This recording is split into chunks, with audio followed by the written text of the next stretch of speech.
Woo! All right. Oh shit, dude. What's good? What's good? What's good? Hello, hello. Yeah, sorry, I was preparing stuff in the background for the stream and stuff. What's up, guys? Sorry for the delay. Yeah, we're finally here. I'm finally here to check this thing out. Heard a lot of good stuff about it. Fortunately, I haven't seen many spoilers. Um, except for stuff alluding to Furina possibly having a bit of tragedy within the story. So I don't know about all that, but I'm here. I'm ready. And holy shit! Wait, I need to go to prison again. Hold on. Oh no, we gotta go to prison again. Well,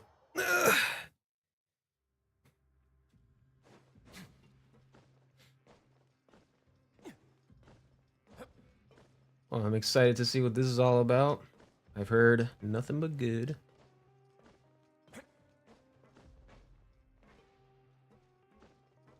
Are you emotional? I'm excited to see what they got in store this time around. Hold on. My volume's right? Yeah, it's kind of... Shut up.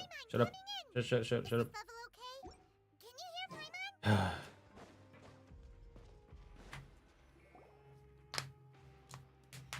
Some time has passed since the incident in Fortress of Meripede, and your sentence here is almost finished. Really?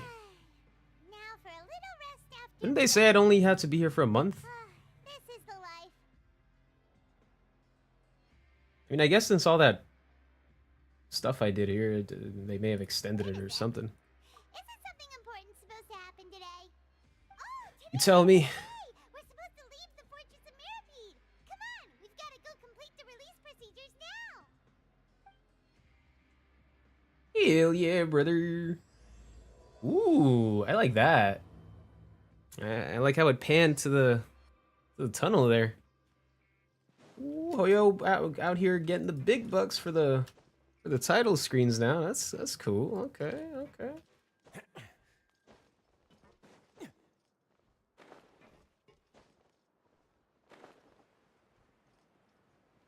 All right, what do we got here? Ooh, we're getting out of prison, ladies and gentlemen. Let's go. Hashtag free Konjo. Immediately upon signing, and you two may exit the Fortress of Meripede via the regular channels. It's been so long since we've been to the surface. Let's hurry up and... Think I should pull for Furina? I mean, if you want to. Did she seem fun in the demo? The thing is, she changes outfits, bro. She's a healer and a support, but mostly support. And she buffs you. She kind of does, like, everything. So it's hard to, like, not tell you to pull for her. But I would say to do your research and do what you need to do. Thanks. But I wonder what that tremor was just now. Don't be lured in from the hype too much. Because even though she is great. You know, if you want to pull for your Shogun, Dia, I know you want to pull for Shogun. I would say to maybe watch a Ziox video, see what kind of team comps she's in, see if that kind of fits with what you're trying to do with your account, make it more fun or whatever. She's cool and pretty, but I have so much on my plate right now. Yeah, I mean, yeah, that sounds about right. Maybe like wait for a rerun, or just let it marinate. Let the thought marinate a bit until like the end of her banner comes, and you know, just make the decision then. No rush at the moment. Ah, good to see you two. Risley! You wish to see me about? Sorry, I just freaking love this guy. Ah, that. The tremor didn't originate from the seafloor. In fact, it seems it came from the surface. Over the years of serving as the warden here, I have developed a sense for distinguishing between what occurs on the surface and what occurs underwater. Besides, the seal that Monsieur Neuvillette set in place won't fail so easily. So the fortress is okay? If you recall our last incident, if there really were a problem, there would be crowds That's of a inmates. marinate until the last day to pull for Nuvi too. Yeah. Yeah, maybe try out the same strategy. Maybe you'd come to a different conclusion by the end of Furina's banner. Who knows? I believe today is this. Maybe you month's feel less of an 15th urge to day. pull for her at the end. Seriously? Ah, yes. Have you completed your release papers? Yep. It's you two. Are you leaving now? Hell yeah. I'm out this bitch. Today is our last day in prison. Get me out of prison. Now that Paimon says that, it doesn't feel like we were confined here. It's actually been pretty nice. I think the map system's a little convoluted at times, but it's cool. Paimon feels fond of this place now. Then be sure to come back and visit. Exploration utility? There is that. If you've signed the release papers, then you're free to go. The guards will escort you out. You're not going to see us off? I knew you'd ask. All right, sure. Let's go. I mean, how many primos do you have? Actually agreed. No worries, you must be busy. Paimon was just joking. Didn't you say you were like in the 20,000s or whatever? Ah, so you do have a polite Or side, maybe I see. Nivelle kind of. After being down here for so long, Oh. I imagine Oh, 3.4K. Ooh. Shall I come along too? Okay. Oh, 34K. Never mind. Okay. Yeah, don't worry, we'll come back to see you. Paimon really likes the cafeteria. How did you mistype the dot? Chefs sure do know how You were to gonna make type in good 34K. I hope you won't be here as context the next time I see you. We'll do our best to stay out of trouble. Well, it seems our work in the Fortress of Mirrorbead is finished. God damn. The end of I am another becoming chapter nervous in for my our Wi-Fi. journey. My connection is. Nervlet was the one who asked us to come here. We should probably go report to him now. Next up, the Palais Mermonia. You're going to see Monsieur Nervillette? Monsieur Please Nivillette? pass on our kind regards. I did some I'm abyss sure just grinding. your regards will Ooh, do. you're on 11.3. Okay. Okay. I believe it would be 3 the stars? right thing Yeah. to do. You did 3 stars, You're or right. you just I've heard you the cleared ballet it? has been terribly busy these days. Tell him that I hope he hasn't been overwhelmed by the recent string of troubles. I haven't done floor 12 in a while. I've just been too lazy. I think I could probably clear out floor 12, but it's just like I'm too lazy to do that, so I can't be bothered.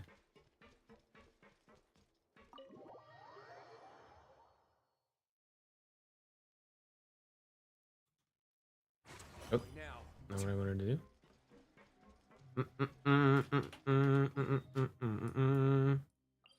Monsieur Nivillette, hello. I'm here.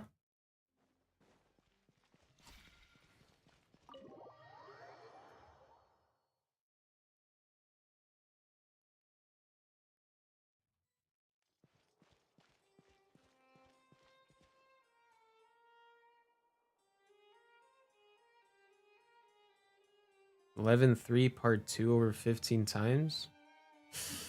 What's on floor part 2? I forgot. Oh, those two hydro things? Yikes.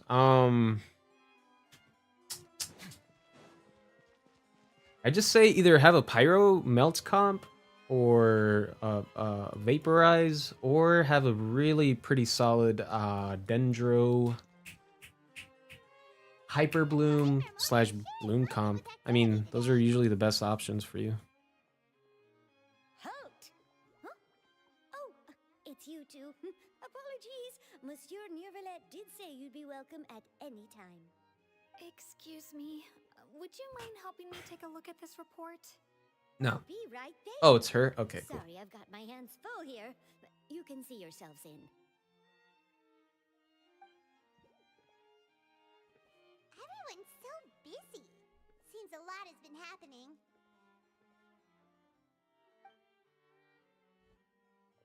Who should I use? Don't really have any dendros well built. I'm pulling the Hida.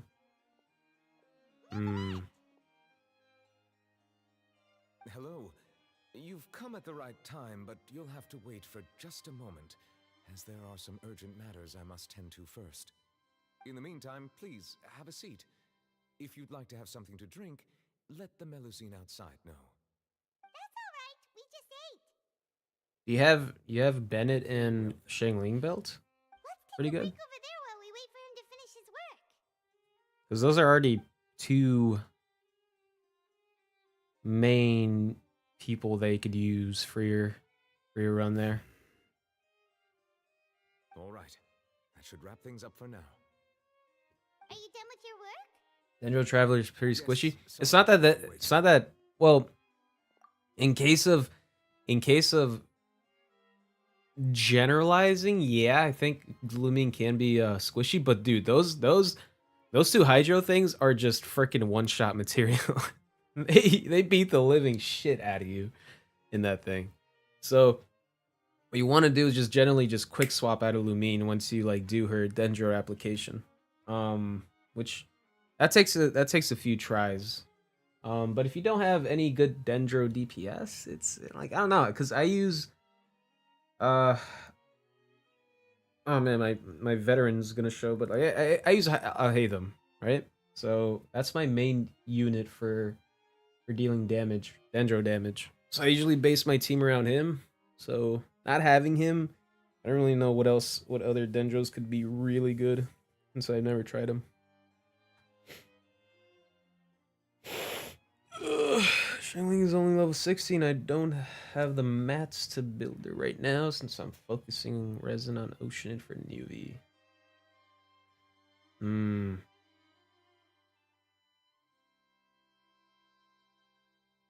Interesting.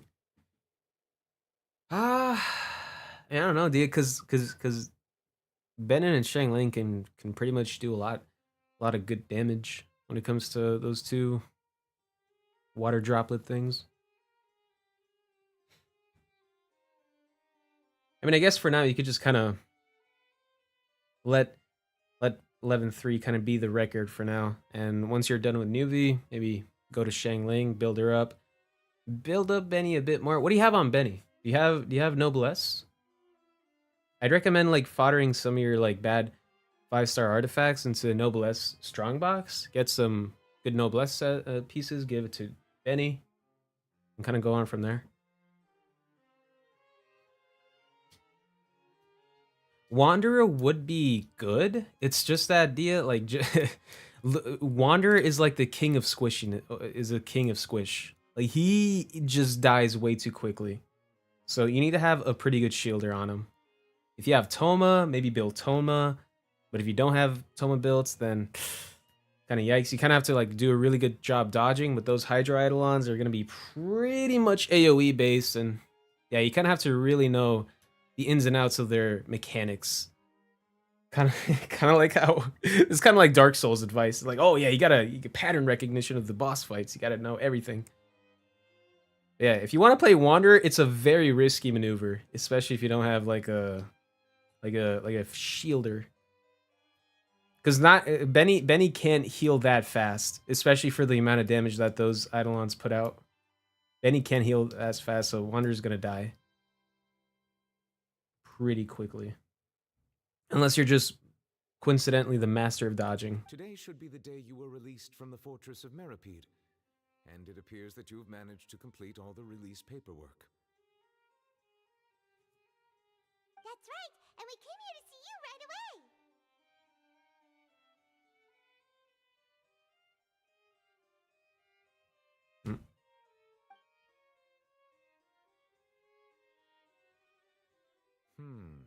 A massive whale. Sorry, out of context, it just kind of sounds like the spenders of Genshin. A massive whale. How many constellations was purchased? Do you have any idea what that might be? Judging from your description, that cannot have occurred. Holy shit! Not too sure, dude. Because I don't know about Layla. Diona sounds pretty nice. Noelle, don't. Just don't. All right, it's generally not worth it. Just don't. Unless you find her fun, do it. But if you want to pass the abyss and trying to be optimal with your resources, don't build Noelle. Her shield's not that great, and the cooldown is just way too long. You'd have a better time with Diona, Layla, and Toma all together than with Noelle. Especially since like they actually have synergy with their elemental application, unlike Noelle.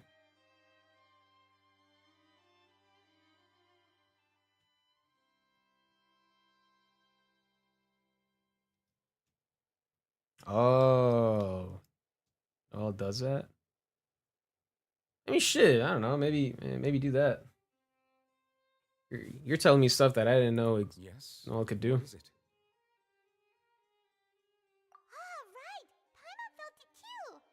We asked the Duke and he said it wasn't from underwater, so we figured you might know something about it.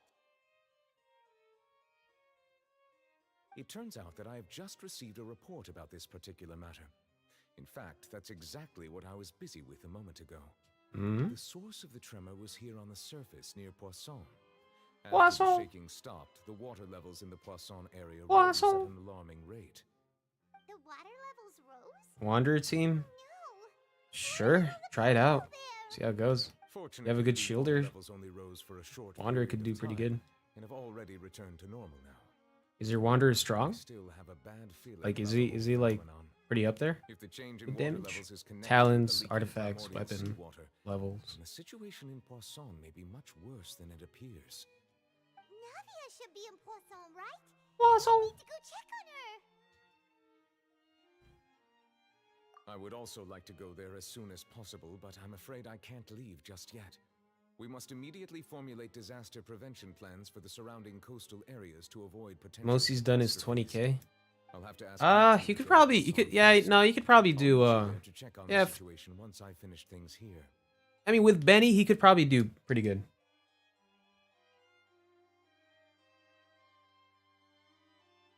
Yeah, dude, to me, it just kind of sounds like, your levels and damage just isn't up there.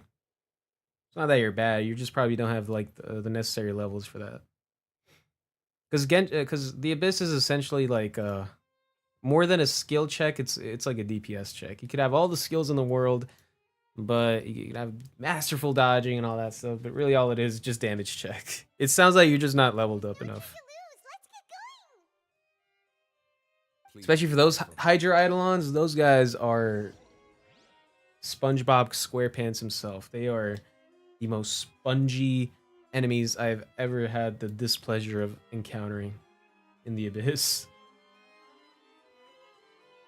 Okay, maybe I'm over exaggerating, but they're pretty damn spongy. They're SpongeBob SquarePants, man. Holy.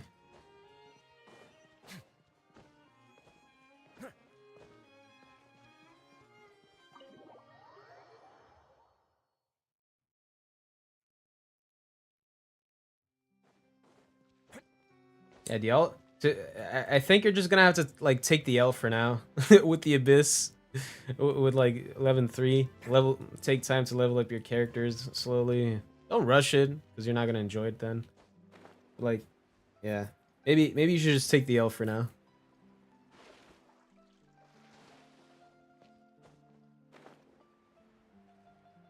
Yeah, Frozen team would be nice. Do you have a Frozen team? You have a pretty good like set of cryo characters? If not, then yeah.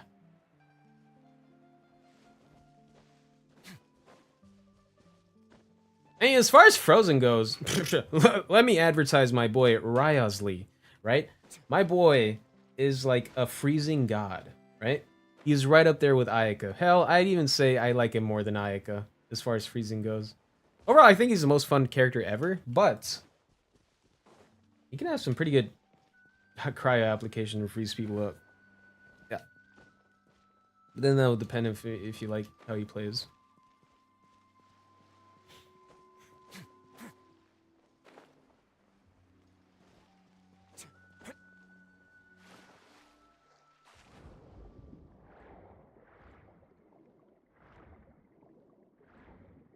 Yeah, dude. It sounds like to me it sounds like you may have like a pretty good idea of what to do.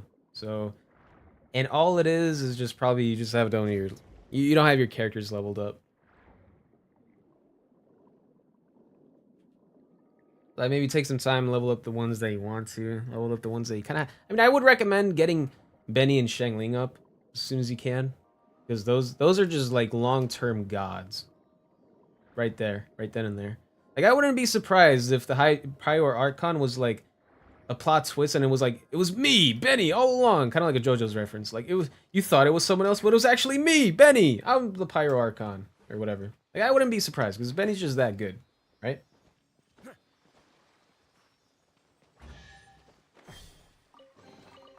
All unclaimed articles should be turned in.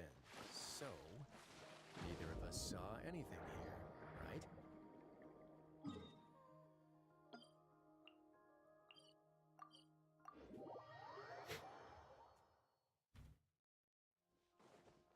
I just need more resin.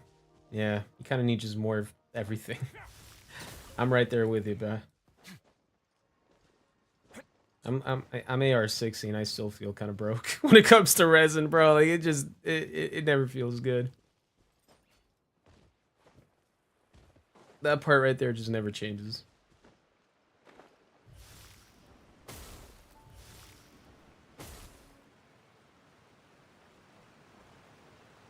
Oh no. What happened here? Oh no. All the buildings here seem to be in pretty rough shape right now. There's nobody around. Were they all dissolved? No, let's not assume the worst yet. Uh-oh. Don't get migraines, Illumine. Those are really bad and painful. We need to make sure she's still... Paimon means we need to check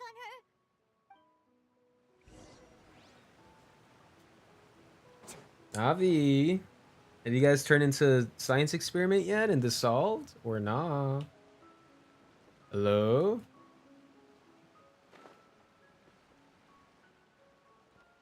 Oh shit, they're up there. Hold on. Wassle. What material takes priority? The special boss drops or the elemental shard thingies? Elemental shard thingies? Like you mean hold on. You mean like these things? Or more like these things? I mean something else. I mean boss drops are always nice to have. They're like a weekly thing. So if you kind of like slack on those, it's gonna take a while for you to get it back. I mean, look at my Risley is way behind because I still hadn't done Nahida's boss fight yet. Oh, this is getting scary. I started doing like last week or something, so I'm way behind on Nahida's boss, so I can't level up Risley. Over there. So it's always good to have boss drops. Just stay put. We're coming up. Watch your balance. Those elemental shard thingies, they just kind of come with every boss fight and event, and those are just yeah, they're very much available in practically every piece of content. Just fortunate. Yeah, all you have to do is just kind of like do the daily grind, get them up there, and that's it.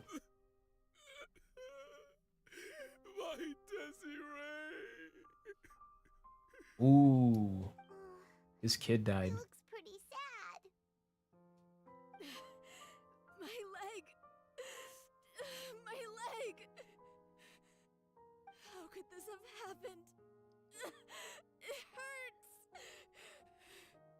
Just hang in there. What Hydro boss would you on say the is the way. most worthwhile? Hold my hand if it makes you feel better. In terms of what? Gameplay? Like difficulty or?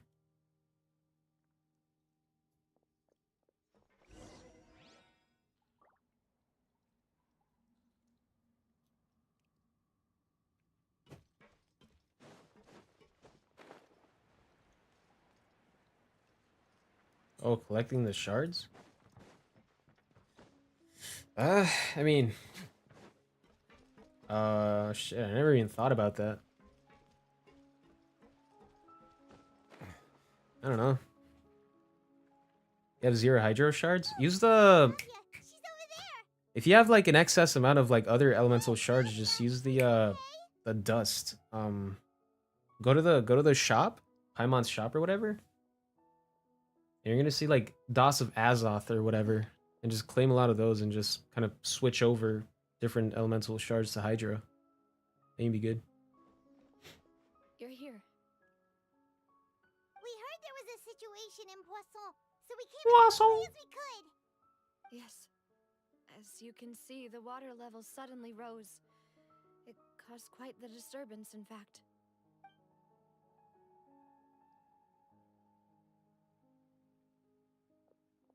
Demoiselle, there was a wounded resident next to a building southeast of here. We've already transported him to safety, but we've run out of medical supplies. He's wounded? Bro, you're gonna have enough by the time the shop resets, bro. What do you mean? And besides, they're pretty generous with the amount they give out. Like each purchase is like I think maybe 2 or 3, or maybe like each one that you get is probably like 10 Dusts of Azoth. He jumped down then. Find the leader of Nah, Small man, One you good. and tell You him good. to take the wounded resident to see a doctor. He should know where to go. I'll have enough by the time the Understood. shop I'll resets. take over his search and rescue mission in the meantime. All right, you'll be in charge.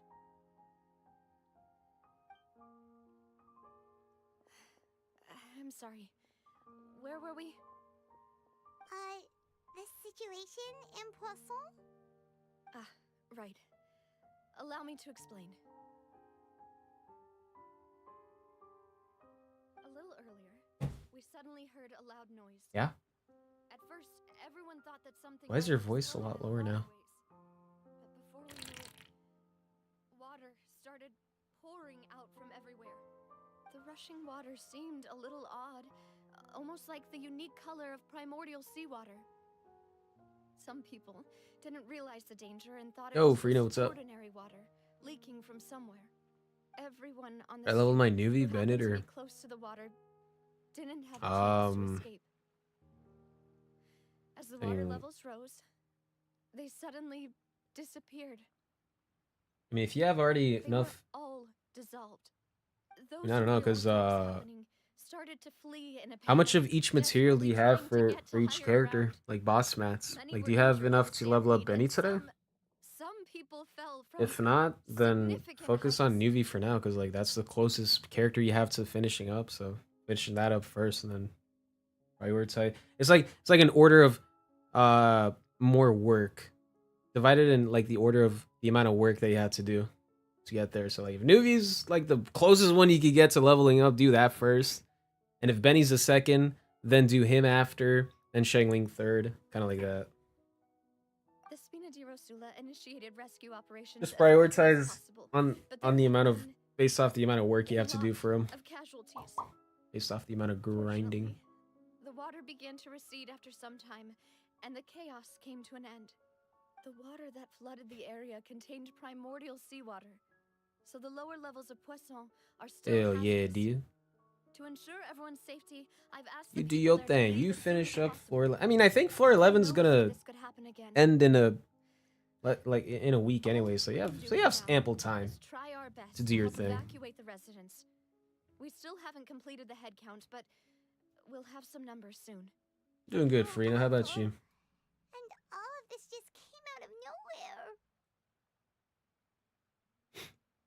It was quite frightening indeed. I only wish that everything that just happened was a bad dream. Is there any way Oh, it ain't no dream, baby. It's all real. Everyone got dissolved and died. Thank you for being so willing to help in a moment of crisis like this. You don't know how much it means to me. I really can't express how grateful I am.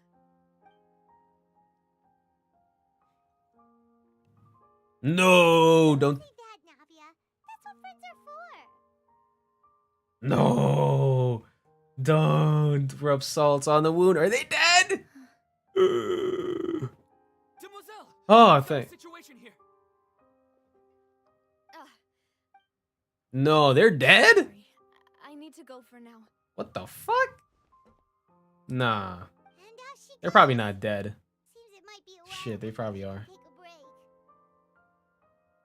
That's way too sudden. Those are pretty well built characters. Damn. Okay, the wounded are being tended to, and we finished a preliminary head count. More support has just arrived, so I suppose I finally have a moment to focus on my own matters. Of course, Hmm. we should remain ready for anything, and continue doing our best to rescue others. I'll be sure to have everyone at the Spina di Rosula ready to render assistance. God, I love her hat. Paimon, would you two accompany me to my father's grave for a moment? No. Huh? Right now? Thank you. Okay.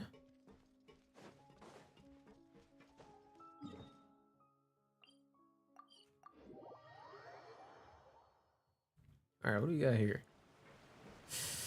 Time to go.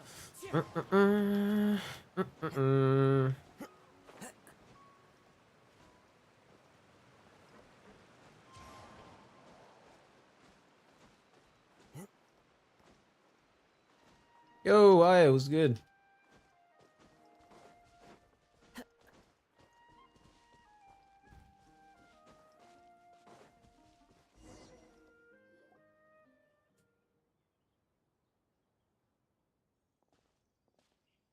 Not a lot of people here, huh?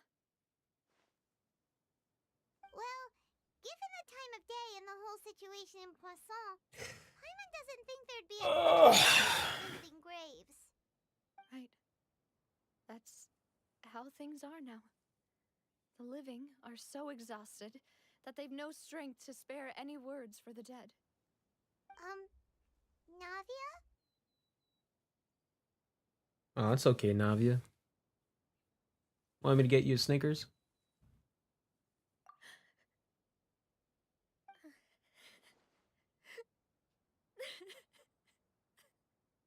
That's how I've been feeling. Navia, what's Without wrong? streaming. That's how. That right there. I just...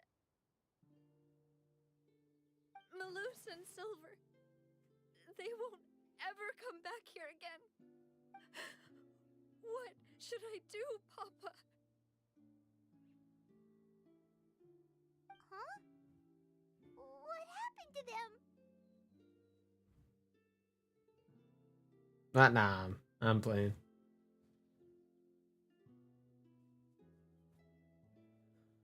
Whew, sorry for your loss, Navia. Are they dead though? For real?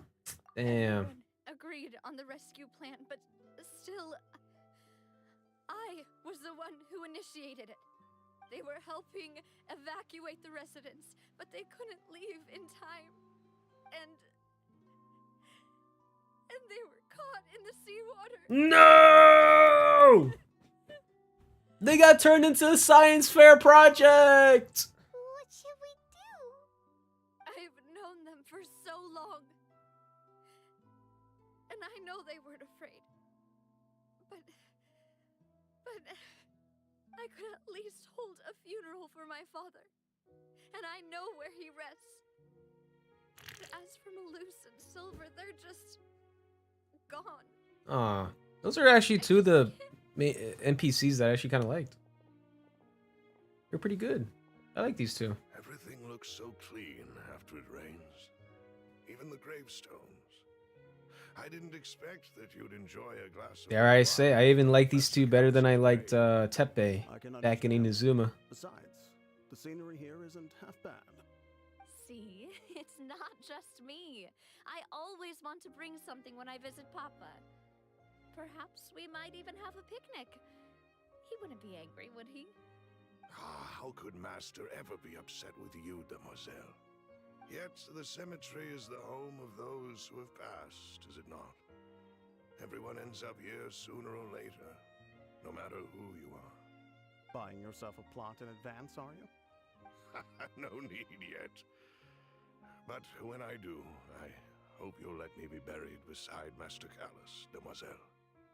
Hey, stop joking.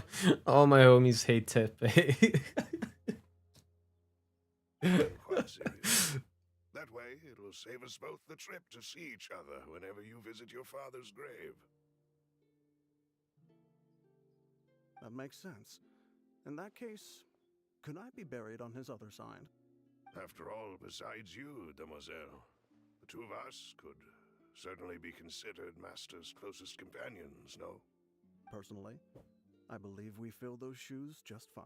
I feel like these two characters weren't Are you bringing this up all of a fleshed sudden? up enough. Seriously. All right. I'll remember your request. Like, for example, the biggest thing that I've been curious of these two companions of hers, But I this really guy, prefer not right? to talk about this stuff. And what do you mean by saving me a trip? I'd make the journey even if I had to visit Like, you dude, two somewhere else. tell me how his glasses aren't falling off when they don't have any handles. Like, come on. Like, this is the biggest question that we've had from these guys. Now it's never going to be answered. Did he have, like, Gorilla Glue stuck to his nose with the glasses? Is his nose just structured in a way that just holds these glasses perfectly at all times, no matter what weather situation they're in? Like, what's going on here? Did he, like, is it like a present from the dad to him, and then it broke off, but he's like, man, I'm not gonna throw this away, so I'm just gonna keep the glasses, even if, like, with no handles. And, like, he's positioning himself too perfectly for it to not fall ever, but He's constantly stressing on whether it's gonna fall. Like, what's going on here? Why doesn't it have handles? That's the biggest thing I've ever had come up to my mind.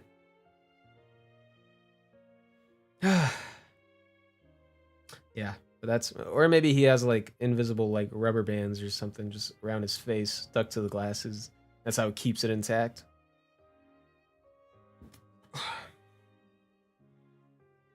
Yeah, that's about. And is it him too? Does he have the same thing?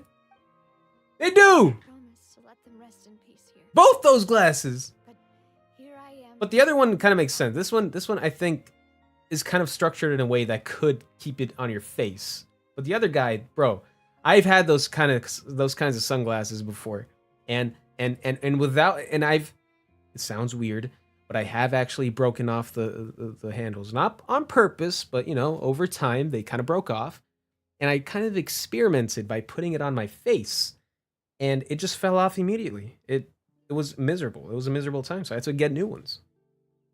But this guy has kept the same pair this whole time, probably. After the handles broke off. Like, that's honestly admirable, you know? You kind of have to, like, admire the guy. And you see, I think Navia kind of saw two sides of the world with these two. And the guy had, like, actual good glasses, but the other guy had bad glasses. So she's like, you know what? I'm going with no glasses. Screw glasses. So she just went with no glasses, hat. Right? She just went with the hat instead of glasses. But the other two were like, nah, we're going with both the hat and glasses. But she's like, nah, I hate those glasses. So no glasses, hat. That's it. I'm sorry for letting you see me in a mess like this. I don't usually cry, really. Oh, because she also didn't want to cry, Trying to help you feel probably better. because she wanted the glasses, but then she's like, oh, my tears would get in my Understand glasses. how you feel. That's going to be annoying to, I'd always like, said wipe that off. to make my wishes come true. But now that I think about it, that never solely relied on me. Many things can only be accomplished with someone else's help. Yep. Malus and Silver have helped me With the power of so friendship. much. But by contrast, I could do nothing for them. I'm so sorry. You can spend as much time as you need here, Navia. We'll stay with you. Thank you. Right now, you don't know how much that means. By the way, you can have a look at this. It's a list of victims from the incident that took place here. Obena, Khan, Burnett, Giverny, Francine, Furina, Daisy Ray, Joinville, All right, why is she reading it like the Julianne, teacher just called her out to read it out loud in the class? as well as Malus and Silver. So, everyone else is safe. But still, It's okay. I know what you're thinking. And you're right. We lost Malus and Silver. But we were able to save more than we anticipated. God, I just love Navia's design, man. Look at her. Outcome She's so indicates cool. that Look at the the hair. Look at the hat. Look at the was style. worth it. I don't know why. I don't know why I'm like admiring her design. Such an emotional moment. It's like it just hit me right now that, oh my god, I think I kind of like Navia's design. Even though I've been with her since like the beginning of the Fontaine quests. I am curious to see how she would deal as a Geo character, because look, it's a Geo symbol right there. Our first Geo character since goddamn Yunjin. right. Don't think that way, Navia. One person might be saved at the expense of another, sure, but that isn't something we should ever consider a trade. Malus and Silver were not the price for saving anyone. They're heroes. You're right. Thank you, Paimon. What you said And just God, now was just those pretty huge amazing, badonkers actually. too. Like God, I'll Jesus remember Christ. your words. Oh, Those are definitely getting nerfed when she releases. really? Seems you've become more eloquent in the time since we last met. Hello? Oh, Father Lakino. And she's Pyro. What are you doing here? What the hell? Is everything What going the? well Why on is the she side? Pyro? I didn't expect The Pyro. people are carrying out the mission according to your request. All the residents of Poisson have been evacuated. and Poisson. we're preparing to relocate them to higher ground. As for these supplies, we have everything Bro, taken care the of. earrings. There's no Oh need to my worry. God. Thank you very much. Wait, do you two know each other? We just met recently. Right, Miss Navia? Usually, I would call this a coincidental encounter. That doesn't quite fit this time. Besides, it never even crossed my mind that a Fatui Harbinger would come looking for me. I'd expect cryo. I mean, probably because she Thanks had a to the North, cryo, Phoenix overall Council cryo received look. generous support from the Fatui, which allowed us to complete the rescue and evacuation work so quickly. The white and black kind of Mutual aid made me is think that essential to too. fostering But then the peaceful red. developments. Yeah, the red was We're kind of already weird. I was like, there, in any maybe case, she is wasn't it? Pyro. That said, And the I eyes. must say And that the you're a eyes. lot sharper than you let on. I'm sure you understand why. God, I love those eyes, man. I apologize for all the ways in which I tested you previously. We've never worked with a Fatui before, and it's extremely important for us to know who we're working with. Yep. My subordinates have reported that Fatui soldiers have been observing water levels and taking head counts in various locations. I hear that they've also prepared a large amount of emergency supplies. I'm quite surprised. This is nothing to brag about, nor do I intend to. It is simply the way of powerful organizations to act forcefully, whether they are doing good or ill. You've witnessed that firsthand, in any case. As I've told this traveler before, I know of the prophecy, and I intend to prevent the impending disaster. Lending your organization a hand was a natural first step in accomplishing that. As such, do not be troubled by this token of our sincerity. Perhaps one day, you'll also be able to help me in the same way. Without your help, there would have been many more casualties. I won't forget your kindness. Furthermore, I sincerely regret what happened to Malus and Silver. I only wish that my people could have arrived a little earlier to prevent this from happening. Don't say that. You and your subordinates did everything you could. As Paimon said, Malus and Silver didn't choose to sacrifice themselves for any specific person. And they weren't the price paid for other salvation. Ooh, nice shot. They I like that. chose to become heroes themselves. I've never liked hearing people put it that way.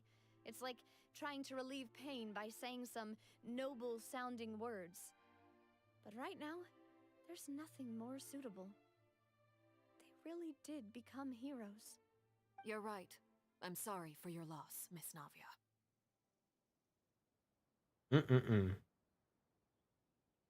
Water is life to Fontaine's people, and it also spells disaster. It's no wonder that people always say that prophecies represent fate. Fortunately, I've never been one for such opinions. So, you're one who will try to change fate then? Of course. Listen That here, is why I'm Naruto. going to Hotel I'm rooting for you. Bouffetier. I still have some things to take care of, and the children need my attention.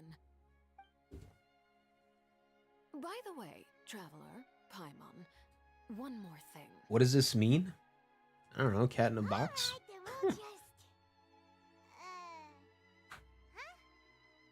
This isn't right. Most of them probably just are drawn for random reasons, not indicating anything. That is It's all based off a interpretation, conversation probably, technique, Aya. Who which I knows? do like to use when necessary, but there's no need today.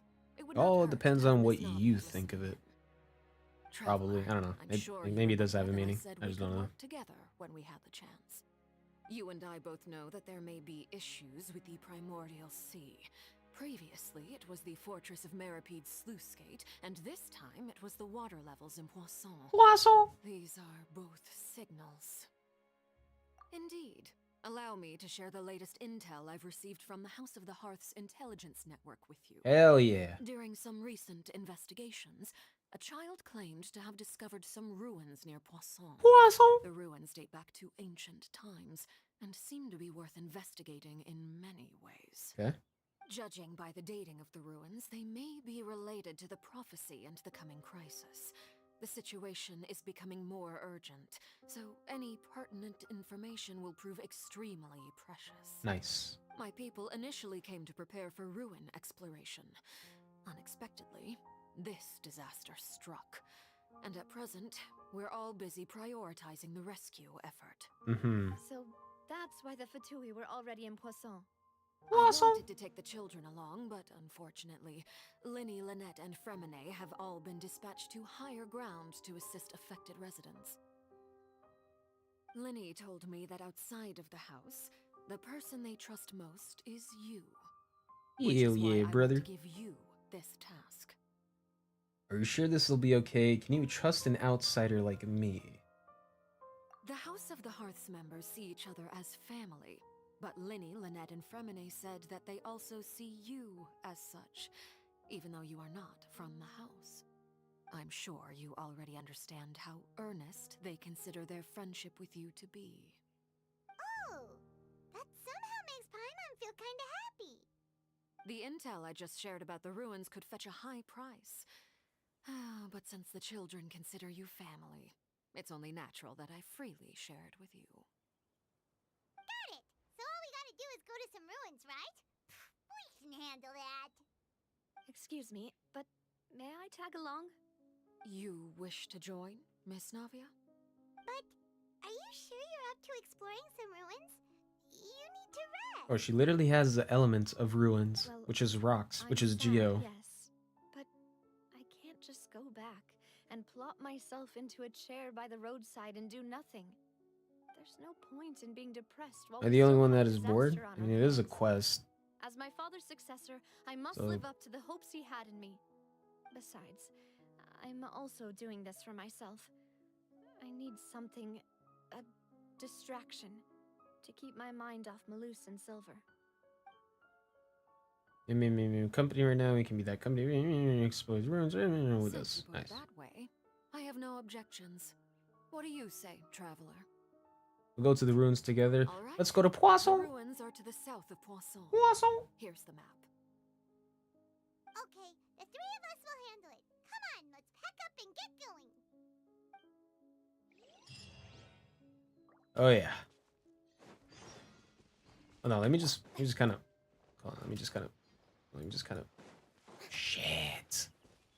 I'm gonna go up the sun, man. Ah, man, I wanted to walk on water and then take a picture like that, man. That would have been nice.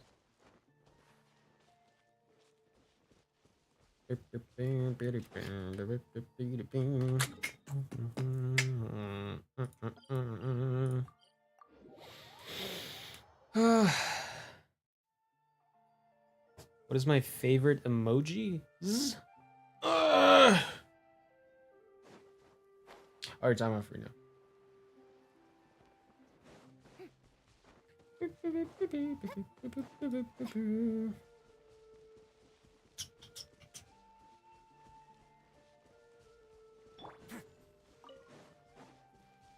Alright, hold on. We need to get an exploration team.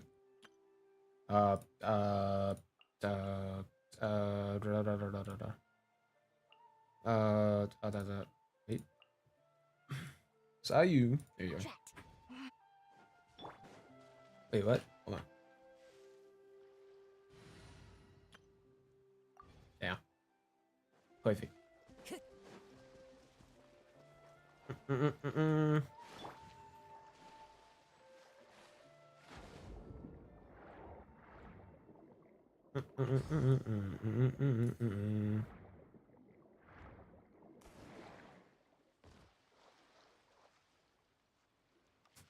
So, are these the ruins the knave was talking about?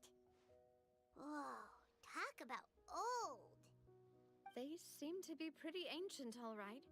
Let's go in and have a look. Just be careful.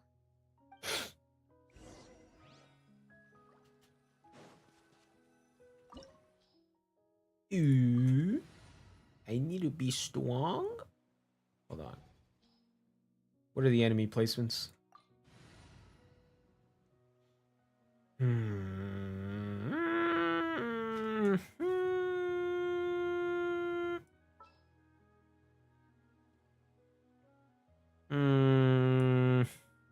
Hmm.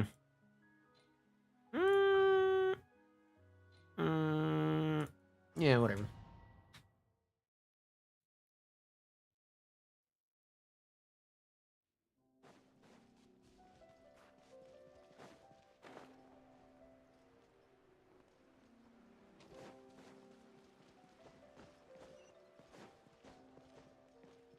Oh.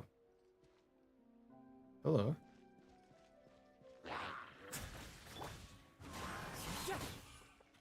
Stay cool. Face your guilt. Gotcha. Things are about to get dicey. Mm. Hmm?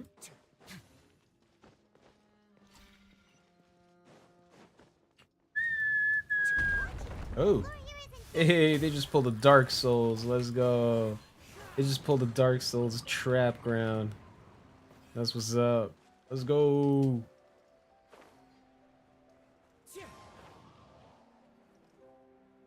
Time to go.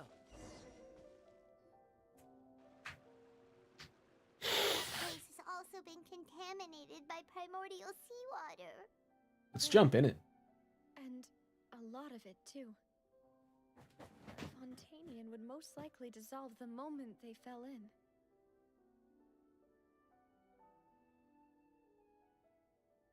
Right! You can't go down if there's primordial seawater.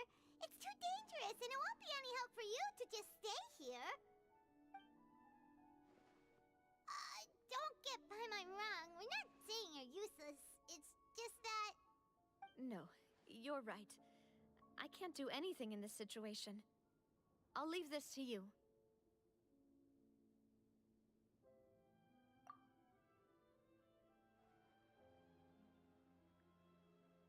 That complicates things.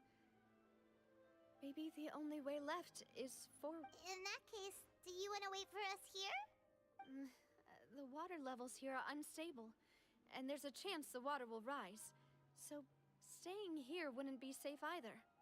I'll go together with you. Perhaps we'll find the exit just up ahead. Alright. See. All right. Come with us for now then, but please be careful.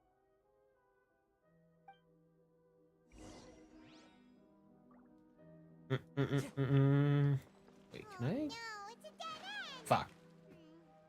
Let's try climbing over from the side. Wait. Oh, I wanted to see if Furina would get also. That would have been nice to see. Can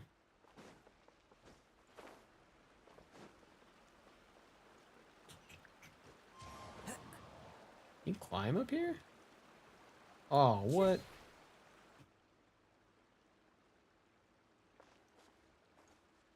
Oh, I see. Oh.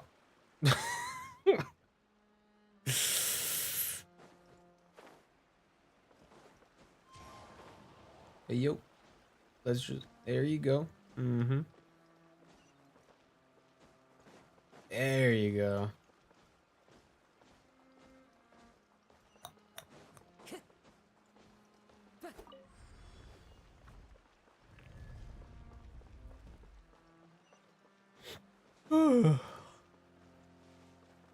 Oh my god. Where the hell am I? That looks beautiful.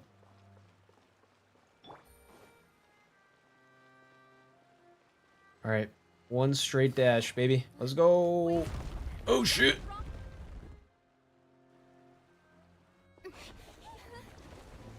Oh no, Navia, don't die, don't die, don't die, don't die, don't do it, don't do it, don't do it. Don't do this to me. I swear to God, bro.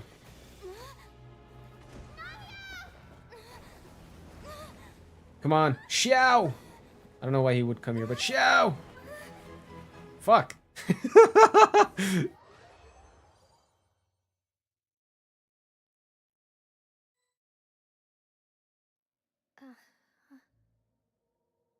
Oh, please tell me I can play as her. Demoiselle? Huh?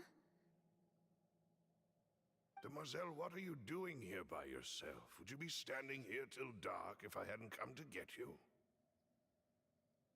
Oh She no. just wants some time to herself, Maloose. Hmm? Oh. Was I sleeping? Yes, it would appear so. She dead? I must be tired. That's quite possible. However, you were the one that suggested we go out for a walk. Oh, right. I nearly forgot. It must have slipped my mind when I dozed off. I haven't had a nap today yet. Have I? This is a familiar feeling, yet something's a little strange. Is something the matter, Demoiselle? Oh, no. What's matter No, is I'm your fine. glasses there, I buddy. was just trying to recall why we came out for a walk. Do you remember Mr. Giverny? No. He'd requested our help before with foreign merchants who had a debt dispute with him, and we'd resolved the matter not long ago. We were headed to see how things were going with him at the moment. Mm-hmm. Ah, right. Yes. I remember now. Oh, Miss Navia. Ah, Mr. Maloose. And Mr. Silver, too. It's good to see all of you. How have you been? I've been great. Thanks to your help, those bothersome merchants finally realized that I wasn't the one they were looking for. Why, I wasn't even the guarantor for that person. They were knocking at my door day and night. Even my neighbor, Obina, was getting fed up with them.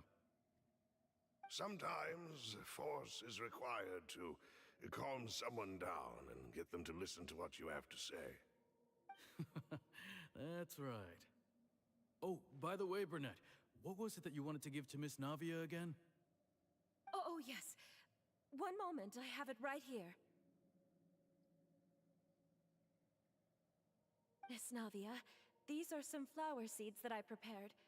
Please take them. They're a very good variety, and they'll become very big and beautiful once they bloom. I don't know what we would have done without your help, so this is a little token of our appreciation. Ah, I she's hope straight you up in a won't genjutsu refuse. now. Ah, did you cultivate them yourself? Thank you so much. I'll certainly take them. Maloose, we do still have some empty flower pots at home, right? Why, we can have as many pots as you'd like, Demoiselle. Perfect. In that case, we'll swap out some of the decorative plants for some of Mrs. Burnett's flowers. Very well. Wait, something seems to be off here. Excuse me, madam. If I'm not mistaken, your name is Burnett, correct? That's right. Is something wrong? No, it's nothing. This is the first time we've ever met, but your name seemed familiar to me. I must have heard it when I was discussing things with your husband previously. I've heard this name before. Sometime recently, I'm sure of it. And why are there so few people around here? Where did everyone go? We must mind the time, Demoiselle. We still have important things to attend to today. Huh? We do? Like what? Well, now, did you forget? What is that? Navia, here you are. I've been looking for you. Please, come to the Opera House. Your trial is about to begin. What? Wait, why would I need to go to the Opera House? Yes, she's right, Demoiselle. It's just about time now, so we should get going. Oh? All right then. No explanation. What's going on here? She's in a genjutsu for real, man. Look, it's Navia.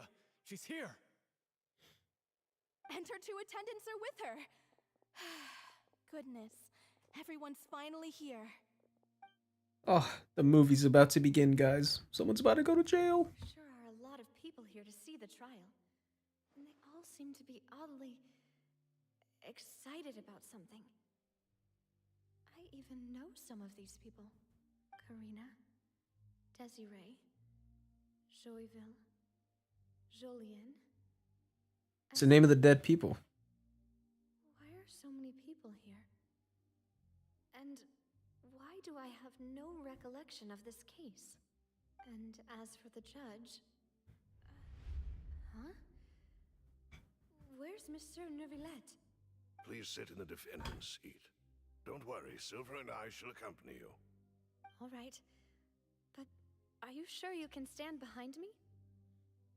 Typically, it wouldn't be allowed, but today is an exception.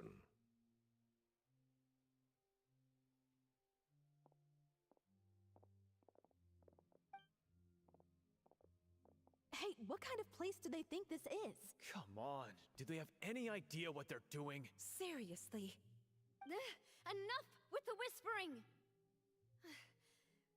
Could someone please tell me where Monsieur Neuvillette is? And why I'm standing trial? My dear Miss Navia, have you not yet realized what you've done? In that case, allow me to explain. As all here know, you are Master Callus's successor, the head of the Spina di Rosula, someone held in high regard by every soul in Poisson. Poisson! After you took over the Spina, you treated all of us just like the late Master Callus had. If anyone in need reached out to you for help, you responded. Not only you, but your butler, your subordinates, nearly everyone in the Spina di Rosula fought for the well-being of those in Poisson. Poisson! Wait a moment. Aren't you just proving that I'm a good person? Yes, correct. Absolutely right. And that is why you stand accused. You have helped so many people get through so many difficulties. You are one with us. We are inseparable. We are one big family, all of us who are from Poisson, inextricably linked. And with you being so important, we couldn't possibly do without you. Therefore, this fair and honorable court shall declare you guilty, and you shall stay here. You will be together with us forever. Huh? Okay. Are you saying You're guilty of being a good person. everything you have said is correct? I have indeed done a lot for my hometown, and I would be willing to be with you all, but what is the purpose of having me stand here like this? What is there to discuss? Ah, well, if that's what you think, then I have no further comments. How wonderful, Miss Navia!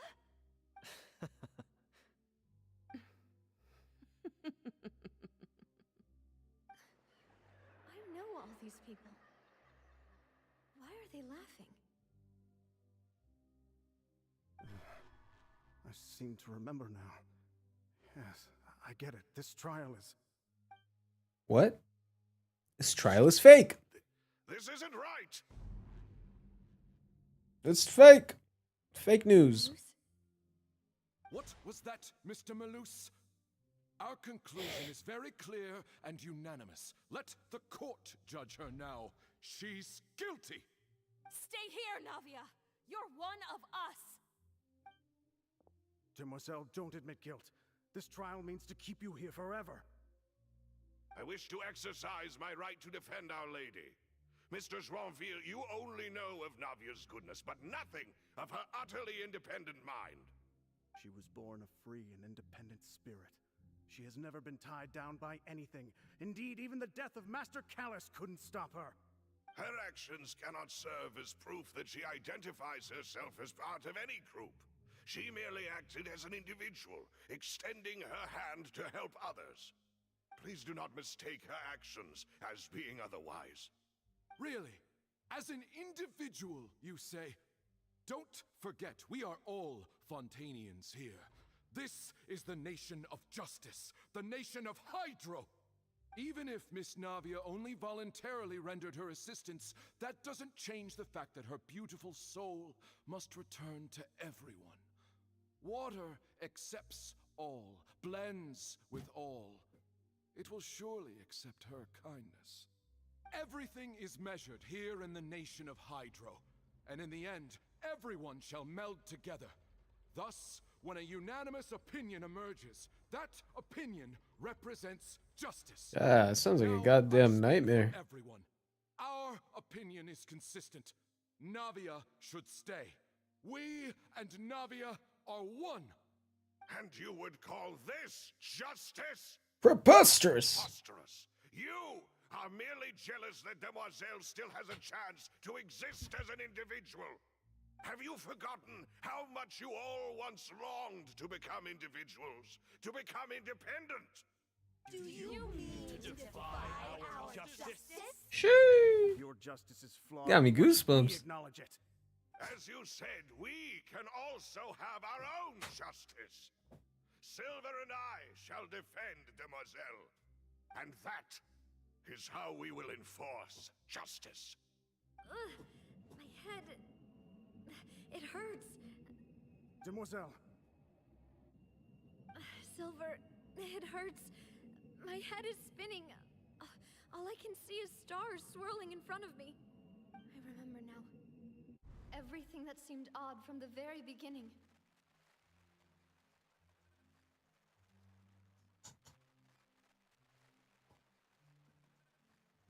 Karina, Desiree, Joyville, Jolien, Essen, and Mr. Giverny and Mrs. Burnett, who we met earlier. Even Malus and Silver. I don't want to admit it, but they're all dead. I like that.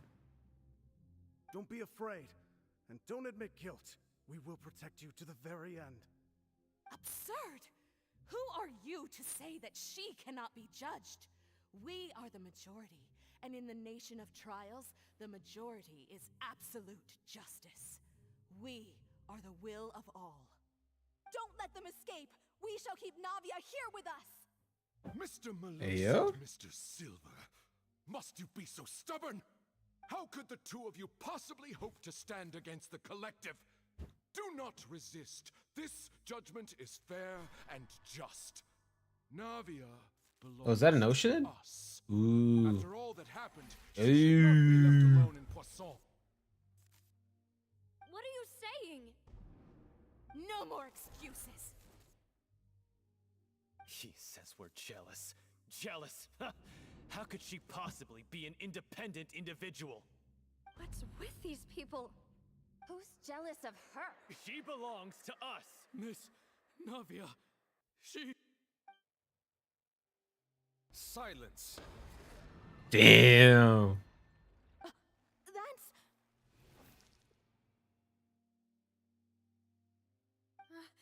Monsieur Neuvillette! Such commotion is prohibited in the court. The accusations you just presented are nonsense and cannot constitute a proper trial. The court will adjourn for the rest of the day. In this, I shall hear no objections from any unauthorized party. Our thanks, Monsieur Neuvillette. Please leave with me, Miss Navia, while there is still time. But... Go on now, Demoiselle. This is your only chance to leave this place. What, can't bear to leave us behind or something? Malus. My apologies. I couldn't resist making one little joke once I realized that this shall be our last goodbye. Malus... Silver... Quickly, you must come now. Goodbye, Demoiselle. Farewell. Damn. Shit. That's kind of emotional, man. God damn. no, wait! Just a second! Holy. You're awake. Good. I must have been dreaming. Malus and Silver were still alive, and they were defending me at some insane trial. It looks like you're all right. Did all this bad feelings cause you to have a nightmare? Paimon could give you a hug. The ruins you were exploring suffered a cave-in. When I arrived, I found you falling toward the water. You were just about to be dissolved within, but I...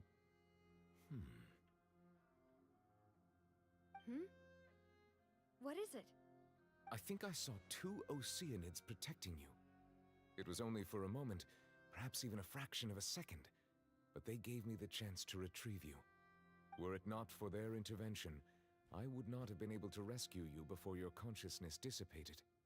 Wait, did you say Oceanids? You mean like what happened with Vache? Perhaps those 2 Oceanids were the people you saw in your dream. I always told them that they didn't have to protect me. To think that they'd keep doing so even after death.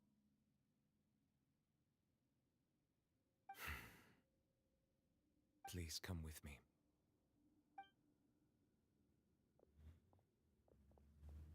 That's some sad shit right there, man.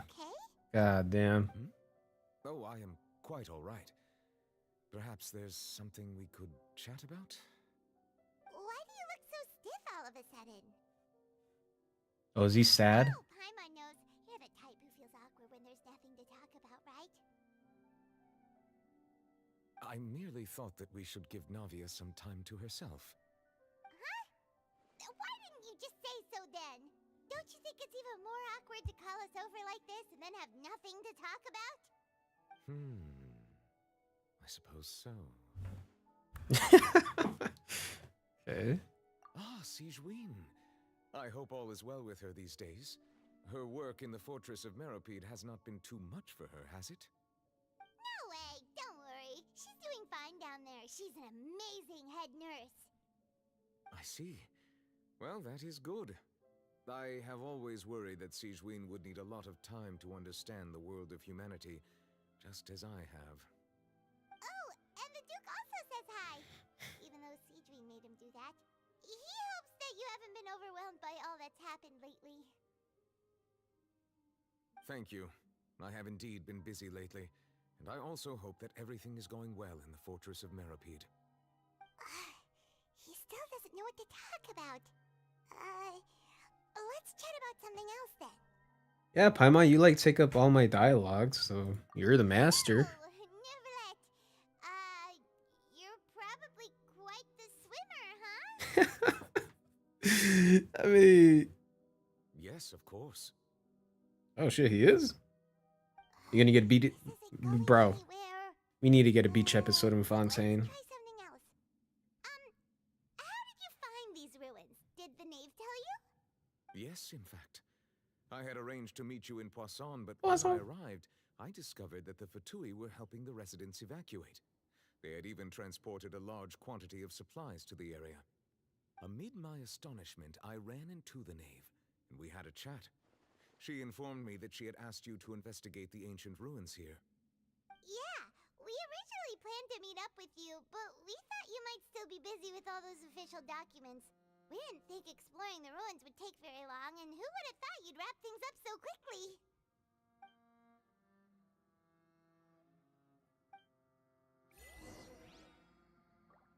Okay. I'm sorry to have kept you all waiting like that. I'm feeling much better now. I guess we should get going again. Will you come with us, Monsieur Neuvillette? Please? Yes, if you wouldn't mind my company. Woo! Alright! Another one joins the party! Let's get going then! Ah, if only they could actually be in my gameplay party. That'd have been nice. Quite nice.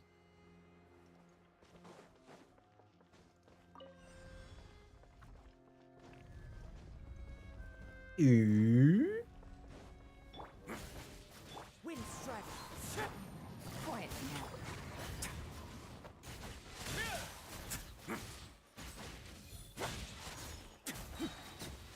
Nice.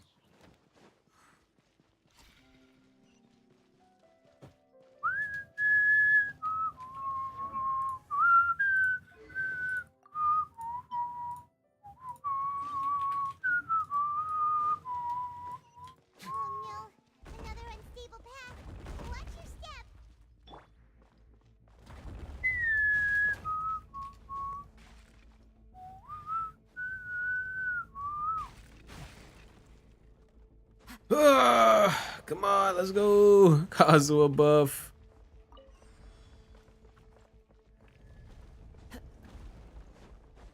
Oh, hello. You guys wait long? Hmm?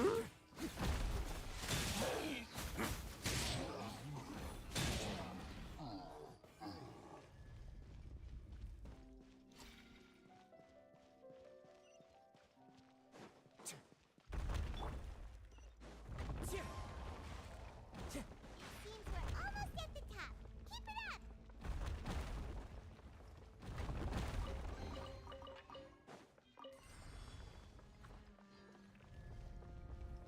Time to go.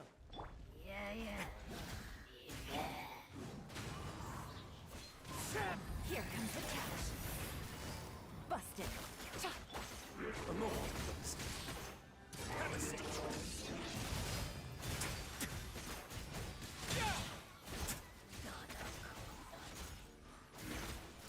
Nice.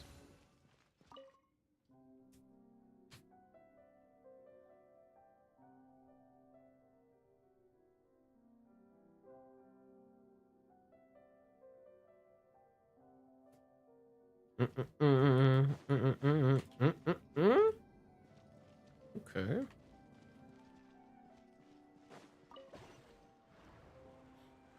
Wait, can I get down there? I don't want to.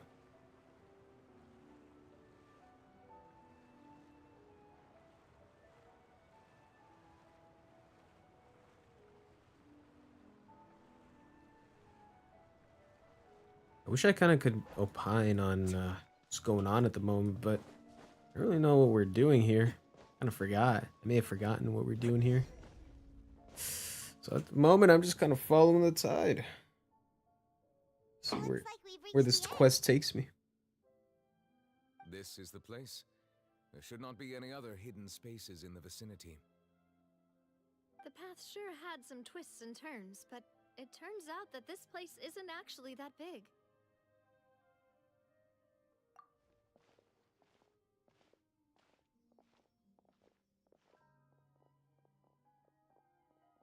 Stone slates. It seems like they were put here as an offering. Could we take them down and have a look? Perhaps we should just leave them be for now. There are 4 locations in total, but only 3 stone slates. The slate that should be in the first empty spot is missing. The surrounding walls also show signs of damage. There's something written below. What Paimansi? Reason dictates that this nation be destroyed. I shall record the history of its future here in its past. In its Say past. what? It feels Someone like came someone down left from the these future? slates and these words here for a purpose. But does he mean that Fontaine should be destroyed? That would fit the circumstances dictated by the prophecy, yes. Indeed, the slate's contents correspond to it. Take the second slate, for example. There's a person kneeling here. She seems so dedicated. And there's a That's whole bunch of other people behind her doing the same. Celestia. She's facing this. What is this? Some kind of island in the sky? And is that Lady Furina in the third image? Did the Hydro Archon fall into the water? And is that a ring of people around her? Paimon doesn't quite get it. Are they all in the water? The fourth image. I know this one. This exactly matches the content of the prophecy.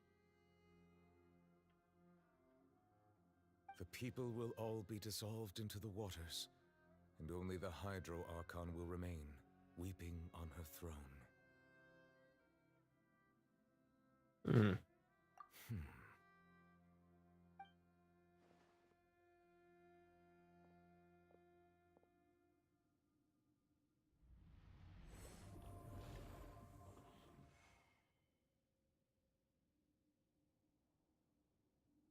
More information should be hidden in these slates, but I fear I cannot easily uncover it, most likely due to us missing the first slate. I am very sorry. Don't blame yourself, Monsieur Neuvillette. Deciphering ancient stone slates isn't one of your duties. Ooh, Paimon's getting the chills just looking at these slates. This says that it's the history of the future, right? That means the prophecy's sure to come true. I really hope it doesn't mean that. Still, Paimon feels like these images are kind of weird when you look at them together.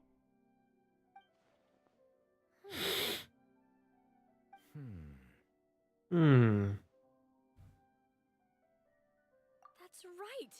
If the images are in chronological order, shouldn't the fourth, the waters drowning Fontaine, come before the third, where the Hydro Archon herself falls into the water? And yet the order is reversed here.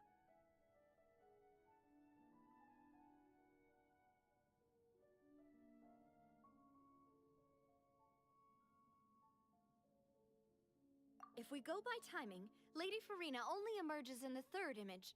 That means that the person in the second image might be the previous Hydro Archon. Egeria, then. I had never met her, but her appearance here does match the records. The previous Archon kneeling before the floating island in the skies, as if confessing a sin. Did she herself commit that sin? And if not, why would she be in such a posture? Also, I'm still wondering why these ancient stone slates are here at all. Judging from their contents, could this place be the origin of the prophecy? Does that mean that someone, or some people, once saw these slates? But who would have created these slates and left these words here? It seems that any further clues will have to come from Furina. In that case, there's no time to lose. There's nothing else to be gained here, so let's head back. Yeah, we better get somewhere safe for now.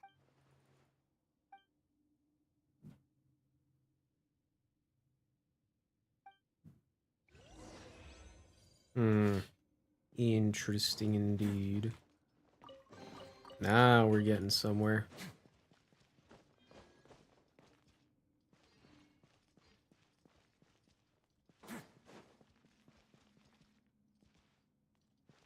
One, two, three. Wait, where's the fourth one? Didn't they say there were four?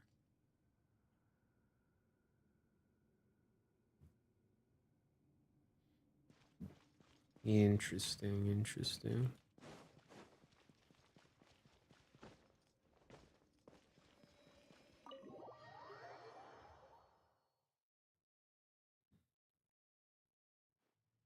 Let's split up here. I'm going to check on what's happening with the Spina. You know how it is. There's some things you just need to be there for yourself. You still have energy for that, Navia? Paimon's already beat! Just head back to the Fleuve Cendre and have a rest then. Thanks for keeping me company all this time. I'll depart as well. Thanks for your hard work today. Rest well, everyone. Traveler, I will go talk to Furina tomorrow morning to ask about the stone slates. I'm sure that you're concerned about this matter as well. If you have time, drop by my office. I will share the results of our discussion with you. Hell yeah. Are you really gonna talk to her? She has long been harboring secrets shit. and will not give them up easily, which makes it all the more my duty to ensure that she understands the present situation. Alright, we'll leave it in your hands then. You're probably the best person to talk to her anyway. I will be carefully considering my words tonight. Traveler, Paimon, our safe house at the Fleuve Cendre is always open to you as ever. So please don't think you're an imposition. All right. I'll be on my way then.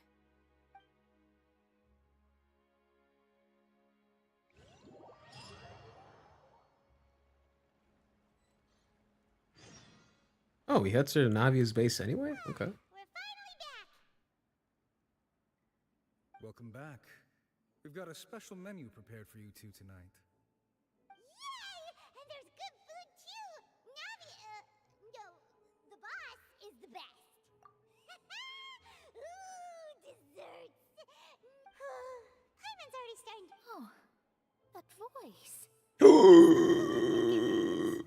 No way! No way! It's you two. What are you doing in Fontaine? Ah, nothing. We're just trying to save the country. No big deal.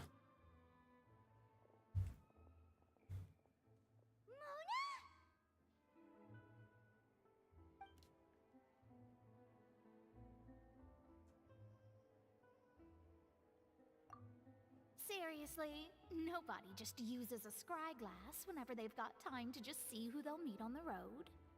Still, we didn't expect to see you here. Wait, you're not a Fontanian, are you, Mona? Well, I have some business to attend to here, so I booked a hotel in the city. I was just out for a stroll when I bumped into you. Quite unexpectedly, if I might add. Why did you think I was from Fontaine, though? Is that because Magistus doesn't sound much like a Mondstadter surname? Yeah. Yeah, let's go with that. Well, I used to have my own surname, which was, well, some other thing. Either way, the old hag told me when she took me as her disciple that the first step to being a great astrologist's pupil was to change that name.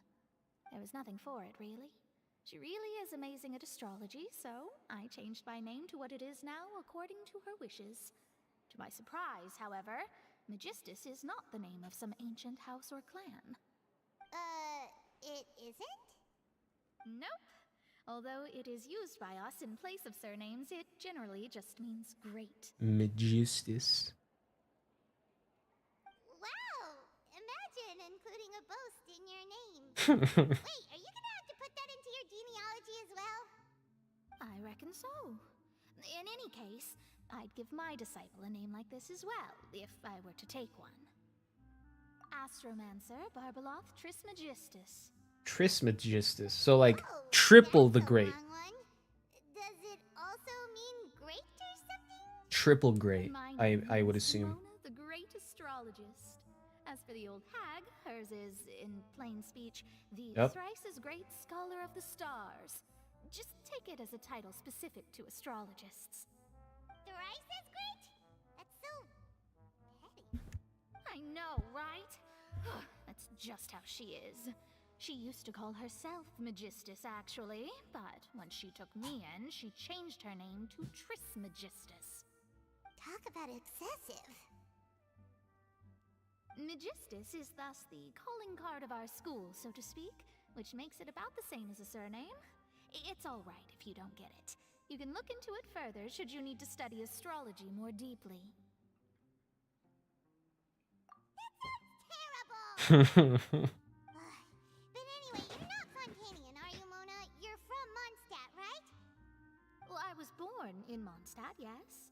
My parents migrated to Dorman Port, and I traveled with the old hag for a while, after which I settled down in Mondstadt City. Completely broke. That's a good thing, then. At least we know you won't be dissolved by Fontaine's waters. Speaking of that, I'm sure you're aware that a bunch of things have happened here in Fontaine, right? I know you're not a local, but I'd avoid getting too close to any water that looks strange all the same. There's something ominous about it. Well, the water, I mean. Yeah, didn't my Paimon just say it, though? We just say you'd be dissolved, Mona. That wasn't a figure of speech. That is quite in the literary terms. That was the main reason, yes. Just a while back, the Steambird invited me to take part in a panel and speak about the circulation of the prophecy as an astrologist. The invitation was sent quite early on. I don't think anyone expected Fontaine to be in this much trouble. What do you make of that prophecy, Mona? Just tell us what you think as an astrologist. Your word would go a long way to make things more certain and less scary. What I can tell you is that I'm an astrologist, and that this prophecy concerns the fate of Fontaine, even that of Ultivat. Ascertaining this is akin to reading the fortune of the whole world. I'm afraid that this is not something that just anyone can do. If I could do it, you would no longer call me an astrologist, but a visionary. But on the flip side, the prophecy is so huge and powerful that it must surely come from a powerful visionary. Its contents involve the fate of the world. Disregarding it would be a mistake. A visionary? Sounds really powerful and all, but does such a person really exist? The god? The old hag could do it. And I'd bet there are others amongst those Hexenzirkel colleagues of hers who could do something similar.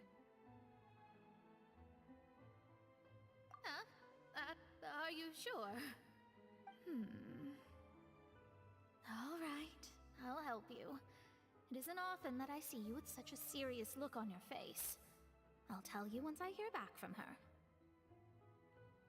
Oh, isn't it often that you see us at all? Mona, you're amazing as always. Oh, well, this is something only I can do after all. So yes, your praises are quite welcome. That's the greatest of astrologists for you. Of all the people we know, you know the star's the best. Indeed, indeed. That's the spirit. Oh, sorry. I came to see what all the commotion was about. If there's anything you need, do not hesitate to inform the Spina di Rosula. Oh, whoops. Guess we were getting a little too carried away there.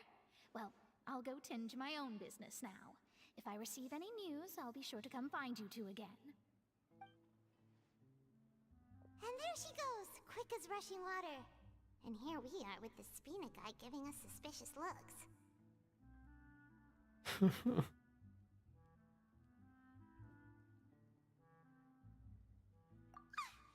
Paimon hadn't spoken for you, it'd be you getting all the weird looks. Huh. The things Paimon does for you. That's more like it.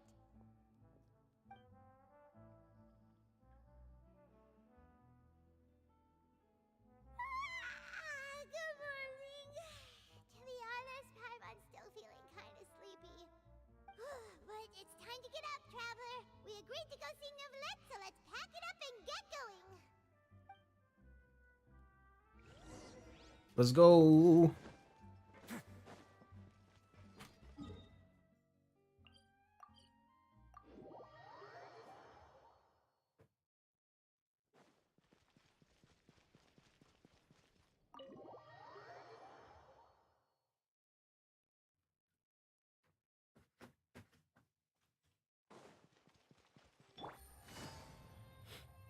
You're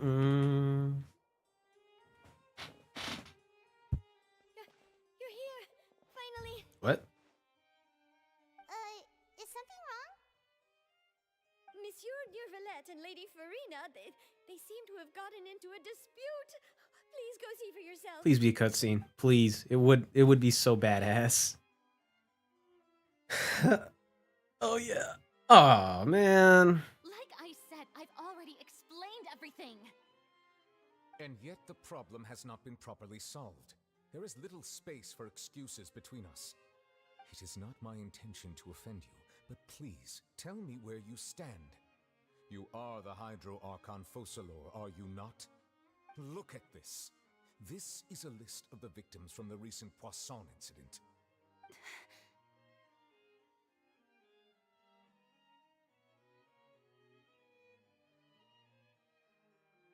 You mean they're all...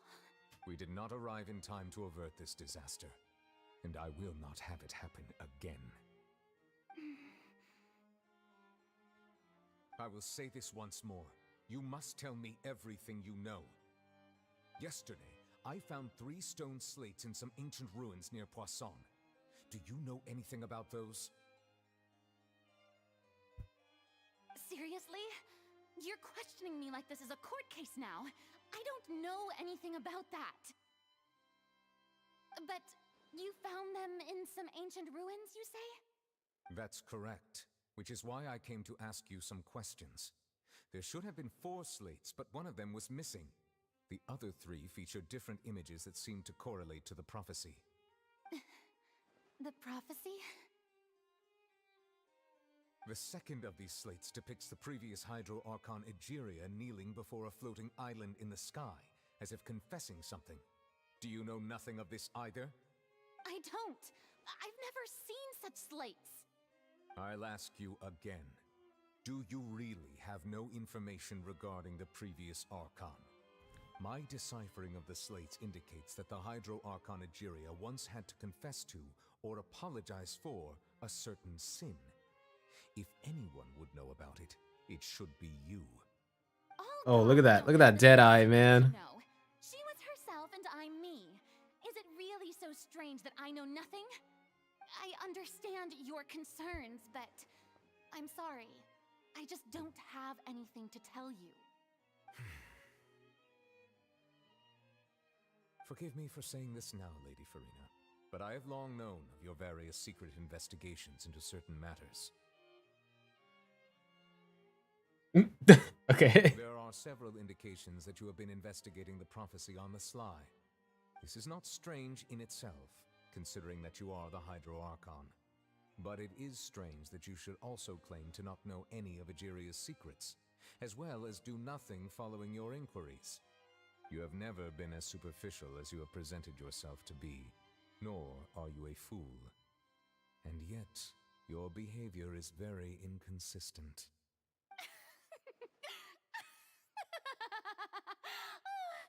So you've been watching me all this time, have you? I didn't think you were that type. Damn. You... Well, since you know about my secret investigations, then you should know I'm actually working to take care of it. There's no point questioning or suspecting me. You're the Eudix, but you're still my subordinate. You should be following my lead. Just trust in me. You're Archon, and do as I say. Never mind whether you can truly convince yourself to or not. It'll all turn out fine.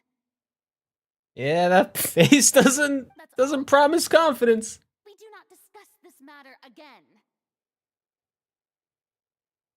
Oh, the opera's about to start. Toodles!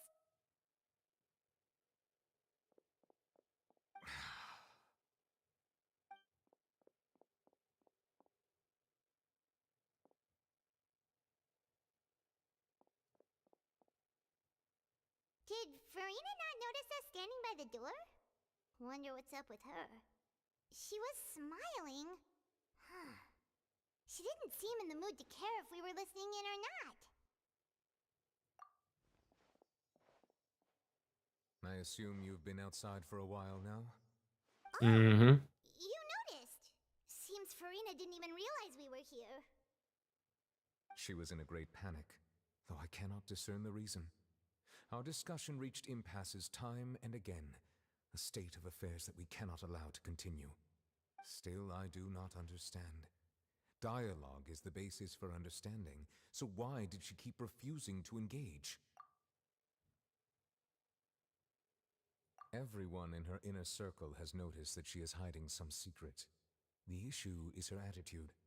I fear that she will not reveal anything unless absolutely forced to.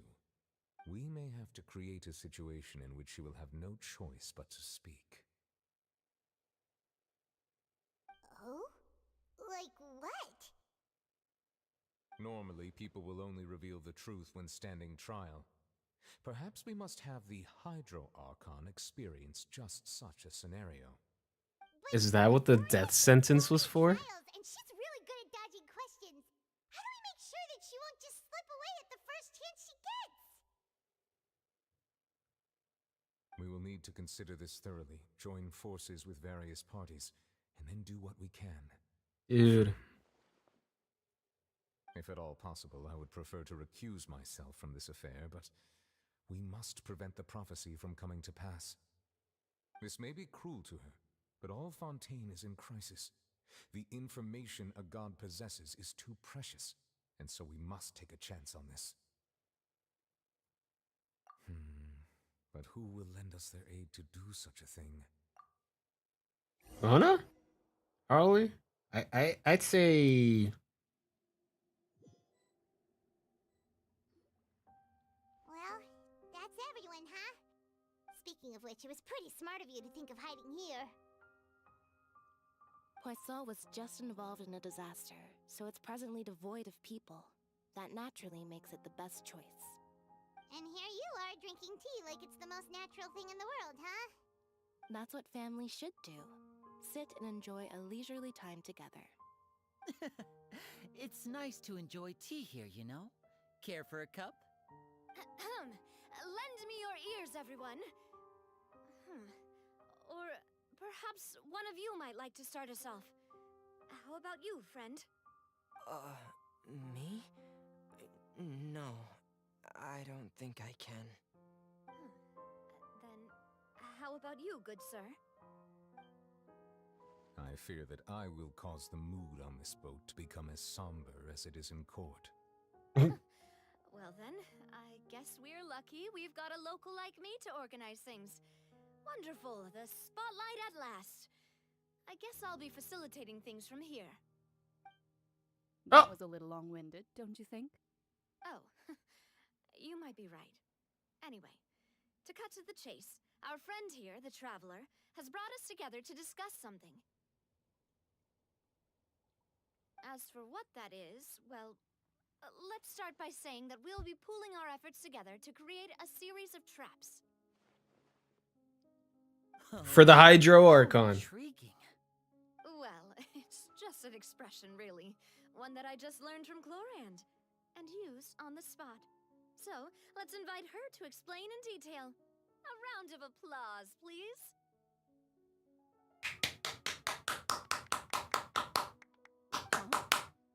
Didn't you say that you would be facilitating this? Oh, come now. Your work doesn't involve much public speaking, right? This is a good chance to practice. You might even pick up some fancy oratory tricks to impress your boss with in the future. I see. And what does my boss say? He is glad that you consider him your boss. Do go on.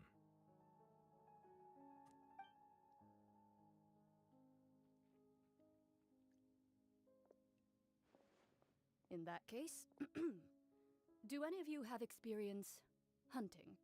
Not that I recall. Fremine and I do. once used a wooden I'm a stick and god. basket to catch wild rabbits when we were younger. As for Lynette, oh, right. You were sick that day, weren't you? I've also gone diving to catch some fish before. Does that count? I'm afraid not. You may or may not have heard, but Fontaine once played host to a group known as the Marechaussee Hunters. Though that was their name, they did not hunt animals, but rather various monsters left behind by the ancient dynasty of King Remus. Today, Fontaine's monster population has already thinned greatly.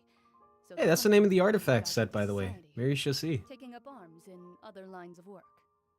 They even left a unique methodology of hunting in their wake. A trap comprises of the following components: bait, a trigger, and a containment device. Sometimes a lethal implement will also be necessary to deal with the prey.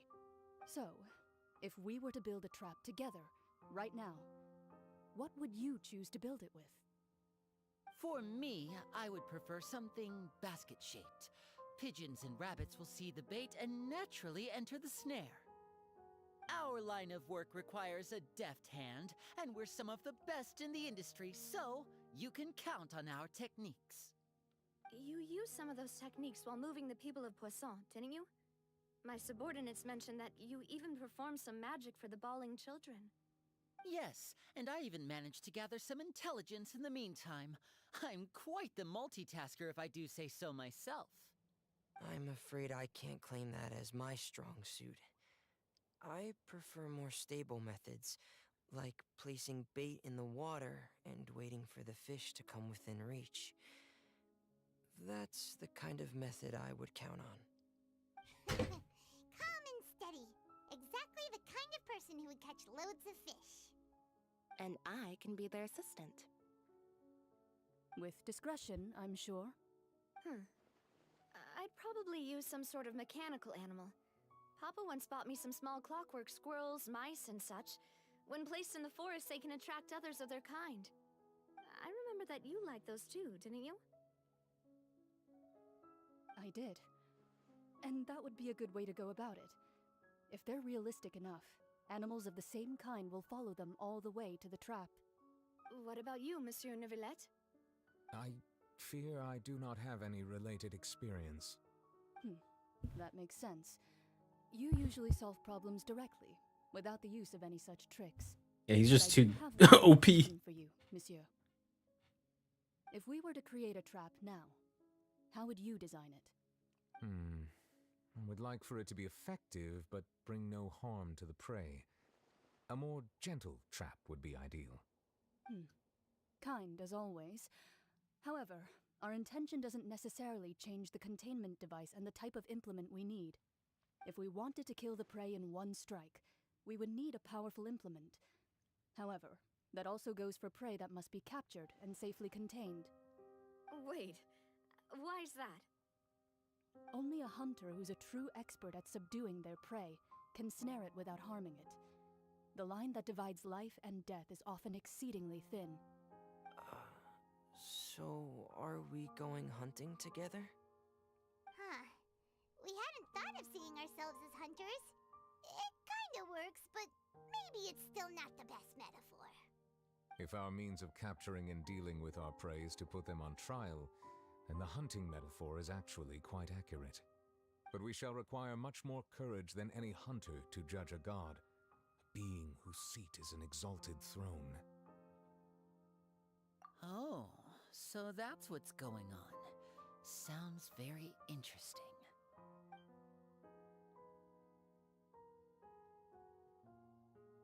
Was just a metaphor, because that is not what you should do at present, nor has the relationship between you and Furina reached such a dire stage.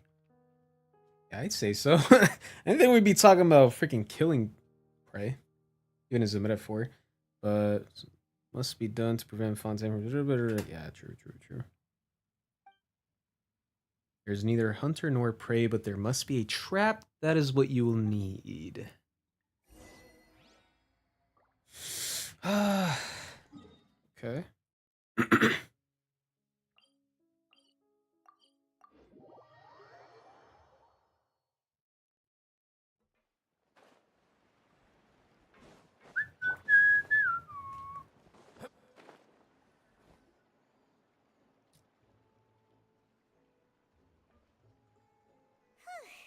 It's been a tough few days, hasn't it? So much has been happening.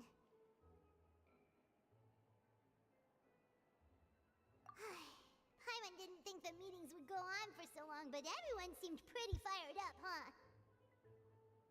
Paimon thought they'd be at least a little frightened. Well, Fremine was, now that Paimon thinks about it, but everyone else just looked a little surprised.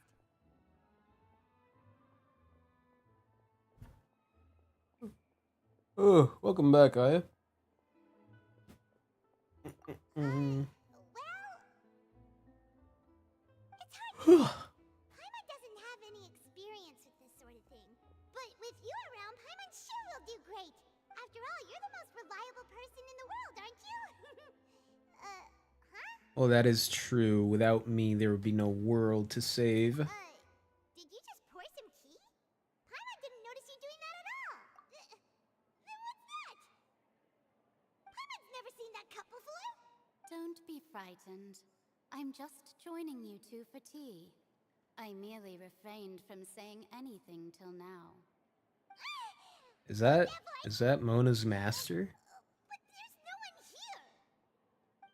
Aw, have you forgotten me already? Have you forgotten me already? Wait, you are familiar. You're the voice we heard from the sky in Sumeru. Okay, I don't remember it. What the fuck is that? What are we talking about here? The voice from the sky, I fear that description is wrong. Though, not completely wrong. You're feeling lost now, just as you were feeling previously. I sensed that confusion and thus came to you. Guiding people is an irresistible hobby of mine, after all. Consider me a passerby, just accepting a commission from my friend's disciple on a whim. My friend's disciple. Oh yeah, you're Mona's master, aren't you? The prophecy. Yes, what has been prophesized will be fulfilled. You may view such things as the history of the future. What? Then is there any way we can stop it? I believe you have witnessed a failed attempt with your own eyes. Can everything in Tevat so easily be changed? There really be no exceptions. Who knows? So you've caught on. Just as prophecies are usually What's up, Paimon? That's my name. as seen from the perspectives of the gods. Could things be happening in hidden corners where the Mage god's and gaze does not fall? Are the things that you shall see Kunjo, Kunjo, different Kunjo. from That's the my fate name. that the gods Hi, what's perceive? up?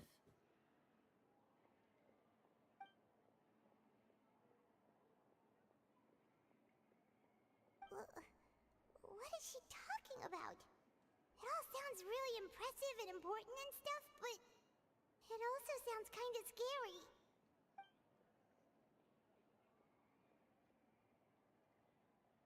I believe that you understand, right? Some How's my things day? are insignificant, but others Pretty good, you pretty must good. reach out to change. Quest's Ultimately, been pretty fun and fate interesting. shall serve as your only guide. Did she just drink no the matter tea? what will happen in Tevat's future. All you need to do is to play your part. This was good tea, by the way. Thank you for your hospitality. Well, that'll be all for today. The Okay. voice. It's gone.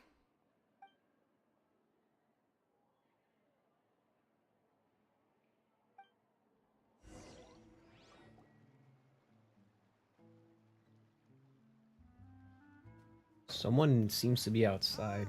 I want to hear someone talking. Alright,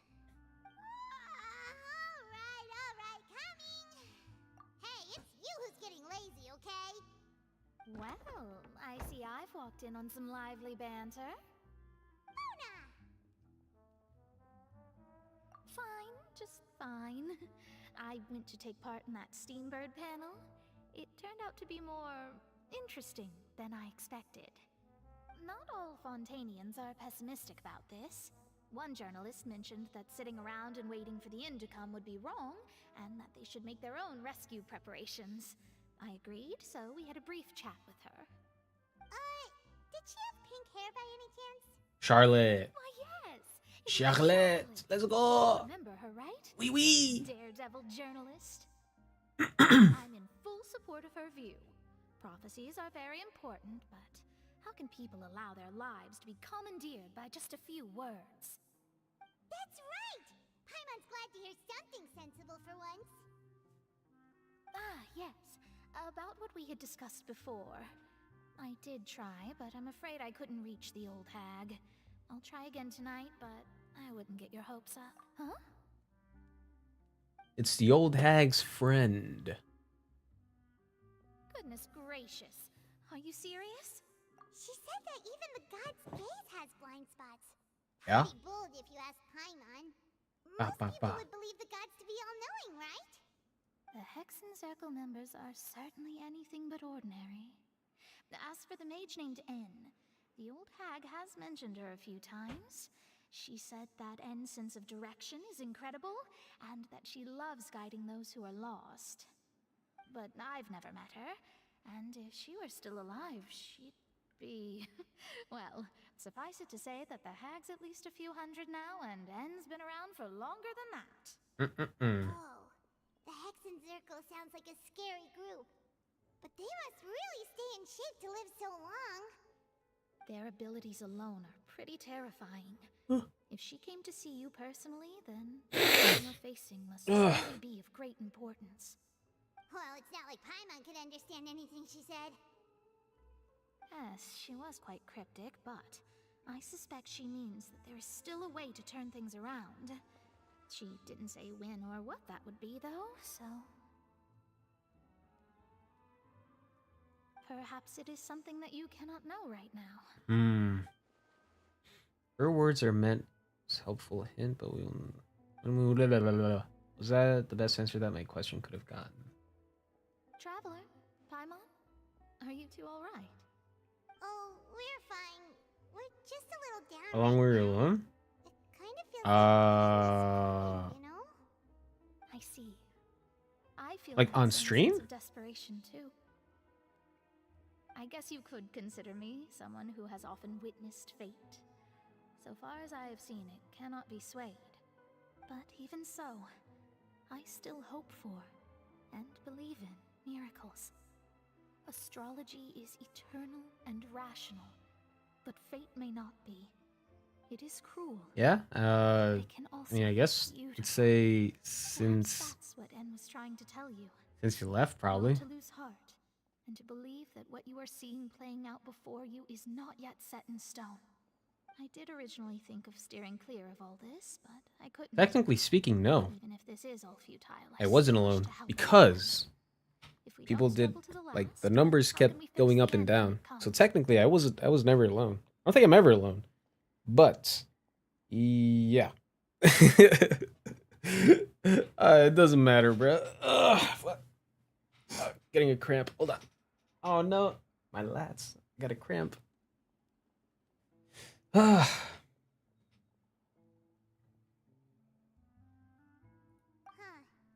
You do have a point. No, no one talked. There I go, talking about Except for the voices in my head. again. Sorry about that. The moment I start talking that's about bad. work-related stuff. Oh, I need to get going.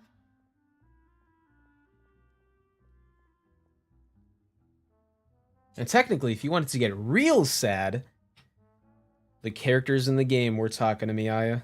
I was never alone. It was worth trying to comfort you, even if only a little. I believe that you'll help those who are struggling in the same way I did. I suppose that might be why we always seem to meet by coincidence. Paimon feels kind of moved by what Mona said, but also kind of sad too. Hey, Traveler, Paimon suddenly feels like going outside for a walk. Let's go. Almost kind of good no one was here because there was like a point in the story that actually got pretty sad. I was almost about to break down. I was like, it got kind of sad. It hit out of nowhere too. So I was like, oh man, yeah, thank God no one's here. I didn't actually cry, but I did almost. I almost did. So that was insane. I never thought Genshin could actually get me like in my feels, but it kind of did here. That was insane.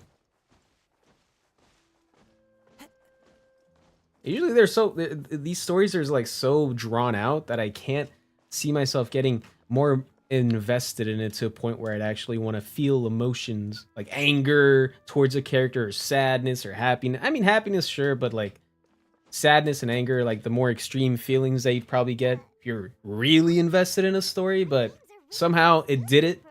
And I was like, I was kind of caught off guard. It caught me lacking. But I didn't actually cry. I was about to though. I was pretty close. It was pretty damn close, let me tell you. But that does not mean that others cannot interact with it.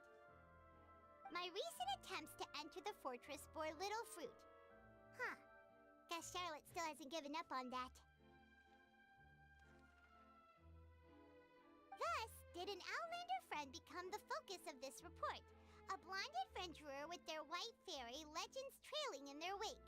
It is said that this mysterious traveler once visited the underwater fortress. Almost I mean, yeah, I guess you could say I got emotional, but I didn't actually cry. Do not fear, for the tales of the traveler contain surprises in space. But damn, yeah, it got pretty sad at some point. Biggest scoop yet, the Traveler's Trail, World Walker. Huh. Charlotte took so many awesome photos of us. Paimon, shut up. I see a song record. Wait, let me get that. Hold on. What? When did that ever come there? Hold on. I need to get that song record. Hold on. I see that glowing thing right there. That's a song record, dude. Seriously? Well, fine. Come on, shut up. Shut up. Paimon will forgive her this time. Shut up. Oh, yeah. Oh, give me that. Let's go. Oh, yeah. That feels good. Oh, yeah. More songs, baby. All right.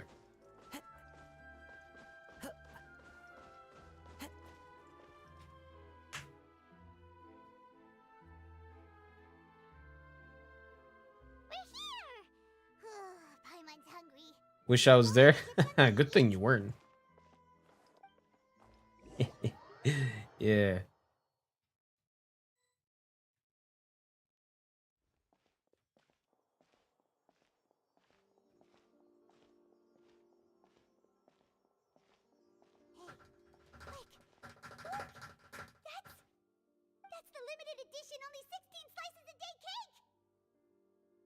It hasn't already sold out for the day. Delicious the last time we tried it. Despite the tense situation we were in, let's give it another go. I'm sure it'll be great. Can't let everyone get ahead of us.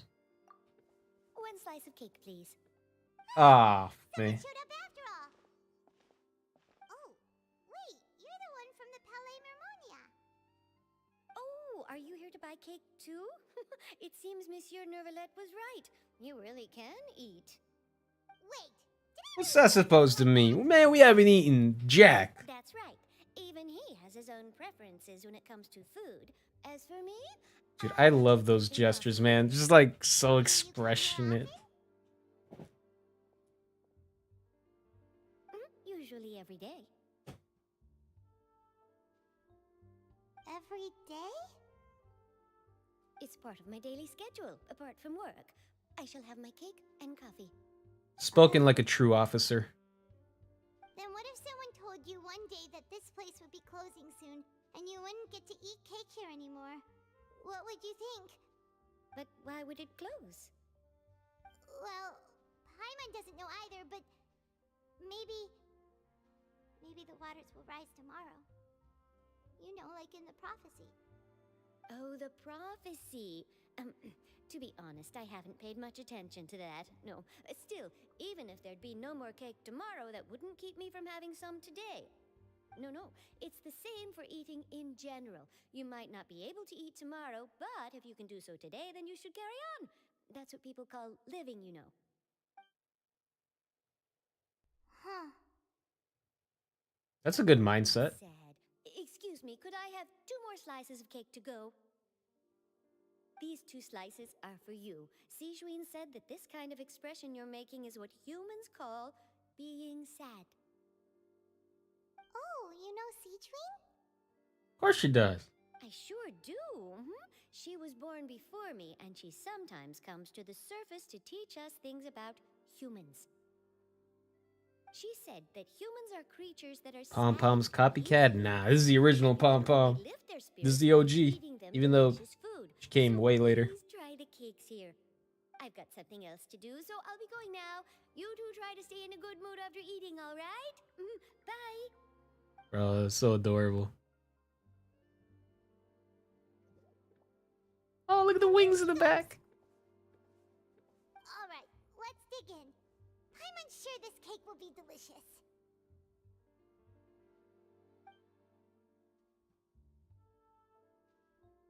It's more delicious than last time! And the flavor gets even better with the sip of tea. It sure would be nice if we could come again tomorrow. Sure would be nice if we could always eat delicious food here. Yeah, too bad we're going to Natlan next time after we save this country. Being a main character is so hard. Gotta save one nation at a time, you know? Oh, we're near the Steambird office. Let's go look for Charlotte and have a chat. Charlotte! Ooh, Charlotte, oui, oui! Hello. If it isn't the Traveler and Paimon! Oh, have you seen the article I wrote about you? Ha! You've got some nerve! You just used us to make some quick mora! Oh, you needn't worry about that. I heard that you were in Poisson sometime Poisson? back, so I sent you a letter to discuss just that. It appears you didn't receive it, though. It's all right, though. I've set aside the amount intended for you. I've even set the table with some food. Wow, what a nice gal. Really? Oh, you're the best! Not my pom-pom? It's my pom-pom. This is a real pom-pom right here. This is the pom-pom. Trouble now, you know. Oh, Paimon knows you're not like that. Still, what brings you here all of a sudden? Were you looking for me? When Mona mentioned you, Precisely. we thought we wanted to see you at work. I see. It seems you've already bumped into Mona here in Fontaine. So she mentioned me? What did she say? She said that you're a real daredevil of a journalist. Nice. In which case, can this daredevil journalist dare to request an exclusive interview with the legendary Traveler and Paimon? I guess. I'm trying to save the country, but I guess. You know, us heroes are always busy. That was more like live photography. What I'd like to do is dive deeper and ask you to talk about the things you've seen and experienced. Yeah, are we even qualified enough? Why not? If I say you're worth an interview, then you're worth it. But not right now, of course. I'll need a few days to prepare.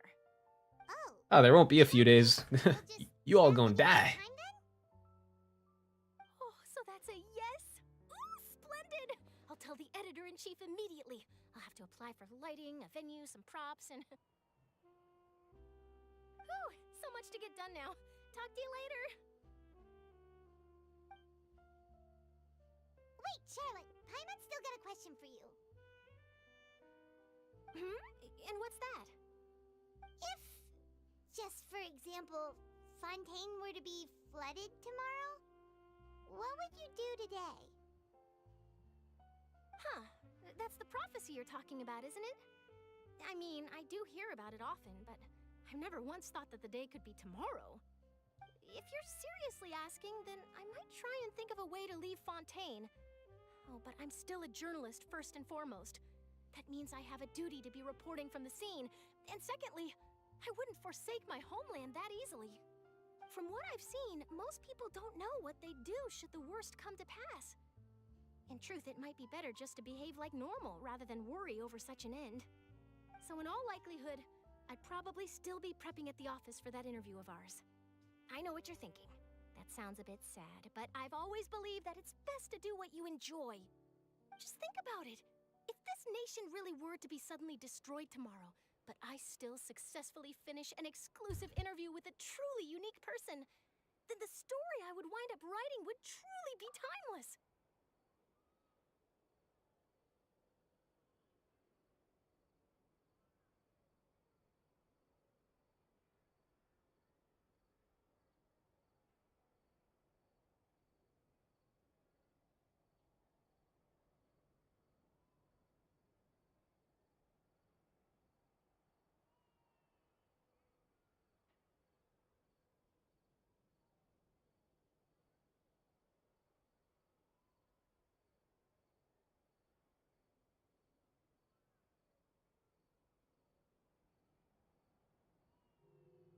And then do you know what I'd do? Well, I'd write that story, send it for printing, and use messenger pigeons to get copies out to the various nations as soon as possible. I'm not a dreamer, nor am I a workaholic, but I do love my job, and I'd be proud of leaving such an article behind. I guess you could say that I was born to be a journalist. But anyway, that's my answer. And on that note, I'll get back to my preparations. That's so nice. All of a sudden, Paimon actually kinda envies her. Anyway, let's go and take a look at the sea, shall we?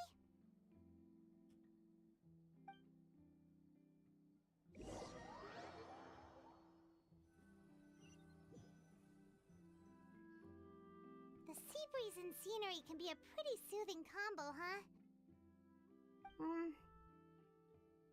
Paimon's been thinking.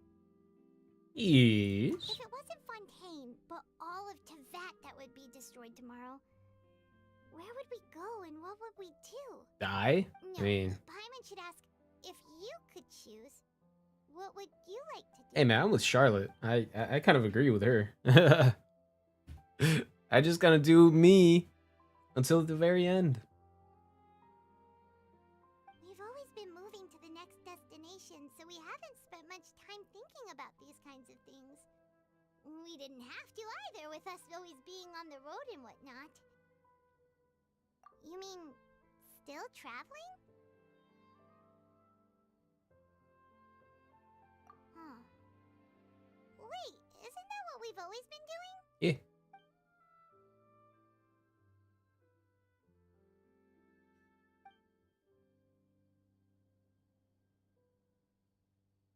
Okay, so that all happens off camera. Okay, okay.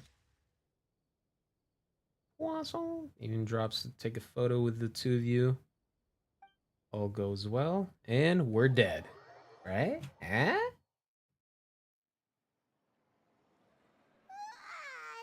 Yeah, I guess we're not dead. You'll grow mold if you stay here long enough. But it's still better than the Fortress of Mirapede, that's for sure. It's not only damp there, but salty too. Ah, so the two of you are still here. Wonderful.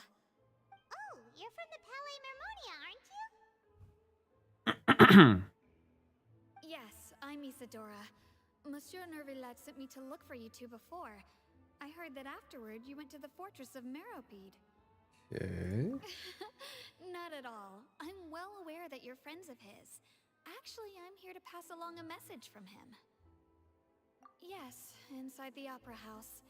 The Maréchaussée Phantom has declared the incident a small-scale riot. A riot? Well, that said, I don't personally think it was that serious. Lady Furina was watching a performance at the Opera House, and while she was resting during an intermission, some other audience members suddenly started harassing her, loudly accusing her of doing nothing about the prophecy crisis. And before she could respond, others started to join in.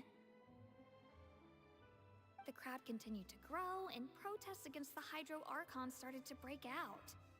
So people have started to put the blame on Furina. Guess they finally found an outlet for the pressure they've been under due to the prophecy. I agree. People will naturally rely on gods, as is customary. But the moment people feel threatened, gods are also the first to be blamed. So what happened after that? Is Furina okay? Seeing that the situation was spiraling out of control and that further argument was pointless, she claimed that she'd gotten tired of this and left in a hurry. The Maréchaussée Phantom had their hands full maintaining order and did not catch where Lady Furina had gone. Only when things had stabilized did we realize that she had gone missing. So, you mean she's still missing? That's right. The Maréchaussée has dispatched many people to search for her, but we don't have any leads yet. That said, I don't think there's much to worry about. She is a god after all. Even if she were to fall into the hands of rioters, what could ordinary people do to her? Good. Monsieur Nervilette sent me to tell you about the situation, but he didn't say anything else. Don't worry, this is more than enough to go on. Thanks for keeping us informed. Ah, is that so? Well, alright then. In that case, you two take care. I'll be heading back to the Palais now. Well, sounds like we should hurry over to Poisson then. Poisson! If we know Furina, she won't try to fix things in this situation. Instead, she'll look for a place to wait out the heat. Oh, I know what's going on. She may be loud and dramatic, but she doesn't have a heart of stone. I see. When Nervilette was talking to her in the Palais Mermonia, and she heard about Poisson, she Poisson. hide her sadness and remorse. It would be hard for her to ignore being accused by the public today. Paimon thinks Furina's probably taken the opportunity to slip away to Poisson and try to relieve the sense of guilt that she's feeling. Huh. Well, what do you think? Paimon knows the answer, of course, but Paimon can do the analysis to back it up, too. Cool, huh? In that case, there's not a moment to lose. Poisson! Let's go to Poisson. Let's go. Come on, I'm excited. I believe we're enacting on the trap that we set up for her earlier. This place looks deserted. Hello. The survivors must have evacuated already. All that's left here are signs of devastation. Could Furina really be here? Let's try to find her as soon as possible. Hello, Furina. Hello. So it's just the two. We've actually never had a one-on-one before. This is gonna be interesting. Or maybe not. She really is here all on her own.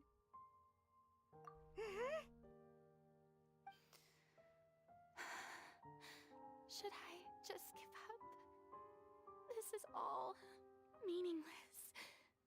What was meant to happen did happen after all. Everyone's dead.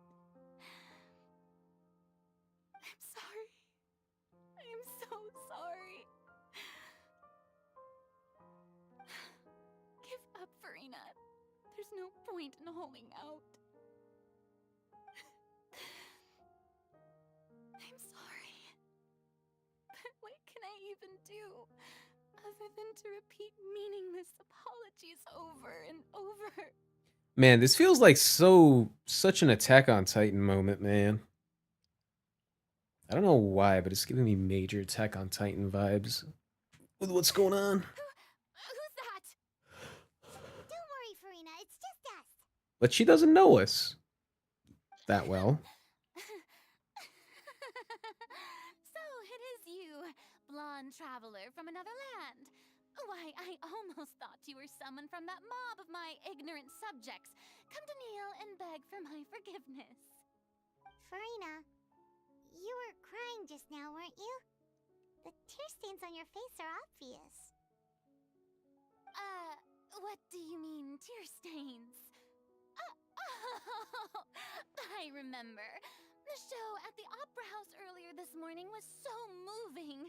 I'm still trying to process it. Who did that uncivilized rabble think they were, disturbing my enjoyment of the arts? They even dare to tout their Archon! I must teach them a lesson. I can just imagine their twisted and frustrated faces once they realize that I'm nowhere to be found. Oh, and I'm sure Nouvellette and those people from the Marche Chaussee Phantom are freaking out right next to them, too.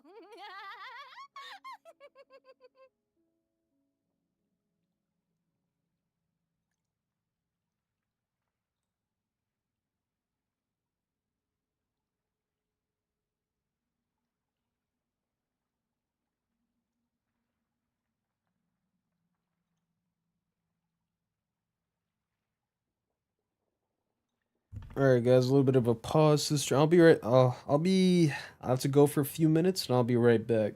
Sit tight or not. Yeah, do whatever you want. But I'll be right back in a few minutes.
Well.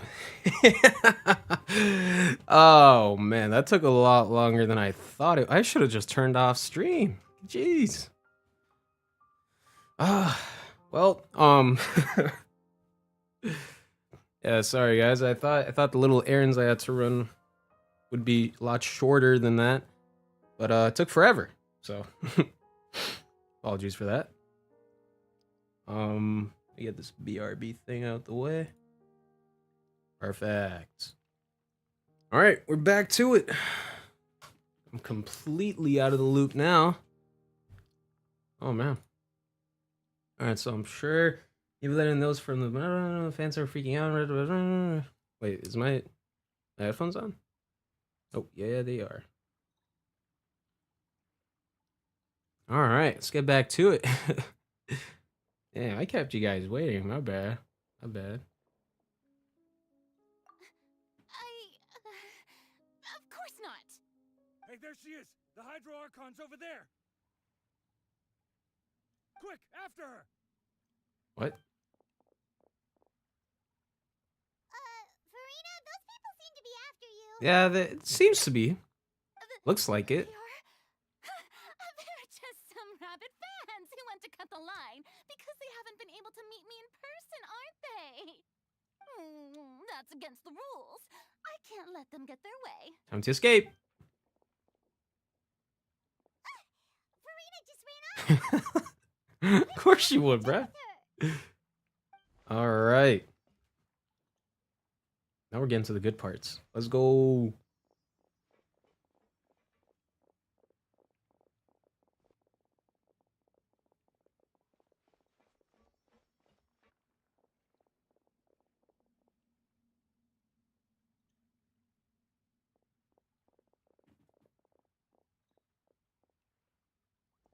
Wow, so intense.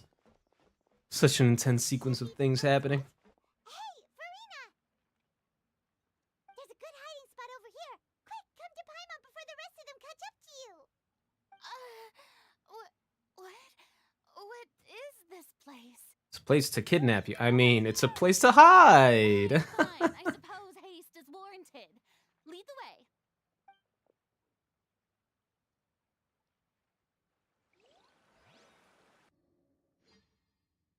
Cutscene. Please, for the love of God, cutscene this. Please give me a cutscene. Damn it!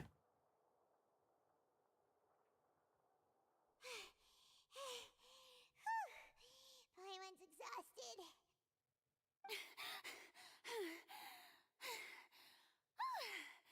I'm so tired.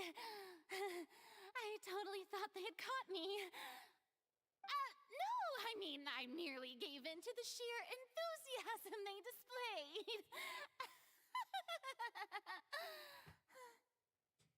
You might want to sound lower to stay hidden.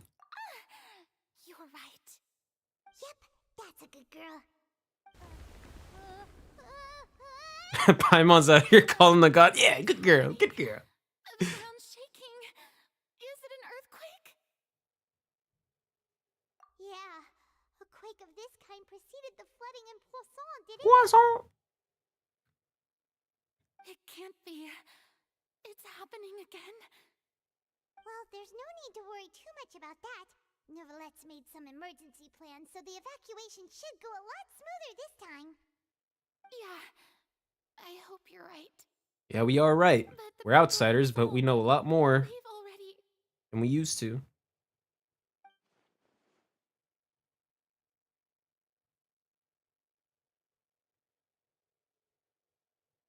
Come on, Fur. Be more open. I've been investigating the prophecy for hundreds. Oh my gosh, she's opening up. I once had informants all over Tevat, searching for clues and feeding information back to me. I've tried all kinds of ways too to hold back the sea. I hope you know this is wired, so Nouvellette is hearing everything. But all my I think. efforts proved to be futile in the end. Really, the truth has been clear to me for a very long time. We cannot make an enemy of the divine. No matter what we do, the will of the heavenly principles will have its way. and the prophecy shall be fulfilled. Give up. I do love the sound of that phrase. It would mean finally coming to terms with fate, but also for me to finally be free. Indeed, I've thought about giving up so many times, especially after we almost lost Poisson. Poisson! Fate is really unreasonable, isn't it? It has no heart and obeys no rules. The prophecy has only just started to come true, and so many people have already lost their lives. But just now, it all became clear to me. I still don't have the right to come to terms with fate on behalf of everyone else. As long as the final moment hasn't come, it's still not too late. Don't worry. I will keep hope alive for everyone until the very end. Well, that's enough for now. I got the impulse to play the stricken maiden, but honestly, considering my rank and station, that wasn't a good fit at all. Don't take any of what I just said seriously. How could I possibly let Fontaine fall to the whims of trivial prophecy? Come on! Paimon could have sworn you were actually being honest just now.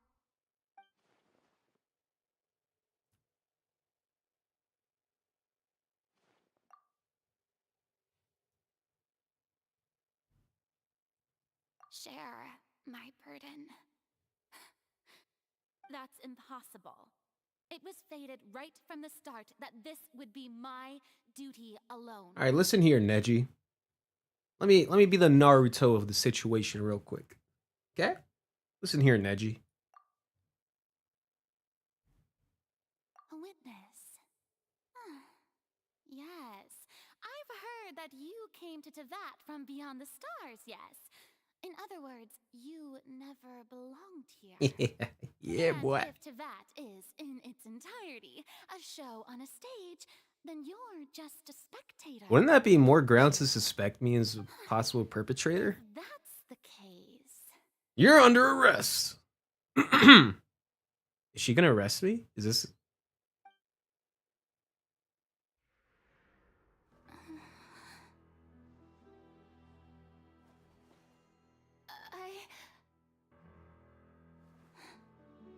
Oh, she's just gonna open up. Nice.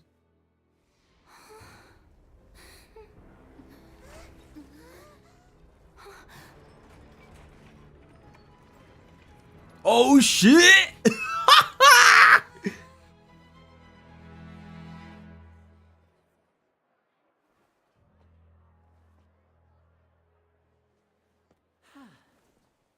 Oh, Lenny! Oh man, oh man. And gentlemen, this concludes my opening performance. Now, without further ado, we may proceed to the trial of our god. So, this is what it is. Yes, you deserve praise for the effort you took to raise the dramatic stakes. Do not forget, however, that I am Focalor, the god of justice, the embodiment of justice itself. Does it not strike you as even the least Hey, sorry for the long wait. of justice to trial? May I interpret these words as your refusal to stand trial? In that case, you will have the opportunity to defend your honor through a duel. Oh shit! You would draw your blade against a god? Damn, she would. Oh, that's the Iron Sting. It seems like you have made up your mind. That's the Iron Sting. I think. Please help me. That's what she's gonna do. Oh shit. Okay. Paimon can't believe it. She just surrendered. What the heck is going on? Did I just see an Archon surrender to a human? Wow, how utterly humiliating. Lady Furina, what is the meaning of this? It would seem that there has been a misunderstanding. To be clear, the raising of both hands is not always an indication of surrender. Looking for excuses again, huh? I raised my hands just now to indicate my acceptance of the trial. No duel shall be necessary.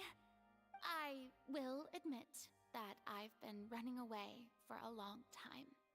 I'm sorry, everyone. Car dance? I was unable to protect the people of Poisson. Poisson? It is my duty Sorry, to it's just stand trial for by my impulse. crimes.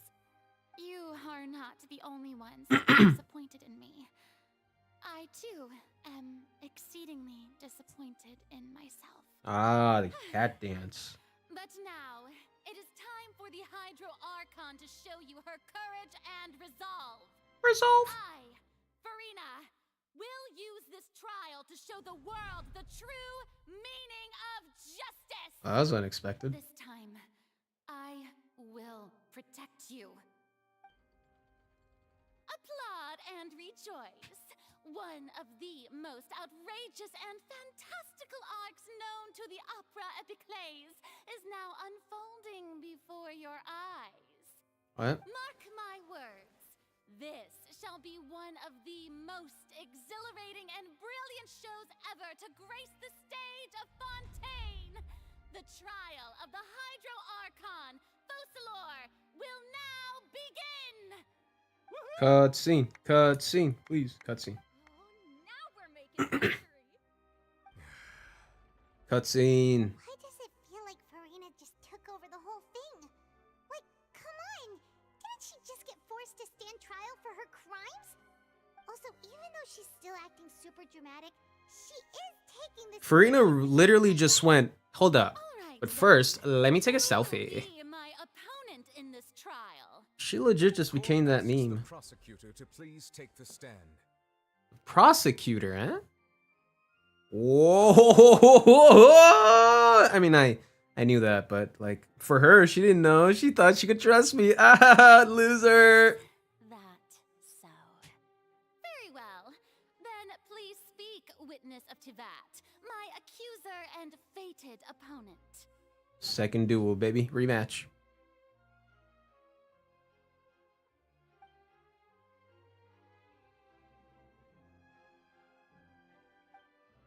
Aight.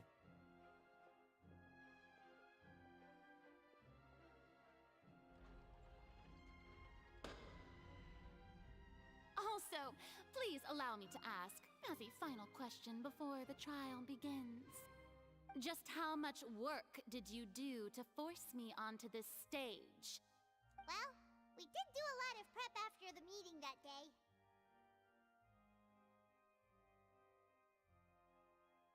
I can go over the tasks assigned to the Spina di Rosula, since they were rather straightforward and easy. Navia, the president of the Spina di Rosula. Most of the people who participated in the disturbance this morning were my subordinates. They changed into plain clothes and came to the Opera House as regular audience members, waiting for the perfect opportunity to incite insurrection against you.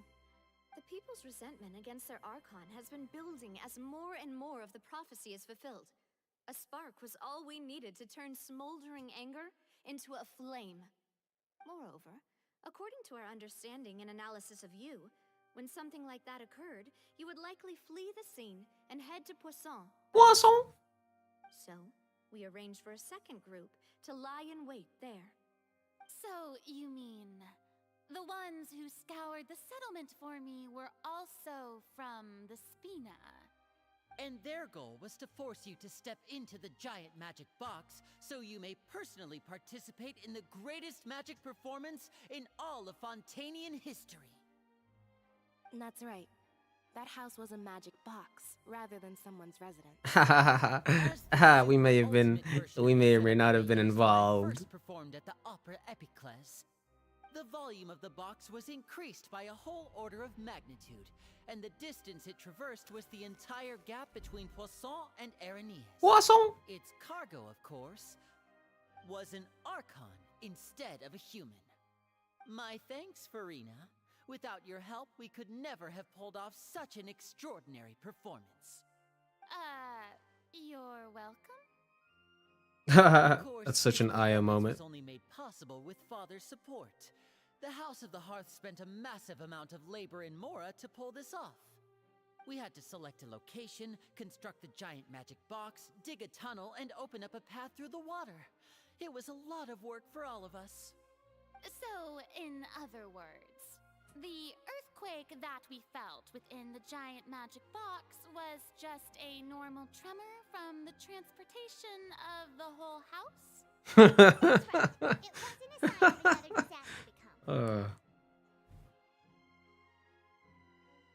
You've met your equal, Aya. Though not in reality, in fiction, you've met her. Then, I can guess Nervilette and Cloran's parts. You gathered a crowd, prepared a stage. Iron Sting! I knew it! She has the Iron Sting! That's the Iron Sting, baby. Wait, that looks a little darker than the Iron Sting. As soon as I appeared on the stage, the trial may commence without a hitch. Am I right? Yes, that is correct. Well, Clorand, I must commend you for your courage. Only the most outstanding champion duelist in all of Fontaine would accept a duel with an Archon without flinching. Thank you. As for you, traveler, I suppose your role was to keep me distracted with conversation once you found me in Poisson. Poisson? Make sure that I didn't notice anything amiss before revealing yourself as my prosecutor once we'd arrived onto the stage. Objection! Is what I would have said, but I guess you guessed wrong. Oh? Yeah, dum-dum.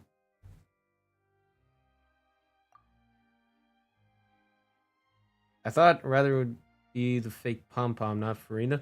You a fake pom in your dreams. Is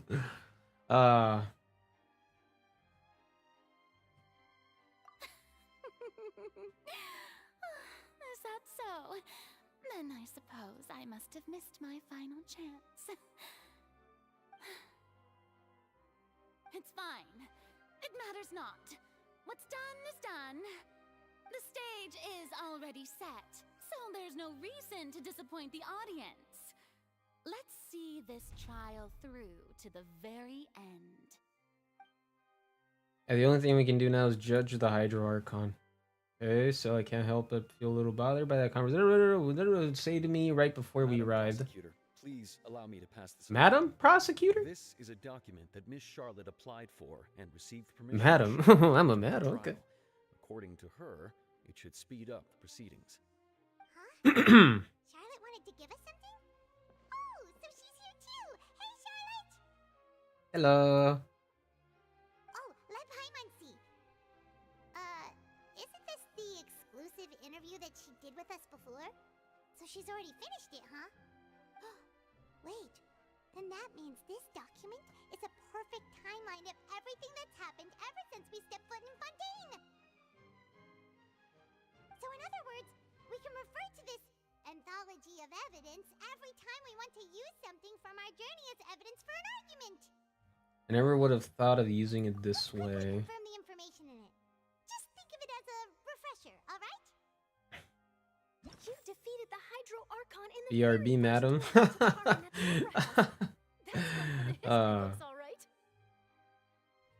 Okay.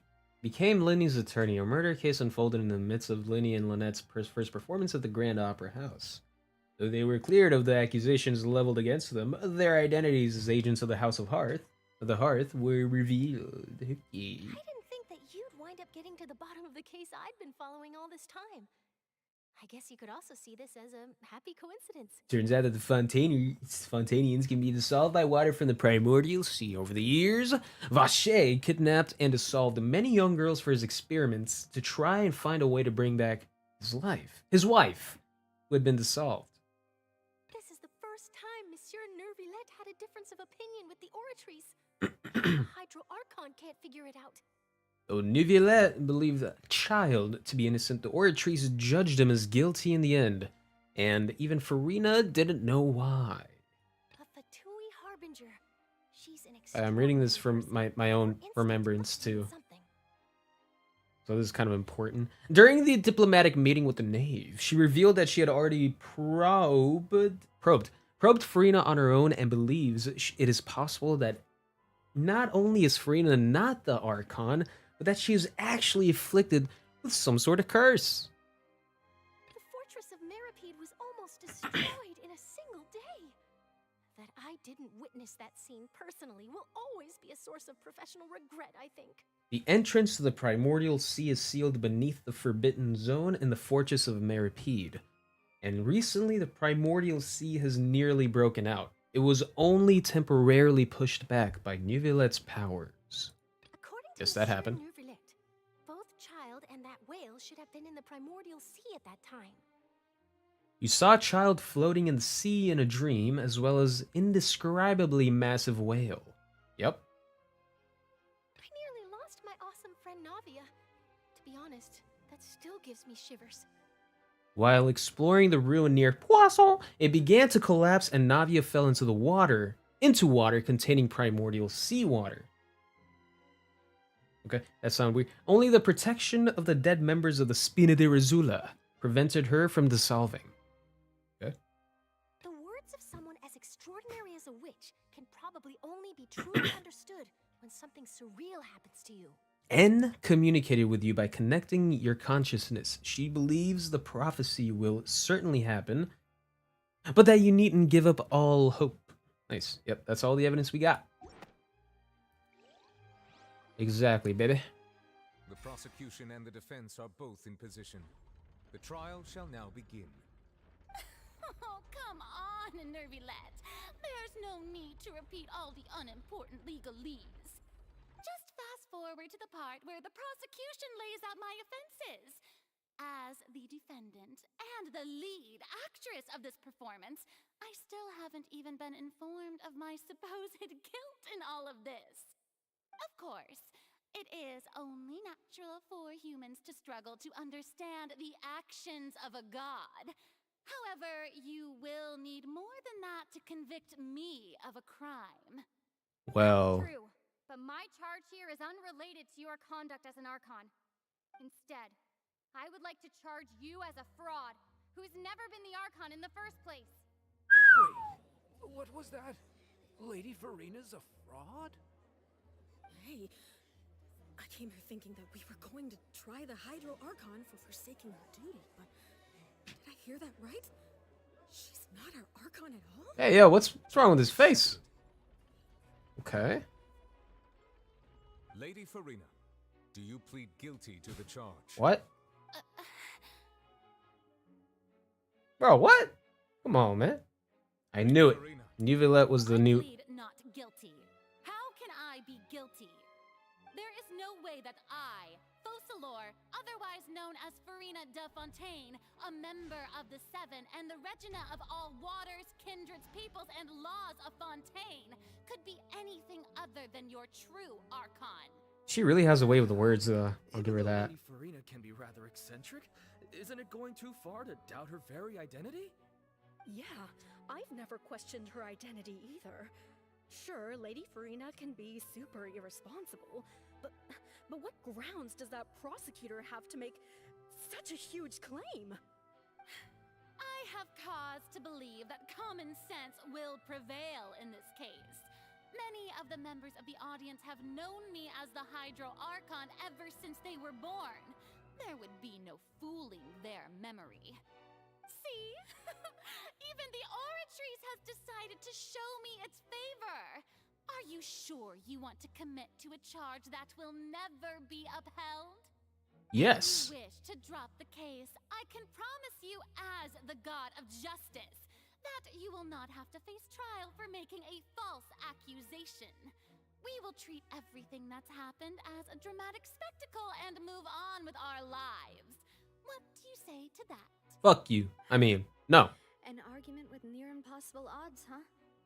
We have to not only refute Furina's claims, but also overturn the long-held beliefs of the people. Well, I tried to give you the chance to surrender. If you must persist, then let me ask. If you believe I'm not the Archon, Then what manner of being do you think I am? Kokomi's jellyfish. I was not the Archon. Then Your how hair did looks I like it. manage to live for over 500 years? You're actually from Honkai Star Rail, so... What do we know to be special about Furina? Okay. I am back, Madam Konjo. Welcome back, Madam Aya. Oh, they're gonna hold my hand this time? Damn. Okay. They're gonna hold my hand for solving the puzzle here. I'm a bit disappointed. Let me figure it out, Hoya.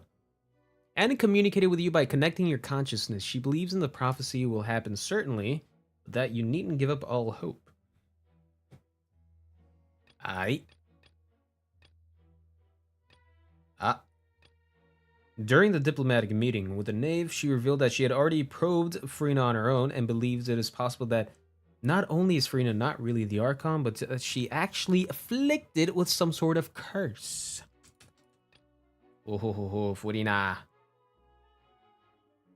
There you go. The child incident. She didn't even know. That doesn't sound right. What? Furina doesn't think this clue can be used as compelling evidence to build our case. What the hell? Okay. I mean, this could be hearsay with the knave, so I can't possibly do with that. Tea time with N, that's even more abstract, and I can't lead with that. But it's only between that... Wait.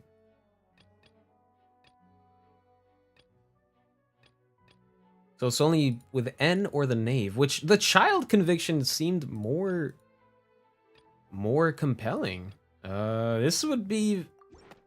No way. First of all, you may be a member of another long-lived race, which would allow you to naturally possess an extended lifespan. And second of all, even if that wasn't the case, there could be other ways to extend your life. Who gave you that idea? Was it the knave? You'd sink so low as to use a harbinger's words against me. Doesn't matter who gave us the information. What matters is the veracity of the claim. A curse? I once thought it possible that the aura of an Archon might naturally resemble a type of curse. But in light of this claim, perhaps what I sensed was not your divinity, but a curse after all. You sensed it too, huh, Nervalet? So Furina, instead of an Archon, could you just be a cursed human? Lady Furina is actually a human? Well, it is true that it's extremely difficult to tell humans and gods apart just by looking at them. It's not impossible. Yeah, your hair's not glowing. Like Zhongli, Shogun, or Nahida. Well, don't start celebrating too early now. Even if I have been carrying a curse like you said, how does that prove that I am merely a human being? Besides, And Venti, yeah, you're right, the you're right. difference between a human and a god is the possession of authority. Gods can do what humans cannot. That's why they're worshipped as gods. For centuries, manifestations of my authority have served the nation of Fontaine. One need only to turn their eyes towards the Oratrice Mécanique d'Analyse Cardinal in this very opera house, or Ah. endemitium that is used in every aspect of life. What about the child case then? Nah, that's definitely the next case. Hold on, I got you, Fufu. Look at me. You tried to reference the Oratrice, but weren't you as confused as all the rest of us when the Oratrice declared Child to be guilty without any proof? Otherwise, you should have come up with a good explanation for that by now. Didn't I make myself clear at the time? The decisions of the gods are naturally difficult for humans to comprehend. There is no need to provide... There is though, you're in a court being... Lady Furina, I believe a reminder of your current circumstances is in order. While the court is in session, the principles of justice and the law must come before all else. While you are an Archon, you are also first and foremost the defendant in this trial. You will prove yourself unable to defend against the prosecution's charges if you continue to withhold vital information against the rules of the court. I never thought you'd use that kind of rhetoric against me. That was no No one is above the law, Furina. I've merely reiterated the rules of the court. Rules that all should respect and follow. So, you neither knew why Child was declared guilty, nor did you understand the structure and operations of the Oratrice. Instead of having been created by you, the manifestations of authority you mentioned have been made by the real Hydro Archon, haven't they? The real Hydro Archon? Well, now you're really losing me. It is No, true don't that get I did lost. not know why the Oratrice gave out a guilty verdict that day. But the Oratrice handed out that verdict unilaterally, and it has been operating independently ever since it was first created. Mm-hmm.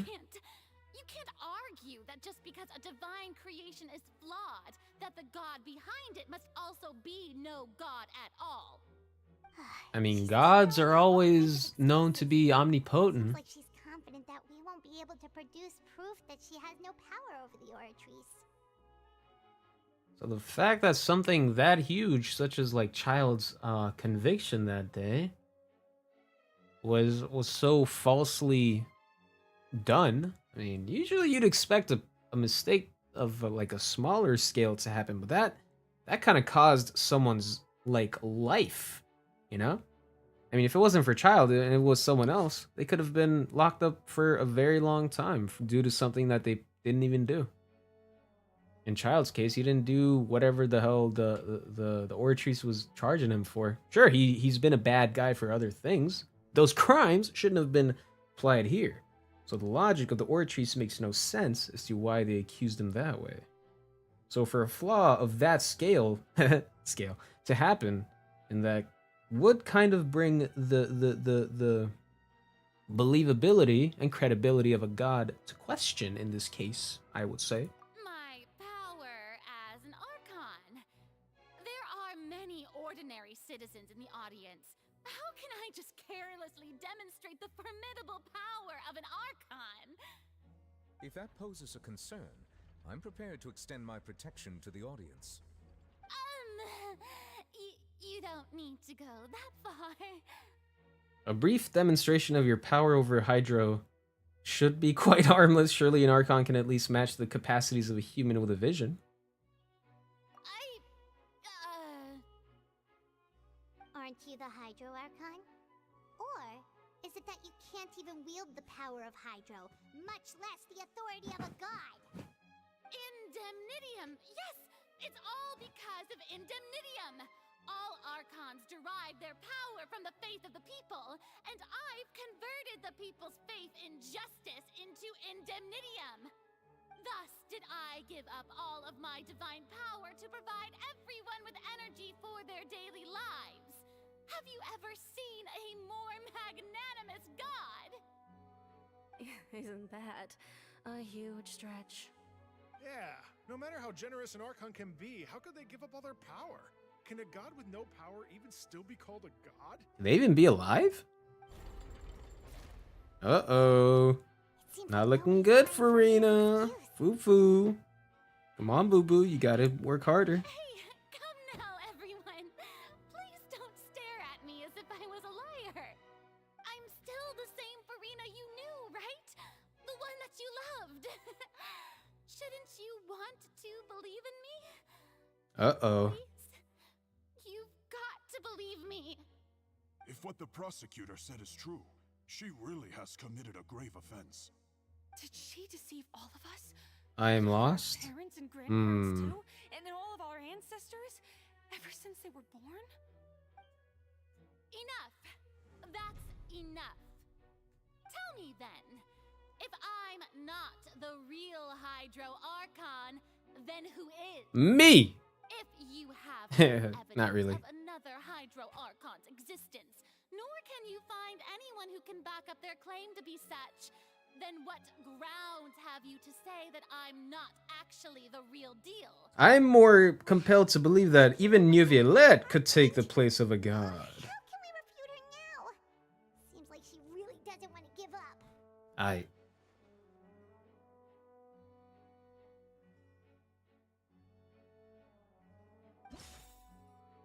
Ooh, okay. A murder case unfolded about the first performance on the Ground Opera House, though they were cleared. Their identities as agents were revealed. I mean, that's relevant. Wait, why are these all like irrelevant? What? Wait, so this is somewhat relevant to the situation? The entrance to the Primordial Sea is sealed beneath the Forbidden Zone in the Fortress of Meripede, and recently the Primordial Sea has been nearly broken out. It was only temporarily pushed back by Neuvillete's powers. Yeah, people are more bound to believe that maybe Neuvillette has even more godly abilities than Furina. Ah, you see? That doesn't sound Fuck. right.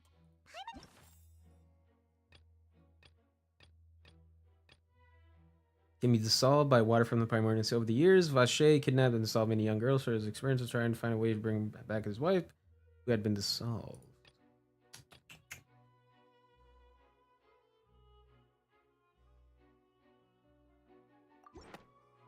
No way. Nah. No, wait. What? Hey! I didn't mean to do that. Sorry.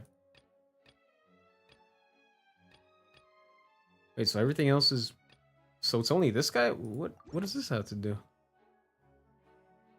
has been established that all Fontanians can dissolve in water from the Primordial Sea. And that means... Since you insist on claiming to be a god and not a human, then there's a method that you can use right here and now to eliminate all suspicions of you being the latter. Miss Navia, please apply to serve as a temporary attorney for the prosecution before addressing the court. Though you act in partnership with the prosecutor, you must still adhere to proper procedure. Super sorry, Monsieur Chief Justice. I swear this really will be the last time that I'll speak out of turn. Now, I've brought some seawater. Oh, okay. I guess he's gonna allow it. A massive flood struck the area not long ago, taking many lives, including those of some of my closest friends. So, Miss Furina, would you dare to touch some of this seawater? If we are to believe that you are indeed the real Hydro Archon, touching this seawater would have no effect on you. All it should do is strengthen your case. But if you don't dare to touch it, then we would have basically proved the reverse. Oh, and I must remind you that after the disaster at Poisson, nobody wants to see any more people dissolve. I do hope you'll act prudently and choose the simpler path of admitting guilt. Navia from the Spina di Rasula. The Spina has governed Poisson for many years. Poisson? I guess her suggestion is valid. Yeah, Furina, why don't you just, like, attempt to die? If just a human, she's probably Fontanian like all the rest of us. Would she really dare to try? This probably shouldn't be done in court, if I'm being honest. Don't do it, Furina. I don't actually want you to die. Lady Furina, this test has been unilaterally proposed by the prosecution. As it falls outside the realm of standard court proceedings, you possess the right to decline participation. But what if she's a god, but, like, is still afraid, you know? Refusing to participate is basically the same as a confession of guilt. She's just staring at the water without saying a single word. It really does seem like she's quite terrified of it. That could only mean... What's going on? Is she really planning to... that's not what we thought she would... Due to the inherent risk of the test, Lady Furina, you may... She's gonna do it. Ugh. Hey! Holy shit.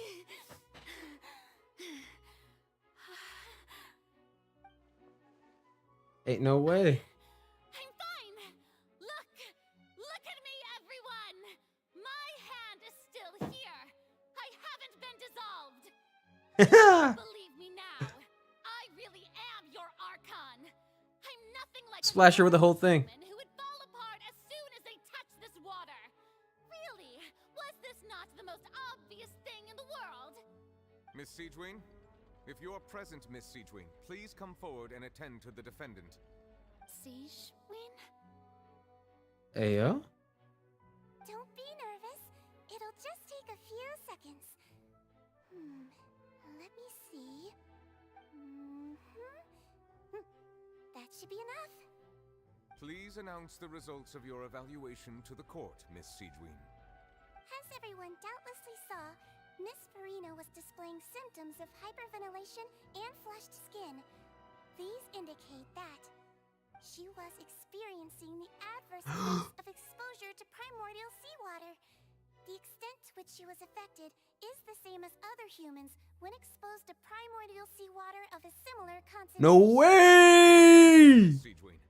Lady Furina, you may return to the defendant's stand. No way! Did she just say?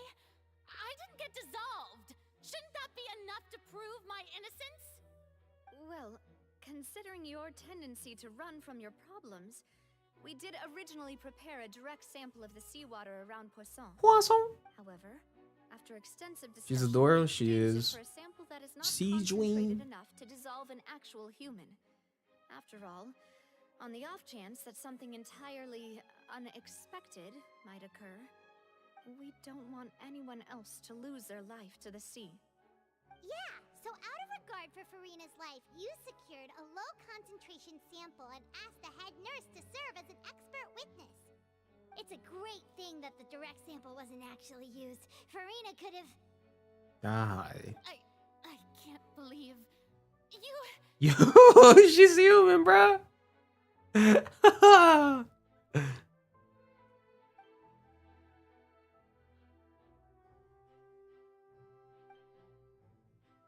But hadn't she given up everything a long time ago? Listen to me, everyone. Please don't give me such cold and disdainful looks. What happened just now didn't prove a single thing. Think about it. How can you conclusively prove that an Archon can't also be affected by the primordial seawater? Also, if I was really just a human, why would I dare to just put my hand in that kind of water? Oh no. Oh no. Please, everyone, anyone, just listen to me. I swear, I really am your Archon. Sheesh. No, they're...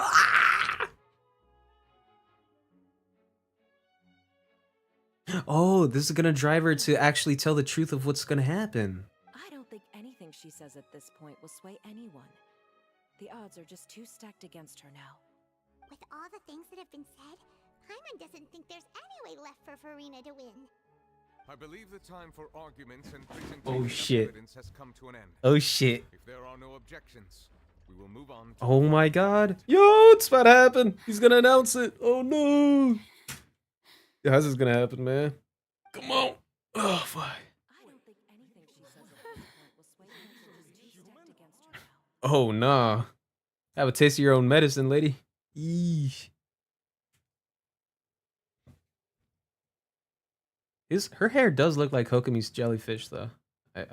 I'll still stand by that. As Chief Justice, I shall now render judgment on Furina's misrepresentation of herself as the Archon of Fontaine. As a human who knowingly deceived her fellow citizens, Furina is... Guilty. Guilty. Guilty.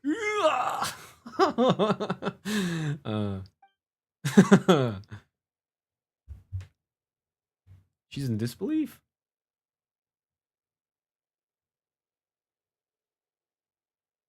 We shall now turn to the Oratrice Mécanique d'Analyse Cardinale to render the final... Oratrice Mécanique d'Analyse Cardinale. Oh, it's a Honkai Star Rail pull animation. Ooh, about to get a 5-star judgment trial. Ooh wee. According to the judgment of the Oratrice Mécanique d'Analyse Cardinale, Furina is... What's wrong? Oh no. It can't be. Did the Oratrice just declare Furina to be innocent? No. The Oratrice also displays a guilty verdict. But the judgment shall be. Oh no, dude. However, the exact wording of the verdict is thus. The Hydro Archon, guilty To be punished via the death sentence. Oh no! The death sentence? That's actually one of the available sentences? I've always thought that it was just a myth. The one and only time the death sentence has been handed out at the court, and it's been given to the very person we've worshipped as the god of justice? What an unexpected twist. Yikes. Furina's been sentenced to death by the Oratrice? Mécanique d'analyse cardinal. To show her the seriousness of things so she'd tell us the truth. How did things escalate this quickly? Yeah, Furina about to die. The outcome is indeed quite strange.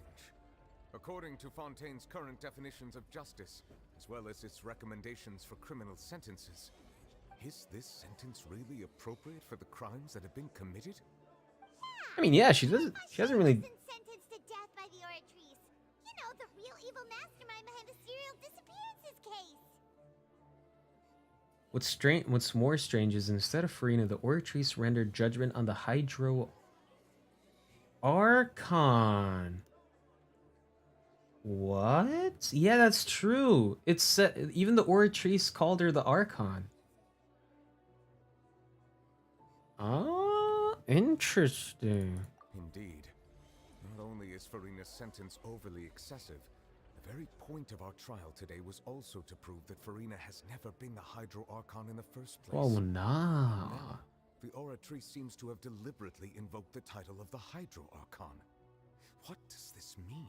The Oratrice is rigged. Cutscene? Cutscene? Oh, fuck. Excuse me, if I may interrupt. Oh shit, the most introverted dude in the entire game? Is the trial still going? Fremine, you finally made it. I assume this means you've completed your mission? Mm-hmm. Any mission Father assigns to me will always be top priority.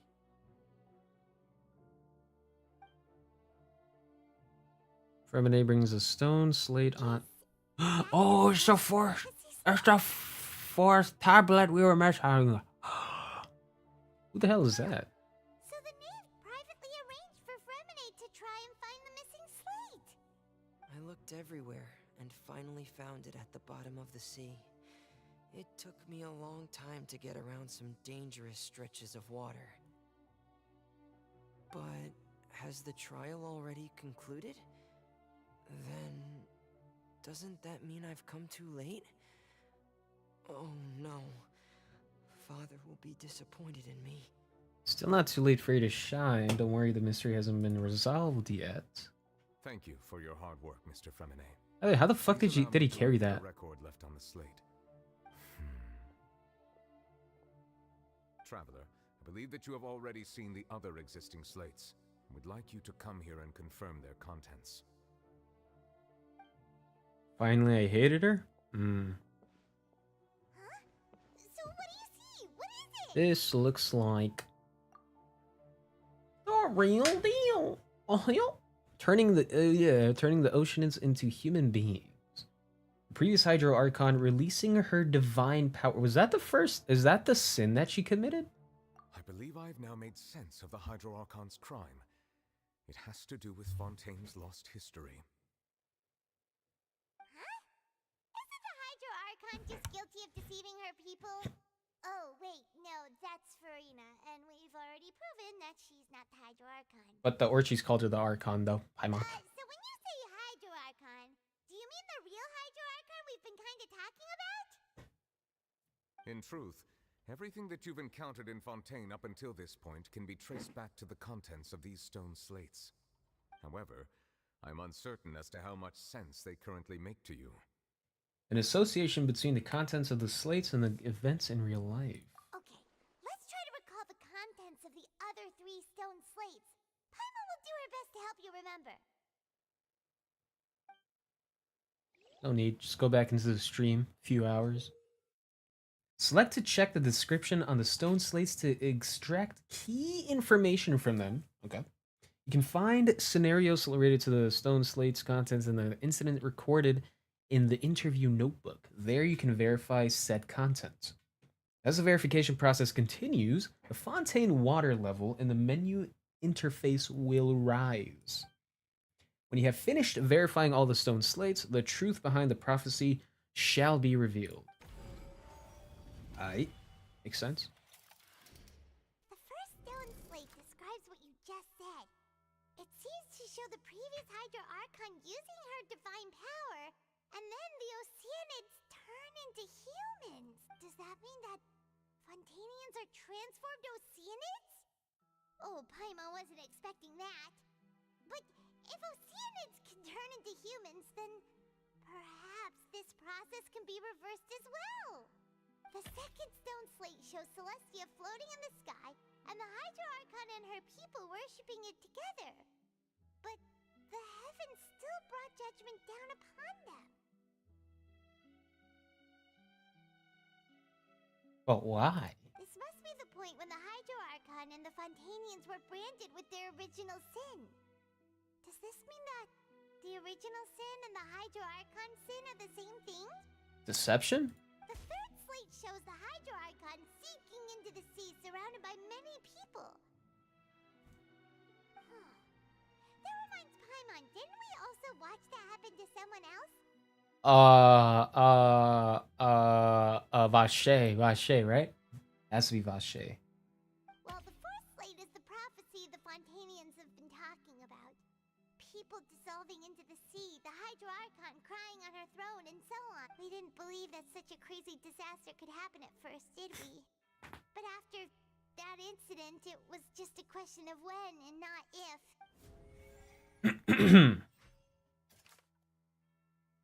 Stone slates. In the rune showing the prophecy describes a history of the future. The first piece that was originally missing has been found by Fremine.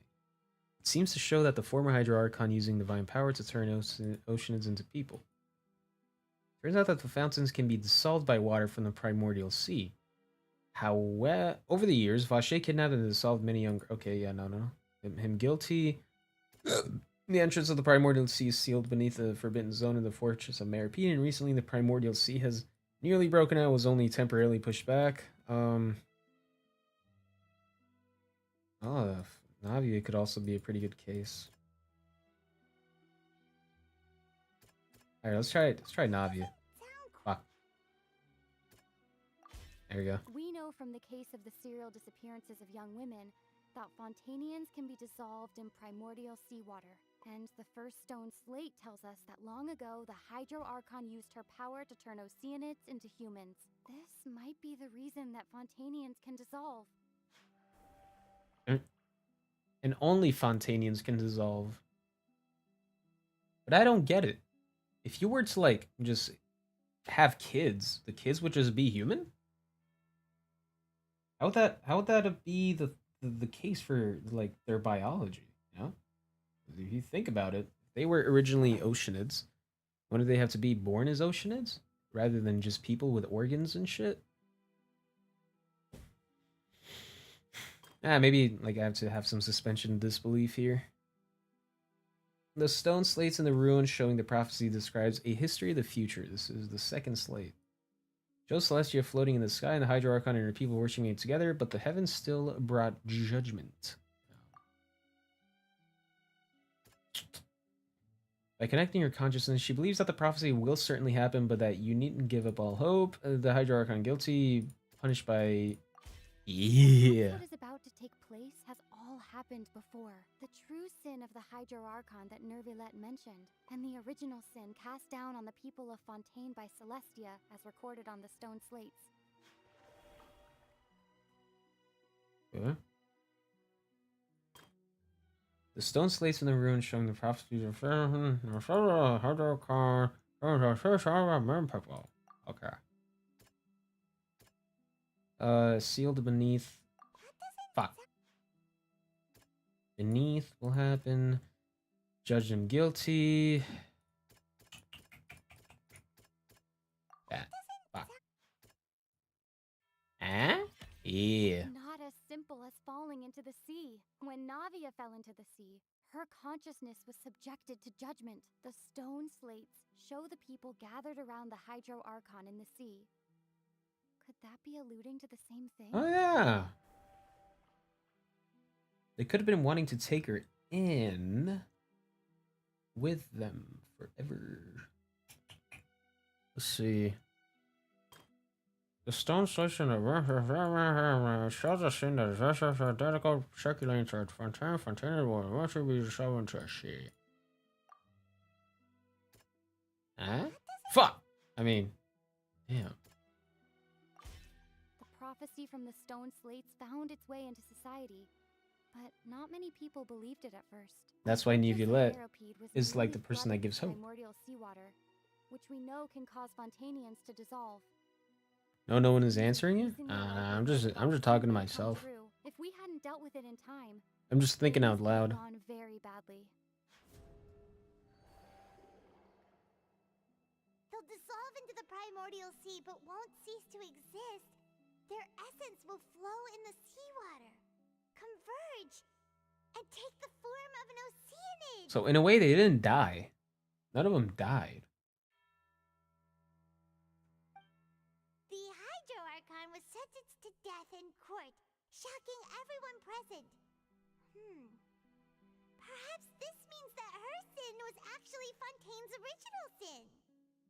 Deception. Navia fell into the water inside those ruins, and she nearly dissolved. She was surrounded by the people. Yes, Nama goes. Ah! Here goes. Please don't hurt me. Take part in a trial meant to make her stay. The eruption of the primordial sea at the fortress of Meripede was the surest sign that the prophecy was about to come to pass no matter what. The prophecy's contents can all be verified by recent events. If we combine what we know together, loads of truths should come to light.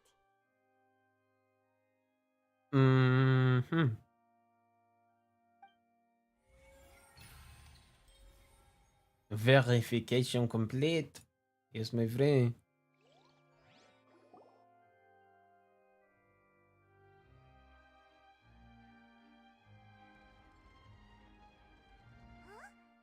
Oh, Paimon gets it now!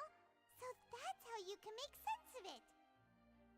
But then it feels like we're going to have to share some truly shocking revelations. Let's hear them. First slate reveals that Fontainers are not real humans. Linny, did you hear that? We're not real humans. All Fontanians were originally created by the late previous Hydro Archon, with Oceanids as their Yeah, base. literally Genshin's worst boss. The evidence for that can be found in how only Fontanians could dissolve in primordial seawater, and how all the girls Vache dissolved were also turned into Oceanids. Oh, and according to Navia, when she was about to get dissolved, she also saw everyone gathered around for a trial, all of them in the shape of Oceanids. Indeed. Indeed. The second slate reveals that the crime of the Hydro Archon was her creation of Fontanians from Oceanids. And it follows from the content of the first slate that she probably angered Celestia by creating humans without prior permission. That could also explain why the Oratrice judged the Hydro Archon to be guilty. It's to account for that ancient sin. The Hydro Archon's true sin was creating us? And yet, after many hundreds of years, the Hydro Archon's creations have turned around to try to judge the Archon within the Opera Epiclese. The twists of history are often the most unexpected of all. I'm still convinced that it should come after the fourth slate. Isn't the image here just like when Navia fell into the sea? So wouldn't it be trying to show the image of the Hydro Archon also falling into the sea once the prophecy has been fulfilled in the fourth slate? Depicts the fulfillment of the prophecy as it's already widely known. The people will all be dissolved into the waters, and only the Hydro Archon will remain weeping on her throne. Only then will the sins of the people of Fontaine be washed away. Did Paimon get all that right? Does that prophecy always have to happen? You've made some keen deductions. I must say, given how much you still don't know, it is impressive that you've already managed to connect so many pieces of the truth. However, while you were able to decode all the information on the slates, they've also been etched with an additional layer of hidden information using a different power source. When we were at the ruins, I tried to decipher the hidden information recorded in the slates. But since we only had 3 slates at the time, I was unable to come to a full conclusion. Now that the slate collection is complete, I shall make another attempt to decipher the narrative recorded within. If everything goes well, we should finally be informed of the unadulterated truth. Mm-hmm.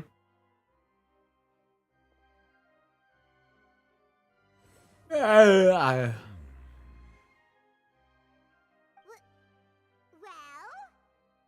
Did you get it? I believe I should share this truth not only with you, but with all the people of Fontaine as well. I will try to briefly summarize it for you. Ladies and gentlemen.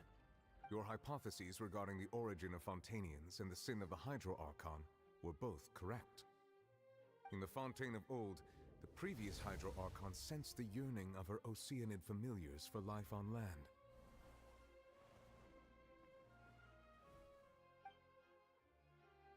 The Oceanids were enamored with the beauty and romanticism of human beings, and wishing to have those experiences for themselves, expressed to the Hydro Archon their desire to become of a similar kind. However, even though water as an element is intricately linked with the power of life, the Hydro Archon, as one of the 7, did not possess the authority to create a new form of human life. Not one to give in, she eventually found a way to create permanent humanoid bodies for her familiars by appropriating the power of this planet's primordial sea. She poured primordial seawater into the Oceanids' blood vessels, creating humanoid mimics in the process. But if Fontainians were to ever come into direct contact with water from the primordial sea, the power within their bodies would escape these artificial restraints and return to the sea. As a result, their forms would collapse, and they would be reverted to their original forms as Oceanids. Huh. Of course, the Hydro Archon never received permission from the heavenly principles to create a new human race. And thus, the Hydro Archon and all of her creations came to shoulder the original sin of appropriating the power of the primordial sea. That is the true history of how the people of Fontaine first came into being. Damn. So you... Oceanids before we turned into human beings? That's way too much information for me. I think I'm just going to pretend that I never heard a single thing. Wait, but if that's the truth, we can't let the Hydro Archon be sentenced to death. After all, her only sin was creating us.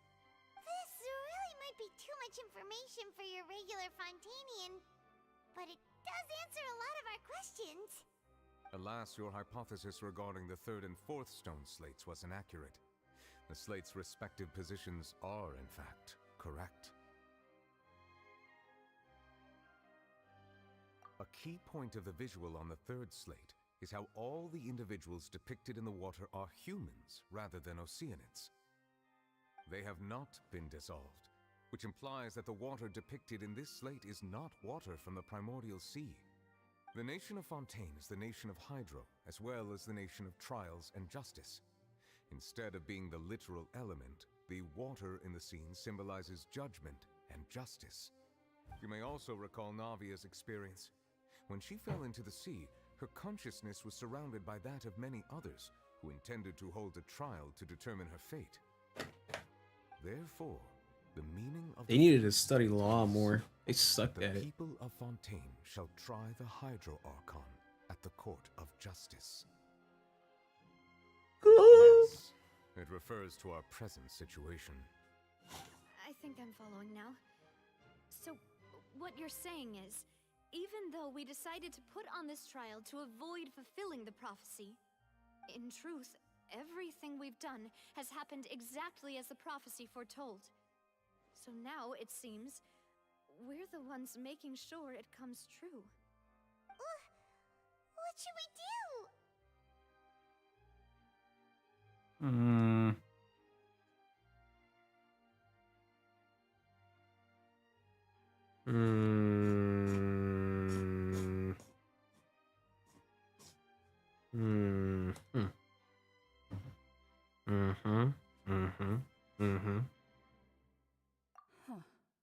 no matter what, the prophecy will be fulfilled. Is this what it feels like to be a prisoner of fate? No, does that mean Cloran is an Oceanid? God damn it. Traveler, I would like to point out another small fallacy in your deductions. About the fourth slate, you probably thought that the eruption of primordial seawater beneath the fortress of Meripede served as the surest sign that the prophecy was about to come to pass, yes? However, I believe that rather than being a sure sign, that eruption could in fact only be a small warning of something far worse to come. As for the root cause of the catastrophe, I believe you've already encountered it once before.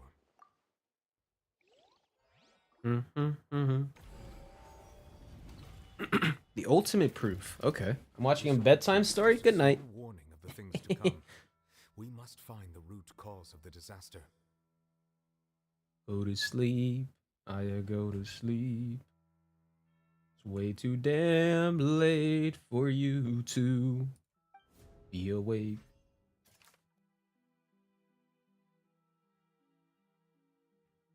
Prophecy, the disasters will likely spread from here. The secret of the forges of Meripede has been protecting is the entrance to the primordial sea. Though Nivillette has sealed it once more, just how long will it last? Verify the truth.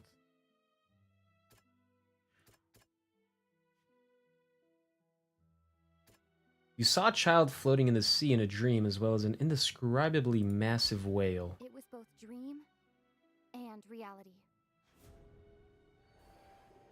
Damn, just like that?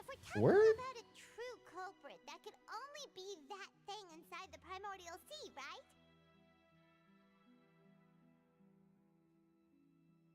I'm alone? I'm not alone. Technically, you're here.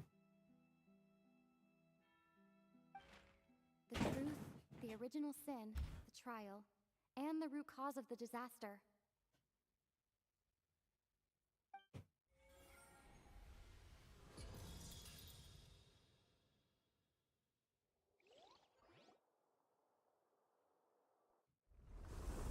Oh shit!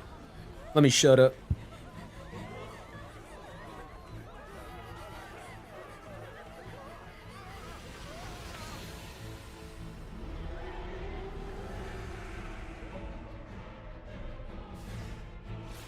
It's child!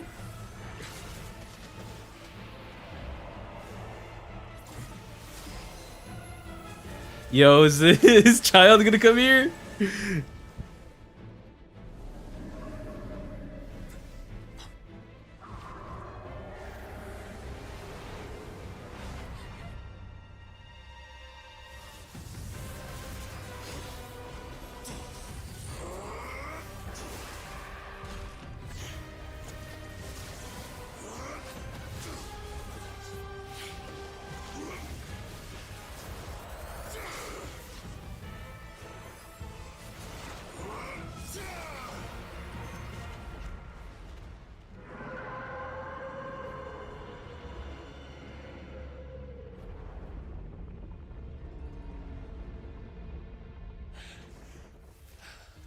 Yo.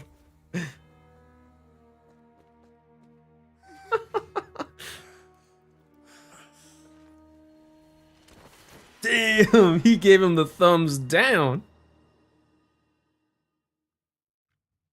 I think he basically told him, "You're next." Wait,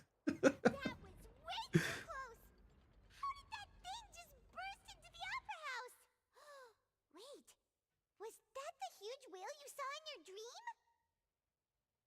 So we've met it at last. I understand very well why it has chosen to make an appearance here. That whale does not belong to Tevat. It is a monster that has traversed the stars, weeping all the while. It has been greedily consuming the energy from the planet's primordial sea, using it to grow. That is the main cause for the rising sea levels. And once it has finished consuming all of the energy contained within the sea, its next step will be... You said that when the Hydro Archon first created Fontanians out of Oceanids, She filled their blood vessels with primordial seawater. Precisely. That whale finds the blood of Fontanians nigh impossible to resist. Therefore, when it left the primordial sea, it decided to make its next stop a packed opera house full of food. Food in the form of Fontanians.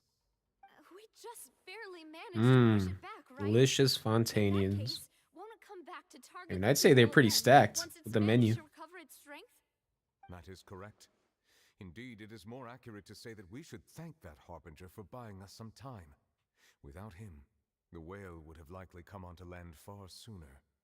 From the way he looked, he must have been fighting the creature for quite a long time. That battle maniac. We've always known that he had a special connection with that whale, but we definitely didn't expect it to help us out like this. Anyway, now that we know that this whale is the actual cause of the disaster recorded in the prophecy, all we need to do to stop the prophecy would be to find a way to beat it up, right? Yep. It is too late. It's never too late. That's my weekly boss battle there, Nevulet. You watch your mouth. This is gonna be my boss material right there. We already absorbed too much of the primordial sea's energy before we could notice it. At this point, it has become practically integrated with the sea itself. Even if the entirety of Tevat were to be destroyed, it could still survive and swim off towards some other world. Like the Astral Express? Something I will accept. We've already done everything we can, and we even found the true culprit. We've come so far. You can't just tell me that the last hurdle is some impossible foe. That's just not fair. But Navia, oh, we've tried so hard. Should end. I'll fight it to the end, no matter what. So the prophecy will be fulfilled no matter what, huh?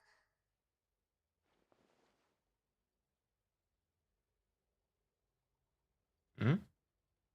The prophecy. Yes, what has been prophesied will be fulfilled.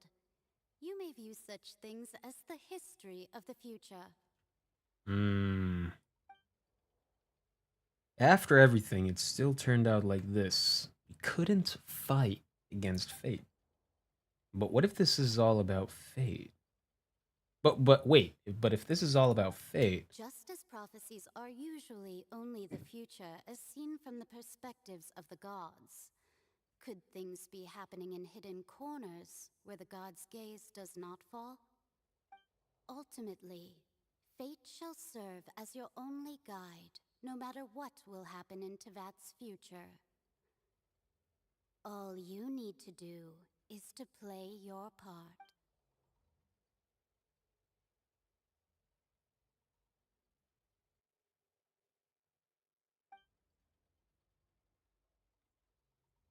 Furina, that's what we missed.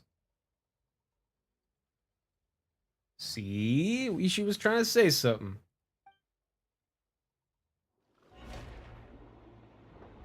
Hello?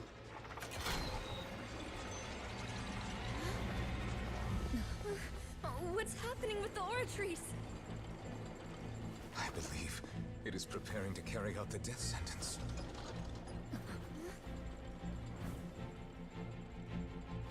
Furina!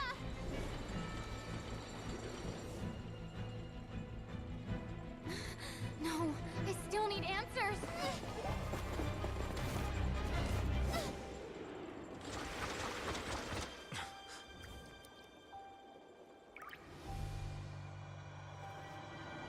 Oh.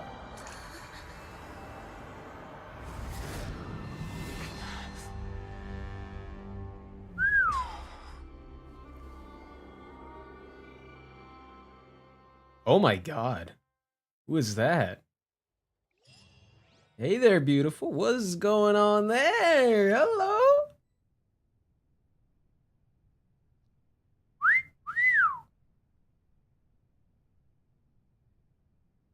Oh. What a bold thing to do.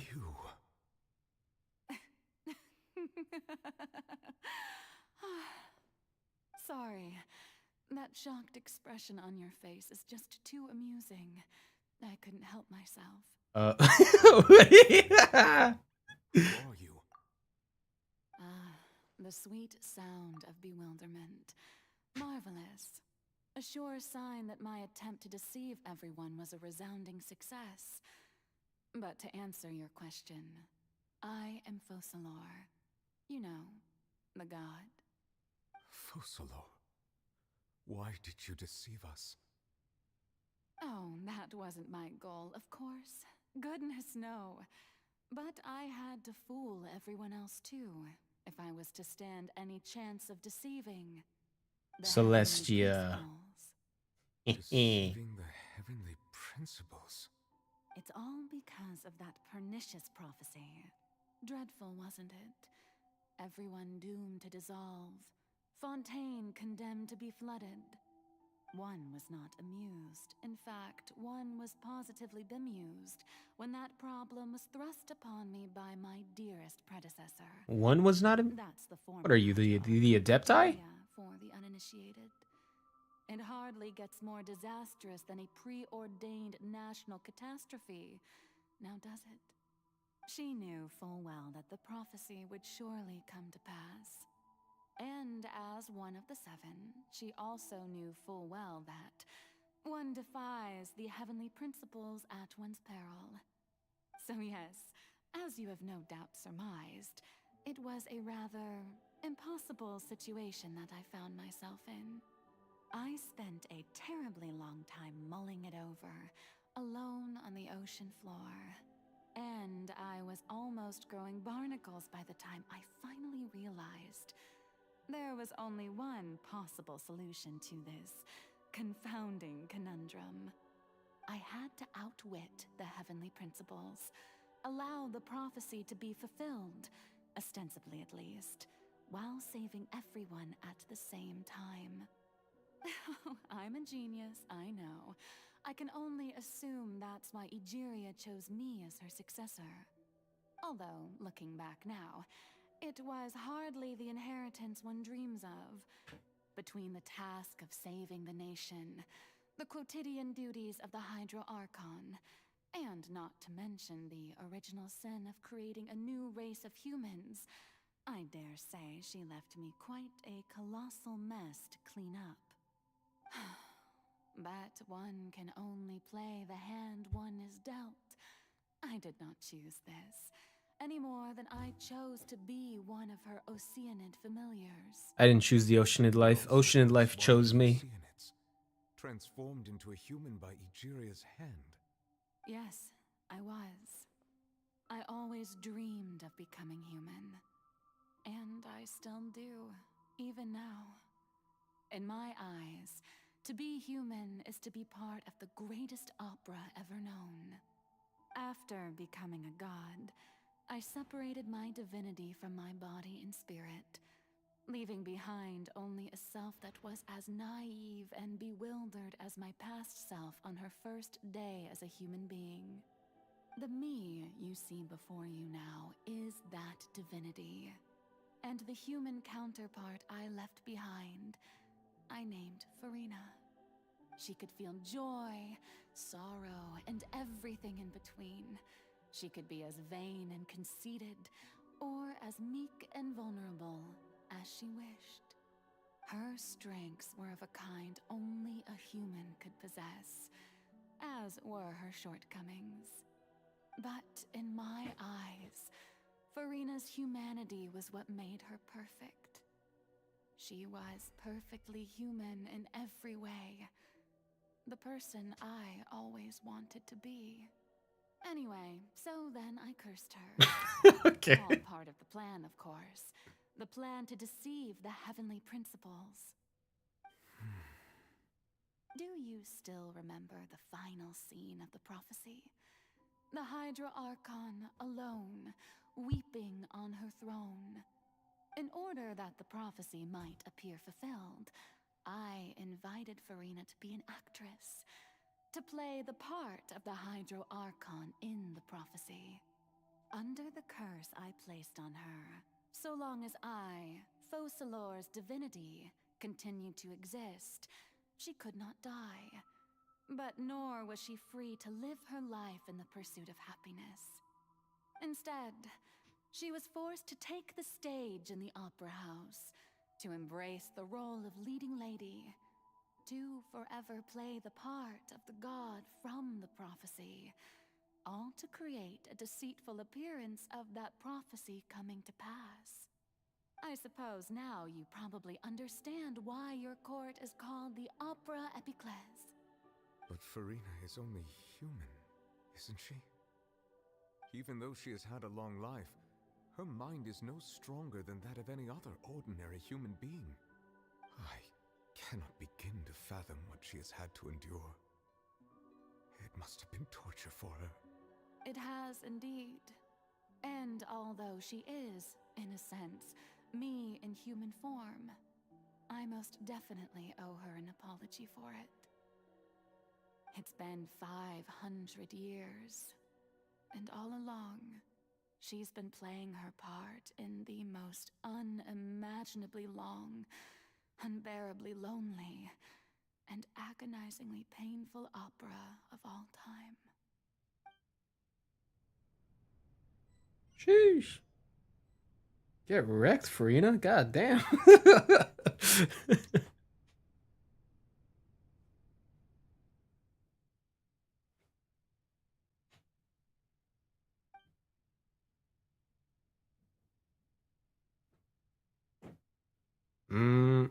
Okay.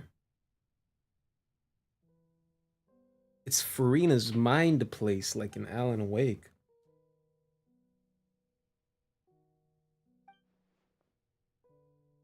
Oh, may not be actually.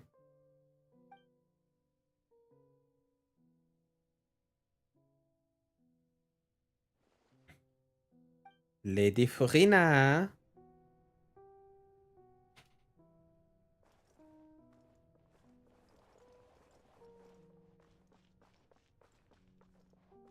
By the way, it's not often I get to come here.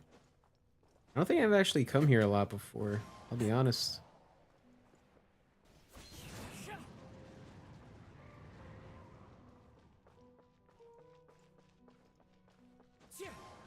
Yeah, I was about to go up the stairs, bro. I'm Kazuha. I'm him, bro. I'm not gonna go up some stairs, bro. I'm literally him. Oh, who permitted you to come onto this stage? Now, I understand your admiration for my august self, but I must ask you to keep to the rules. Come on, it's me. All right. It is not my intent to reprimand you. There is no need to state your name. Just be off with you. Do not distract me from my performance. Oh, is this the little world in her trailer? Okay. Oh, do not jest. Can you not feel it? I am Focalor. The eyes of countless Fontanians are upon me. I must, at all times, display the utmost elegance and nobility.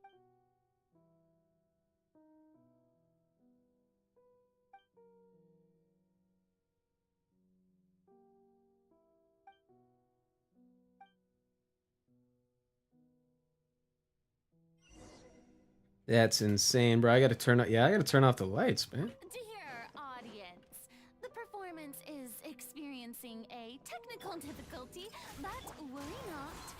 The guards shall resolve it soon. Nah, you guys are weak sauce, baby. Not against a real. Hey, what gives? The audience is still watching me, you know. Guards? Wait, where are the guards? Guards! Na. Woohoo! Casually breaking the law. Woohoo! Oh yeah. Anyway.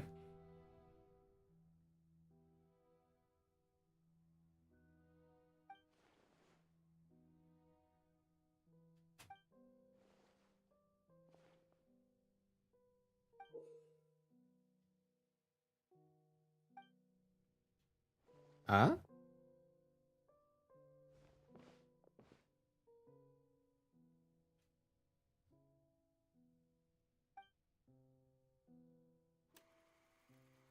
seen one before a mirror, Furina. Before a mirror, Furina. Ooh. Let's go! I mean, I already have her, but let's go! Wait, can I? Oh my god. I don't know why, but like walking right now, man, is like the coolest thing ever, bro. Let's go. Furina. Furina. Huh? Who's that? Who's calling me? Where are you? Be not nervous. Be not afraid. I am before you. Wait a moment. You're mirror me? How can this be?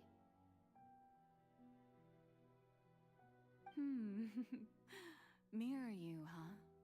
You know what? That's not bad. Let's go with that. Mirror me. What do you wish to say? The prophecy. Have you heard of it? What prophecy? Wait. I know. I think. I don't know why, but it's in my head somehow. The people will all be dissolved into the waters, and only the Hydro Archon will remain, weeping on her throne. Only then will the sins of the people of Fontaine be washed away. Oh, very good. You know it well. What's going on? I can't seem to remember anything clearly. The only thing I know for sure is this prophecy. Will it really come to pass? Yes, it will. And that is why I've come to you. Disaster will come to Fontaine sooner or later. Things will develop just as the prophecy declared. There is no escaping it. But doesn't that mean everyone will die? I'm a Fontainian just like them. Will I dissolve too? Oh, don't worry. Magical meetings exist in this world precisely to give people a chance to turn things around. It is the reason why you met me today. I will tell you how to save everyone, but you may have to suffer somewhat. That's harsh. Oh, so there's still hope after all. Goodness, you frightened me. You spoke so much and with so much certainty. As for the suffering, well, I will admit that the first thing that came to mind was, why do I have to be the one to suffer? But if the prophecy will come true, I'll also die anyway, right? So if I've already met you as my magical meeting in this world, if there were scales, with all the people of Fontaine on one side, and my pain on the other, is it not obvious where the scales should tilt? You truly are the perfect human, my ideal. I suppose this would also be the justice that belongs to you. Huh? Don't worry, it's nothing. Listen well. Fontaine has just lost its Hydro Archon. I need you to play a role, that of the new Archon. Play as a god? That's right. You must begin a never-ending masquerade. You must never let anyone suspect your identity. If you can keep it up, then I shall have my way of defying this prophecy. But should your identity be revealed, then all hope will be lost. But how will I do this? A human assuming the role of a god without being exposed. Don't worry. What you must do is not to turn yourself into a real god, You simply need to play the role of a god as humans imagine them to be. Being a human yourself, I'm sure you already know what such an entity would be like. Remember, your true challenge will not be pursuing divinity, but contending against humanity. I'm still not sure I understand, but I'll try. I'll try to do this. So, how long am I going to have to play this role? To accomplish this mission, you will have to stay on the stage for many, many years. You will endure and not grow old until your task ends. But I promise you, all will eventually end in a magnificent and dramatic trial, and everyone will be saved. A trial, huh? How exciting. I'll be looking forward to it. That sucks. Scene 2, Ascension Speech, Furina.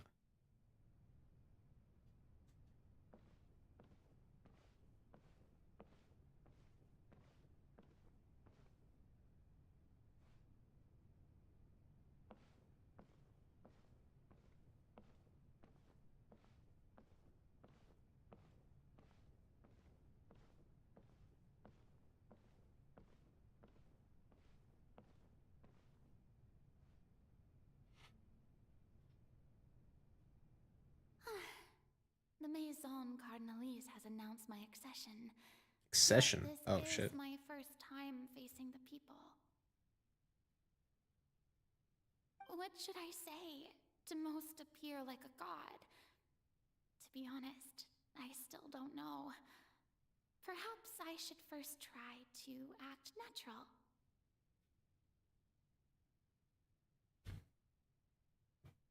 What a lovely bedtime story. Ladies and gentlemen, good evening, and welcome to the Opera Epiclese. I'm sure you've all heard about how I have taken on the role of Hydro Archon. Indeed, I am Furina de Fontaine, your new Archon. Pure earnest, so good. Truth, I know little about becoming a nation's new god, but it will be my honor to guide you all. As the god Focalor, the god of justice, I shall do all within my power to lead you into an age of fairness and justice. Right? Once again, thank you all for coming. If you should have any questions or suggestions, please send them to the Maison Cardinalise. The future of Fontaine will require us to work together, after all. This should do it. I thought I might stammer, but thankfully, I was able to convey my thoughts just fine. Okay, and next. That's the new Hydro Archon. Is this some kind of joke by the Maison? I would have thought that a being that surpasses humanity would be a bit more assertive. Hey, did you hear that? She even told us to send her suggestions there at the end. Shouldn't gods be all-powerful? She's being so modest. What's the difference between her and an ordinary person, then? If you ask me, perhaps the succession didn't actually happen. She might just be a Maison-backed puppet. Wait, what's going on? Why is everyone suspecting me of being a fake? Oh, this is bad. If I get exposed here, there'll be no saving the people from the prophecy. Right. Mirmi said that I just need to play the role of a god as humans imagine them to be. Calm down, Furina. Think. What do the people want? How would they imagine a god to speak and act?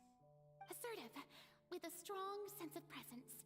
One who can dispel all doubt. That is the character I'm fated to play. Mm-hmm.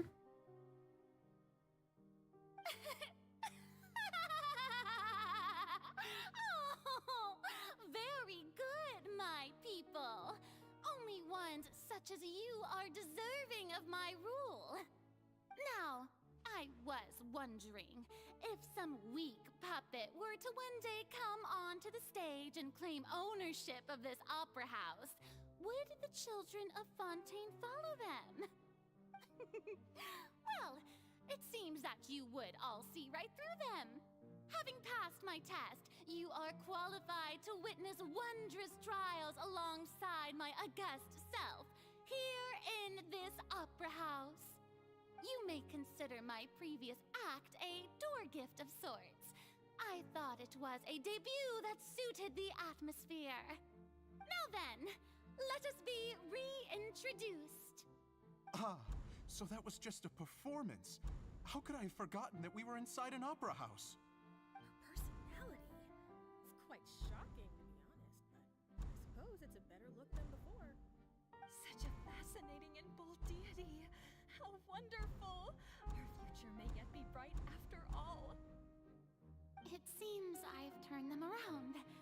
Best follow this flow and restart my accession speech. Summon courage resolutely with conviction. My dear people, whether you acknowledge me or not, whether you trust me or nay, I say to you, keep faith in your ardor for justice. We have heard it said that this nation's sins can no longer be washed away. Well, I say that justice is most fragrant when it blooms amid sin. The scales of justice should not weigh heavy in the hands of its God. On one side, it must carry fairness and justice. And on the other, praise and applause. May law be the prayer on our lips. May judgment be our worship. Let us light the fires and drink to the future of Fontaine! There is no trouble in this world that justice cannot solve. All that is needed is for you, my people, to believe in it, heart and soul. So long as I, the Archon Focalor, stand within the Opera Epiclese, so long as I stand before the Oratrice, I shall even judge the gods of this world! Damn. He's been through some shit.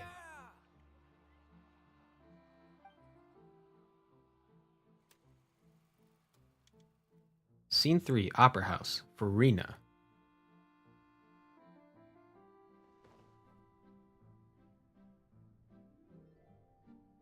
Mm-hmm.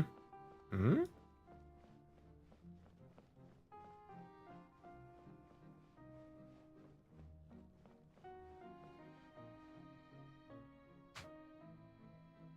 Lady Furina, here are today's case reports, as well as a summary of the follow-up for your perusal. Come now, was I not just at the Opera House in person? Leave these kinds of things to Neuvillette. Besides, none of these trials were the one that I'm looking forward to the most. If I may be so impertinent, what kind of trial are you truly looking forward to? A magnificent, dramatic, and wondrous trial. A trial to end all things. How could you hope to understand? Hold on. Before that, I'm gonna be right back.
Oh well, I'm back. Glad to see nothing turned out wrong. Well, I'm back. Fear I lack the ability to grasp your divine thought. Oh, someone must have hacked my account and my second account. I don't know what that's all about. Do not take what I said before too I seriously. typed in chat. The hell? Go now. Do your duties. The trial I await. It will come one day.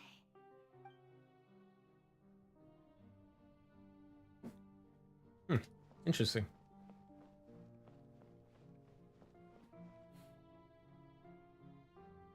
Lady Furina, I don't know what to say. Thank you for agreeing to see me. No need to thank me. Or rather, thank your own sense of perseverance instead. Long have you stood in line to meet me, have you not? Oh, I'm afraid that's just an inevitable consequence of my divine charm. All right.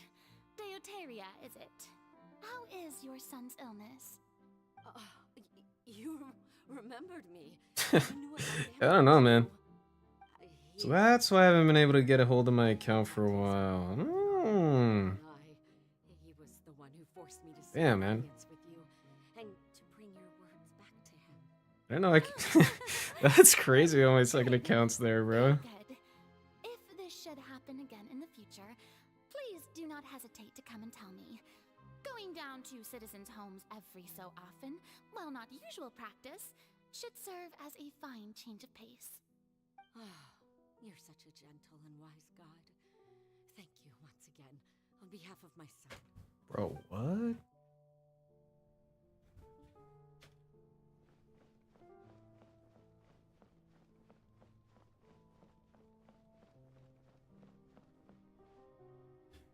Furina best girl. The hell? I typed that? Oh, what's going on? Lady Furina, here are the latest hydrological reports. As for the specific parameters you asked to take note of, I'm afraid things still don't look good. I see. It's as I thought then. As your god, I did already expect this, but I wanted to see how far your human wisdom would allow. I mean, Konjo's clips, sure, like she has endured a lot, and there's a lot of character to her. But best girl, I mean, come on, man. Like, there's gotta be someone else here that could be best girl. You know what I mean? Well, as I understand it, the Fontaine Research Institute is also trying to find a way to counter the rising water levels. Really? Have they found anything? I'm afraid that they haven't found any effective solution thus Dude, far. what are you talking about? Come on, she's best girl? So, well, no wonder. This issue. Period? You didn't even put the period at the end of period. What the fuck are you talking about? God damn. Come on, man, chill out.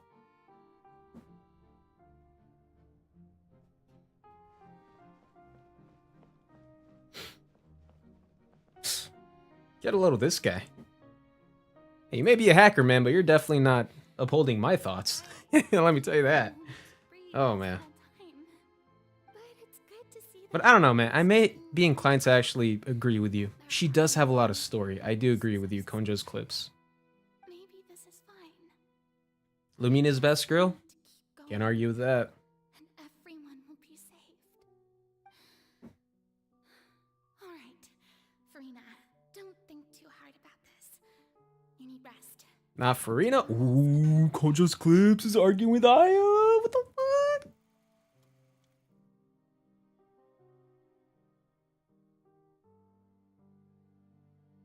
Lady Furina, here are the new trial reports for the latest cases, as well as a summary of the Man, file. I can't believe this guy. Jesus. There'll be no need for that. I've seen them already. There's no need to go back over scenes I've witnessed in person before. Lady Furina, I've waited so long for this chance to see you in this manner. Indeed, my dear loyal citizen.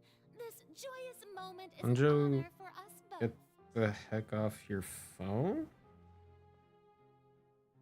Lady Furina, we're detecting significant hydrological anomalies near Poisson.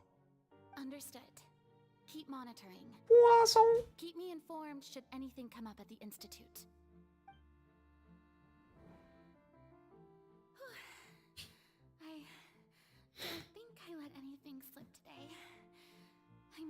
show the people that there is nothing to worry about.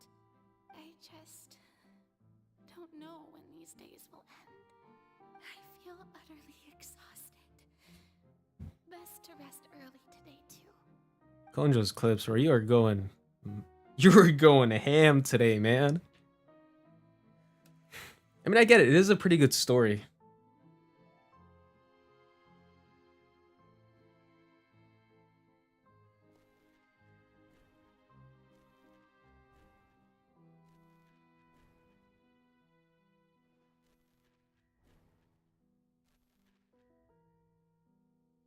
Dude, honestly, bro, I do feel like the storytelling of Fontaine's been way better than anything so far, in my opinion. Lady Furina. Like, it's been actually pretty good. It's like a dream being able to speak with you up close like this. I've heard that the first member of our family who You agree too? My man. audience with you was Madame Deoteria almost 20 generations ago. And what a fine family yours is indeed. It brings me great joy to meet such a faithful believer, a descendant of a line most ardent. Surely you exaggerate, Lady Furina.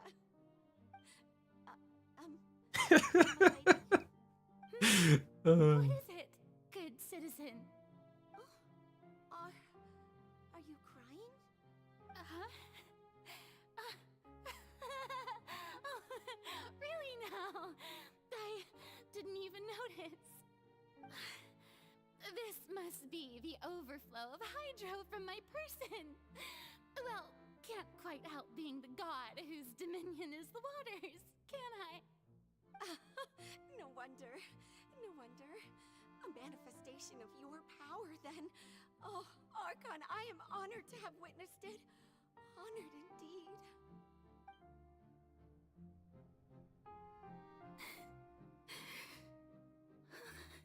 Damn, she's been putting on an act for this long? So lonely. Just how much longer? Hundreds of years must have passed by now. Perhaps the show must go on for hundreds more. I never imagined that it would hurt so much. Have I reached my limit? No. Perhaps I reached it long ago. Today I didn't even notice my own tears. I want to tell someone, anyone, about this. But would that not destroy all I've done so far? I've conducted so many investigations across the centuries. But there's not even a sliver of hope that we might break the prophecy. All I can do is keep heart. I must maintain this act. It is the only way to save Fontaine. Please, mirror me. You have to succeed.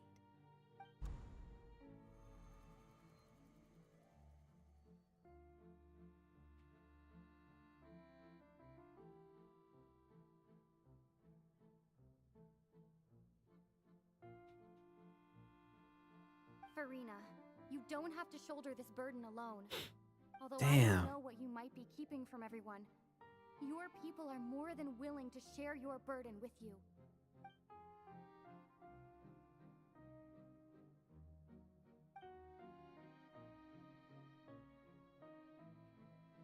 Share my burden. That's impossible.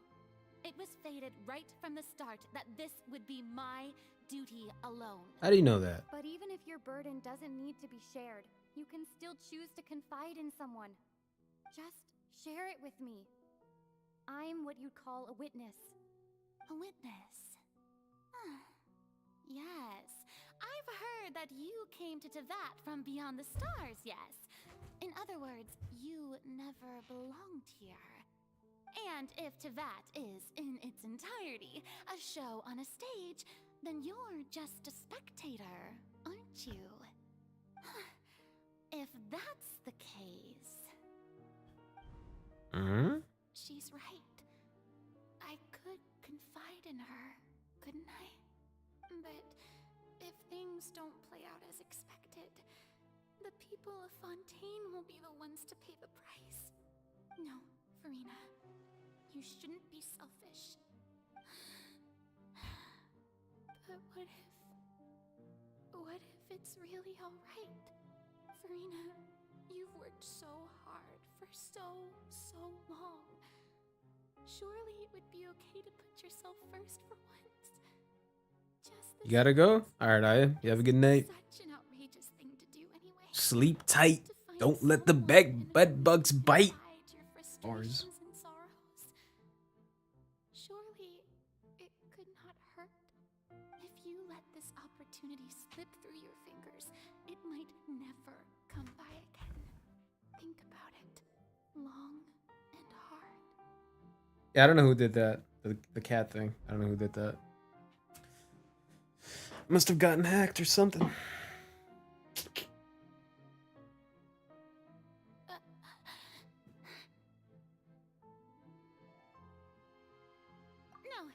I have nothing to say. I am Furina, the Archon of Fontaine. Everything will surely get better. All you need to do, dear spectator, is to witness my performance until the curtains fall.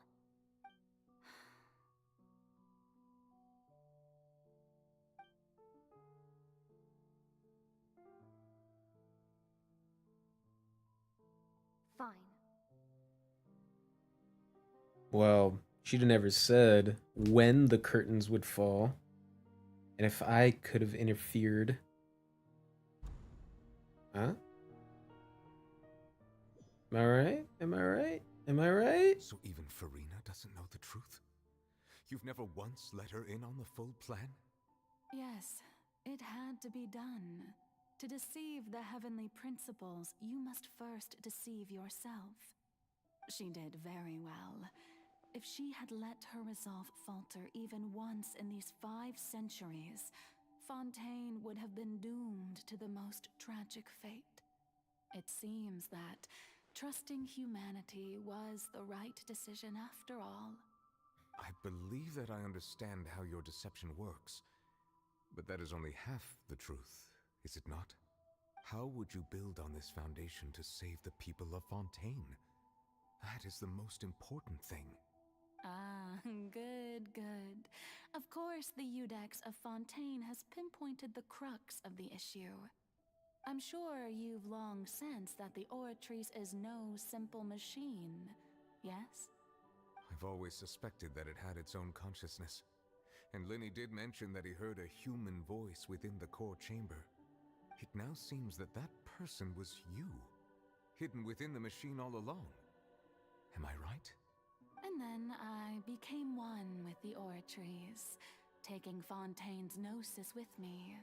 Yes, it would seem so, wouldn't it? Alas, your understanding of this device still lacks sufficient depth. In truth, it is no enactor of justice.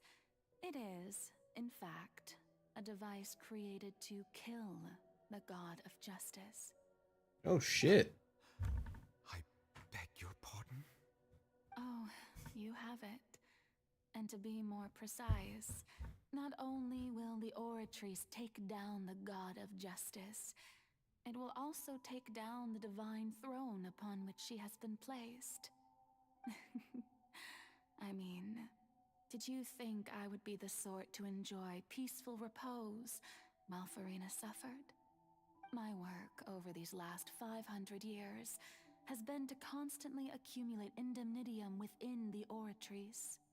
But really, some have already discovered that only a small fraction of the energy generated by the device was ever used to provide power to Fontaine. The vast majority had to be, accumulated to enact this death sentence. It was all part of your plan then? Both the trial and the sentence?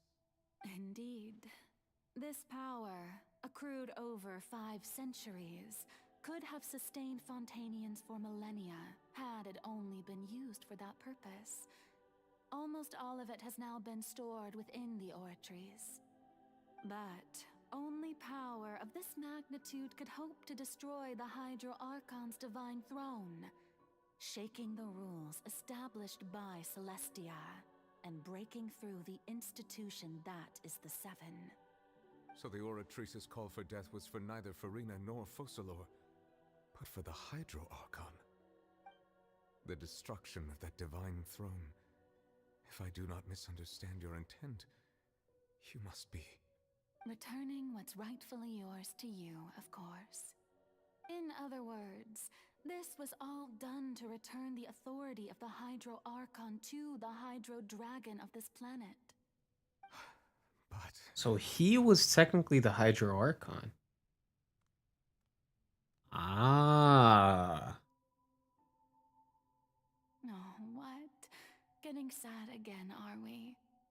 The authority of the ancient dragons shall soon be yours once more, O Hydro Dragon Sovereign.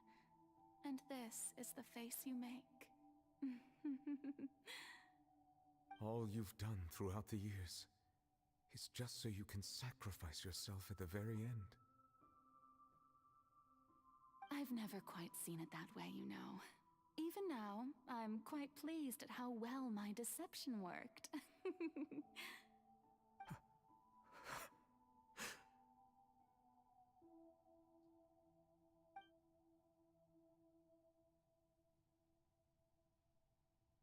Hydro Dragon, don't cry. I must say, had it been within my rights, I would have loved to judge the heavenly principles themselves. Were they not guilty of essentially the same crime? Egeria stole the power of the primordial sea, and the heavenly principles stole the power you ancient dragons possessed. I, for my part, am the god of justice. And is it not just that your original powers should be returned to you? Speaking of justice, I have always believed that justice lies in the process of pursuing human existence itself. So, if the theft of the primordial sea's might was Fontaine's original sin, then, leaving matters of procedural right and wrong aside, the descent of the Fontainians as humans and their right to exist in this world would be Fontaine's original justice. In other words, existence was Egeria's justice, and to me, justice is the continuation of that existence. Defying the prophecy and ensuring that Fontaine's people shall live on, that should be the justice enthroned over all others. At this point, we, whether it be myself or all other Fontainians, have shouldered the burden of this sin for far too long. Iudex Nervilette, the highest judge in our land, when you regain your full power as an elemental sovereign, what verdict shall you pass upon us? So when I was invited to the court of Fontaine to serve as Iudex, I see now that that was your idea too. At last, I now understand the true purpose behind this position. In the beginning, I was uninterested in human existence. But these 5 centuries of living alongside them have gradually brought about mutual understanding between us. And I have even attempted to feel as they feel. You are a devious one, Focalor. Things being as they are, surely you know that I could never declare them to be guilty.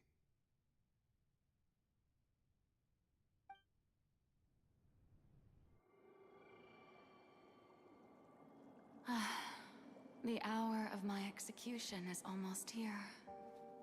For the sinner, the curtain call has come. I know I may not sound it, but faced with death, I find myself a little afraid. Perhaps this is one thing both gods and humans have in common.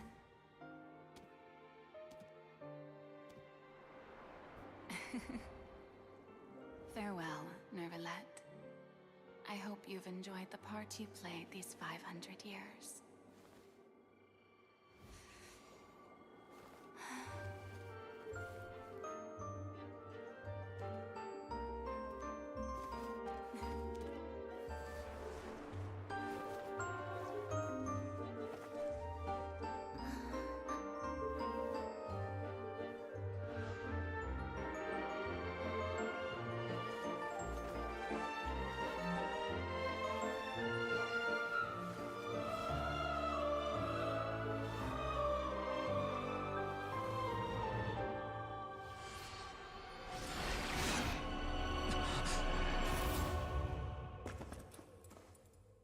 Oh shit.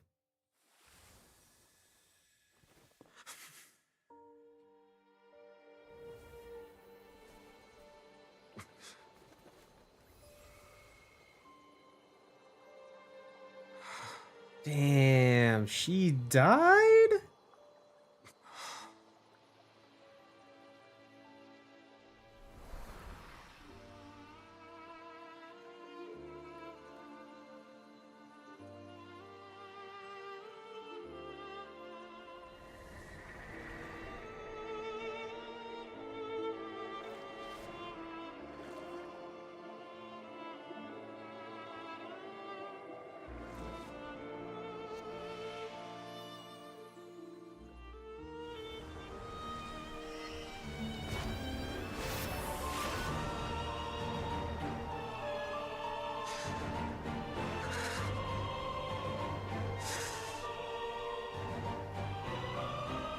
I, Eudex Nouvelet, hereby declare, people of Fontaine, your sins are forgiven.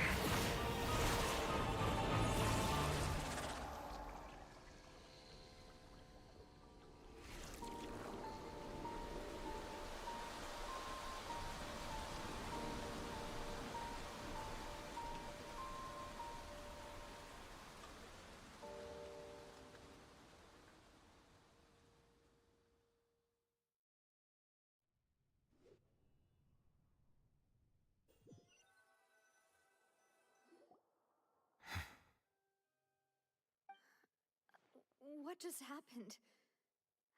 Has the death sentence been carried out? Was that bright light some sort of misdirection? I have a feeling that something huge just happened. But since we're all still alive and haven't been dissolved, I assume whatever happened was good for us. It's time to end this. We must mete out punishment to that beast. Didn't you say just a moment ago that it can't be defeated? I have gained the strength sufficient to deal with it. Through certain means, I now have the ability to separate the power of the Primordial Sea from that creature. I now have the power of C6. Opportunity to pursue our quarry. Traveler, now that the oratories can no longer function, I require an executor to help me mete out justice. The root of the calamities befalling Fontaine, the beast that enacts the prophecy. Its name is the all-devouring Narwhal. Come with me, traveler. The hour of execution has come. Me? I haven't done shit this whole time I was here, man. This is all you guys, though. I mean, as far as the action goes. Oh, that is so cool. Oh, that is so cool. Oh my god. I've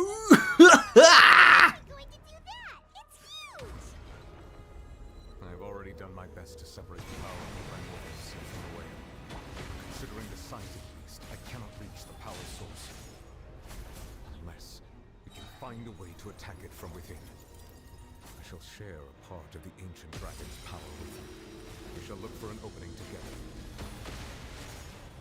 I mean, I'm just gonna unga bunga my way through all this, buddy. I can feel its sorrow turning into hostility. No. Let's begin.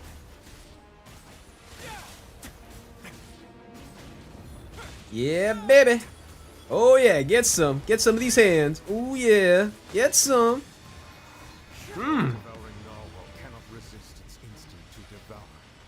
Continue to trigger its hostility, and a chance will present itself. Yeah. Okay, okay.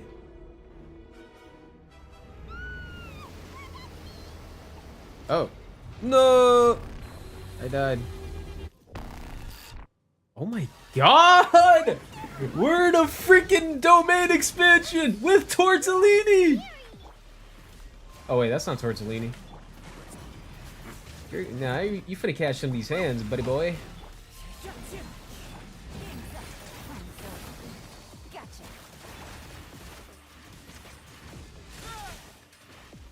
I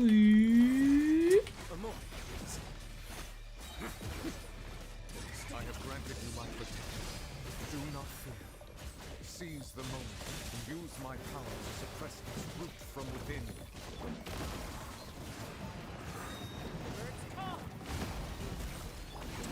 Now. Oh my god, man, this is the craziest boss fight ever. Oh, oh, oh!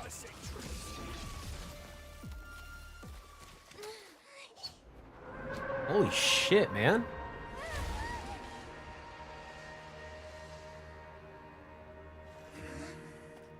Oh my god.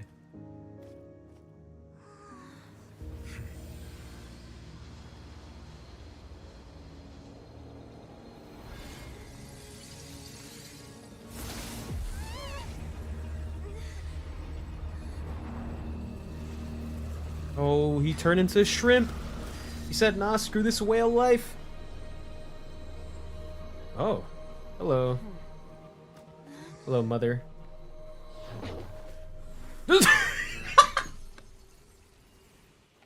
Okay. What? Thanks for helping with the cleanup. It should have been my job, but oh well. You just threw a child in there with you. What the, with it? Private training session for me. I didn't think that my disciple and my master's pet would start brawling in the meantime. Well, actually, I had a feeling that it would happen at some point, but they bumped into one another earlier than I thought. What a blunder. I suppose I'll have to swing my sword 3 million times as penance. 3 million times as penance. You certainly don't have the arms, buddy. Yeah, you might want to have to do that, like, you might want to have to double that. What the fuck are you? She sounds like Topaz, and she kind of, her design, especially the scarf, it's kind of reminiscent of Zila. That power. Who are you exactly? Hyman has an idea. From what she said earlier, she must be Child's master. Skirk. Skirk, right? It's just that he gave us the impression that she was the less talkative person. I simply did not have anything to say to the weak. But you, on the other hand, managed to defeat the all-devouring narwhal without using power from beyond this world. So you may speak to me as equals. I have to agree. It's a strange use of a planet's primordial waters just to raise an all-devouring narwhal. Damn, are you just let your pet run loose? It's fucked up. It's not cooperative. It eats too much. And I have more important things to do with my time than pet sitting. The only thing that creature has going for it is its looks. All in all, it fails as a pet. Miss Skirk? I think you might have missed the point. The point being? Well, being that this pet almost destroyed an entire nation. So what sort of person is your master? Well, Child's master's master. Wait, is that right? Oh, right. So you don't know him. Sorry, I assumed you did. His name is Sertologi. Who? I am unfamiliar with that name. Huh. So Master isn't sufficiently famous. How should I describe him then? Have you heard of the name The Fowl? Wow, what a shot. Still nothing? Well, how about the Visionary? Vetterfulnir then? Or Gold Rhine-daughter? Ooh, that one we've heard. Rhine-daughter's part of the Hexen Circle. She's Albedo's mom, right? Oh, so you do know that name. To be honest, I also heard all of those names and titles from my master. I don't actually know them either. But I suppose you understand now, yes? My master is likely a similar sort to Rhine-daughter. They are both pursuing some form of perfection. Wait, didn't you also mention a visionary person? Paimon didn't quite catch their name. Actually, never mind that. I believe it expedient to inform you that the all-devouring narwhal used up nearly all its strength fighting you. Such roiling hydro energies will prove difficult for the planet's deep seas to digest. As such, the fontaine back on the surface has most likely been thrown into chaos. In other words, the prophecy that you've been fretting over should now be in full swing. What?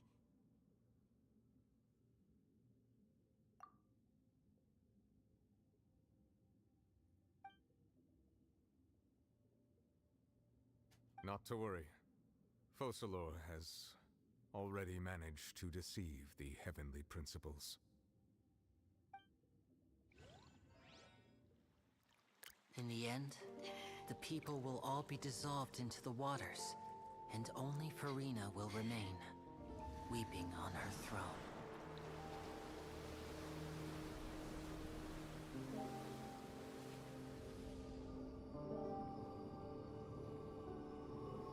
Only then will the sins of the people of Fontaine be washed away.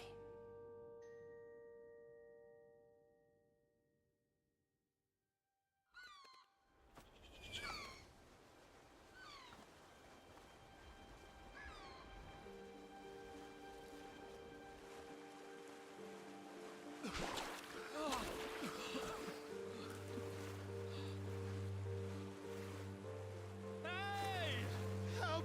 Over here!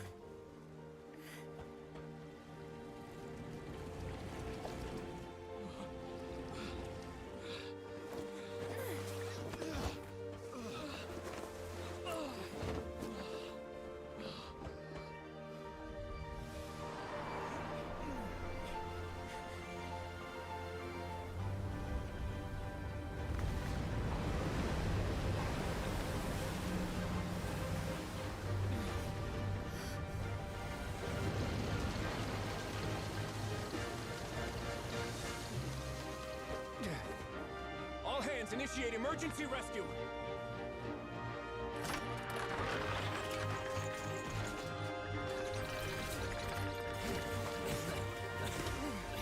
Hurry!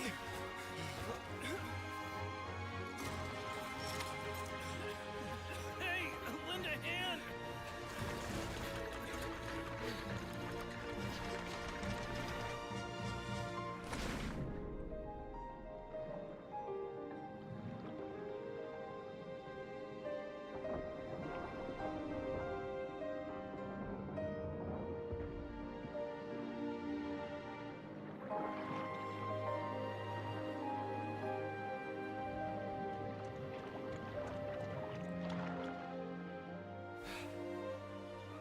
Look!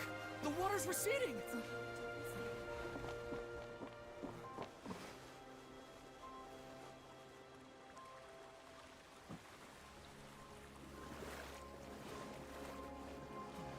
It's a miracle! Water's receding. We didn't dissolve. The prophecy was wrong. The prophecy was wrong.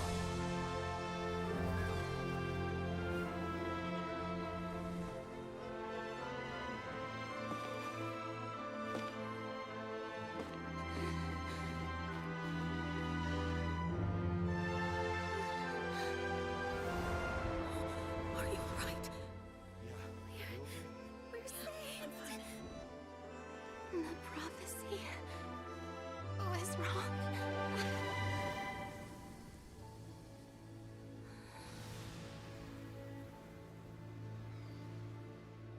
I'm getting so many goosebumps right now, man. Holy.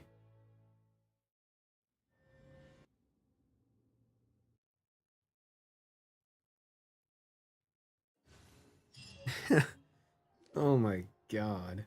The soil renewed. The Furina di Rasula talks post-disaster rebuilding. I recently visited Poisson to meet with Miss Navia, spokesperson of the Furina di Rasula, and we spoke about Poisson's present and future. Old soil can still give birth to new bloom, Miss Navia stated. Hope is like seeing a small cookie when you're starving late at night. You just need a little of it. Skyship Winglet, lunar brain of the Fontaine Research Institute. The various disputes that have arisen on account of Mr. Edwin have suddenly become a shield over the Institute, with Jurier turning out to be a once overlooked hidden gem. People always call the first researcher mad, but few know what to call the second. And should that latter person achieve a miracle, they would find it all the harder to find a word with which to classify him and his team.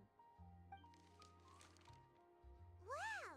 Paimon barely recognizes the people in the reports. Are those really Jurier and Navia? They sound like real big shots. What do you think? Pretty enthralling, huh? The Steambird's idea was pretty simple. With the disaster just having passed, we would print a free edition packed to the margins with good news to calm people down. The value for these big scoops lies in their inevitable follow-ups. We'll publish further reports and go into the stories behind those people. Edwin's assistant, Jurier, created a true flying ship, while Navia is leading people in the reconstruction of their home. I'm sure that these stories could draw even your well-traveled eye. Paimon's curious too! Wait a minute. Didn't we watch everything happen from start to finish? What's there to be curious about? And that's exactly why I'd like you to come conduct interviews with me. You're the best incubators of news, if you haven't noticed. And also, with you around, I'm sure I'll get to see that Duke. Are you sure? Hasn't he turned you down several times already? Oh, this time will be different. Come on, let's head to Poisson first, and Poisson. then make a trip to the fortress. There are some things you'll only know when you get there. Some of the craziest shit just... What is that? Ah, it's one of these. A drop of water obtained from within the colossal beast who coveted the primordial sea of life. A philosopher in a faraway ancient world once posited that where there is life, there is death. Naturally, where there is death, there is life. If not, then the fleeting light cannot resist the eternal darkness, and all riders into nothingness at the end of time. The rules among the stars dictate that nature must be conserved, but the laws of the universe have never been conserved. In a sealed box, destruction always overpowers new life. Millennia upon millennia of prosperity are but an instant in a lifespan of billions of years. The greatest of achievements, the proudest accomplishments in time, all will tarnish, decay, dissipate, and ultimately fade into oblivion. Thus, there are things floating in among the stars, once adorned with countless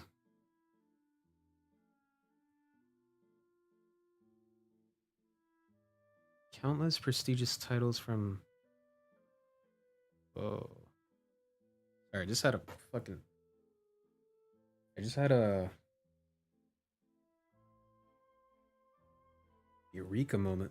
Thus, there are things floating in among the stars, once adorned with countless prestigious titles from innumerable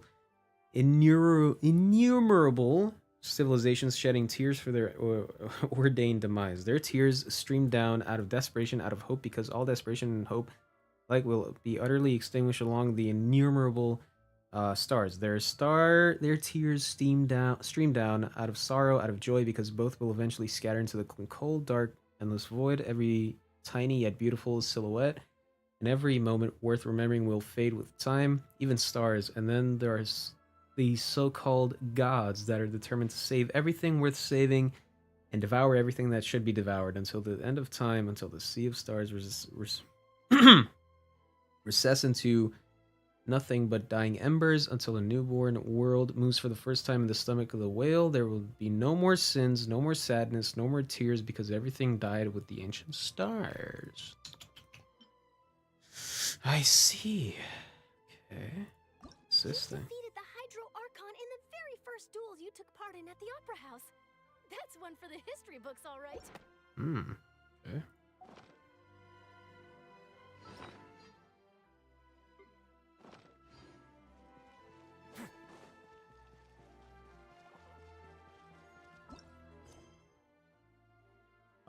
Finale. Oh man, this is gonna be bad, man. I hate it when these things end. It's gonna be like a whole year till the next one comes out. It's gonna suck. It's gonna suck some major ass.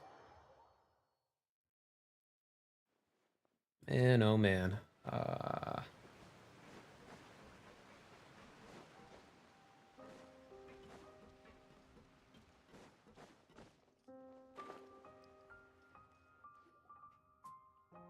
Navia! Oh, it's you. What brings you all here? Hey, we're just having a look around. I'm here to update myself on how things are going here. Oh, the Fatui are here too. Let me introduce you. This is Mr. Garunt Snezhevich. He represented the Navy in sending us a large amount of supplies, and is helping with our work. Our residents are hard at work as well. Thanks to everyone, work is progressing nicely. We've lost a lot of people, but we're moving forward. That will have to be enough. Hello, Miss Charlotte. I'm a big fan of yours. I especially like that article you wrote last year about Fontaine's stray cats. But if you don't mind, could you not emphasize our role too much in your report? It's not charity we're doing here. We just happen to share the same interests as the Spina. I get where you're coming from. I'll keep it as simple as possible. Or would you be willing to feature as friendly neighbors? That would be fine. Thanks! Oh, you're back too. How are things? We finished laying down the construction materials. It'll be another hour before the workers are able to go over there. Huh? You're here too, Clorand? Well, her reputation's greatly risen after that whole duel business with Miss Furina. So she's here in Poisson to wait out the Poisson. All right.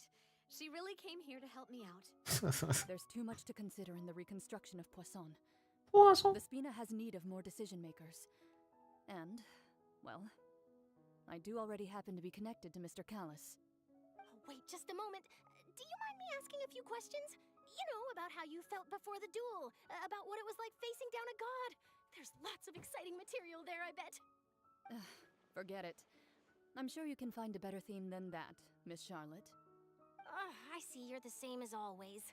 Couldn't you do me a favor, for Navia's sake? Well, if we're talking about doing things for my sake, you might as well just take a few more photos of me. Or of the Traveler. It's better than wasting time persuading Clorand at any rate. Of course I will. I'm not gonna let her off that easy. All right, then everyone who wants to be in the photo, gather up. And smile.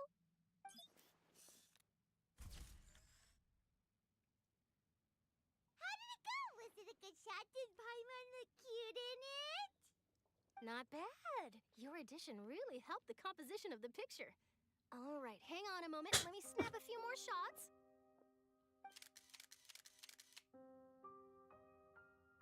All right, that should do it. I'll be back here later anyway, so let's call it a day.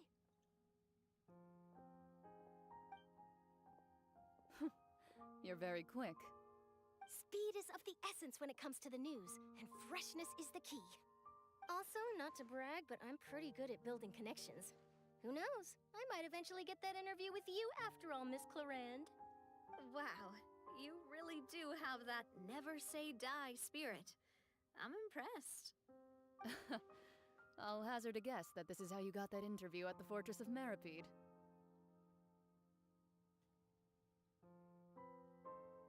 Whoa, you're well informed. Let me make a guess too. I asked Sijuin who told Monsieur Nervillette, and he told you, right? That's a very complete information chain. In truth, all Monsieur Nervillette asked me was, when did the fortress become so friendly towards the media? I told him that it was best not to speak too soon. There's no guarantee that Ridsley will make a personal appearance.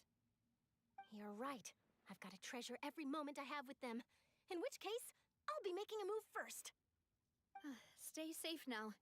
And tell me if you hear anything interesting. I'll treat you to afternoon tea in exchange.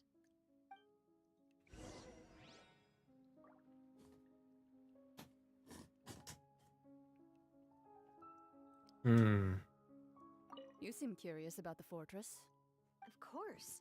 That Risley. I still remember going down to the fortress to grill him for information on my father's case. Boy, did he take me for a ride. Without telling me anything, of course. But he did invite you to tea, didn't he? 2 large pots of it, in fact. It was good tea, though. I have to agree. The tea there is very good. Speaking of that, would you like to have some today? I mean, you've got time, right? Well, I'd be partial to some shortbread. Wow, it's like we've got a menu or something. Sure. Good. What flavor of biscuits would you like, Mr. Snezhevich? Me? I'm fine with anything. But I would prefer Don't mind chocolate, me. should you have Do it. not mind me. Right. Leave it to me. I'll go over the newly arrived supplies with you later, Mr. Snezhevich. We should be able to finish the preparatory work today. That works great for me. Huh. Is it just me, or did you get a new lipstick? I did. It was a gift from Sijwin. Want to give it a try? I think the color would suit you too. Yeah, hold on. Wait. Hold on. Just kind of.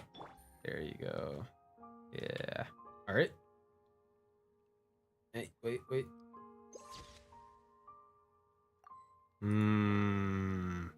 Interesting research.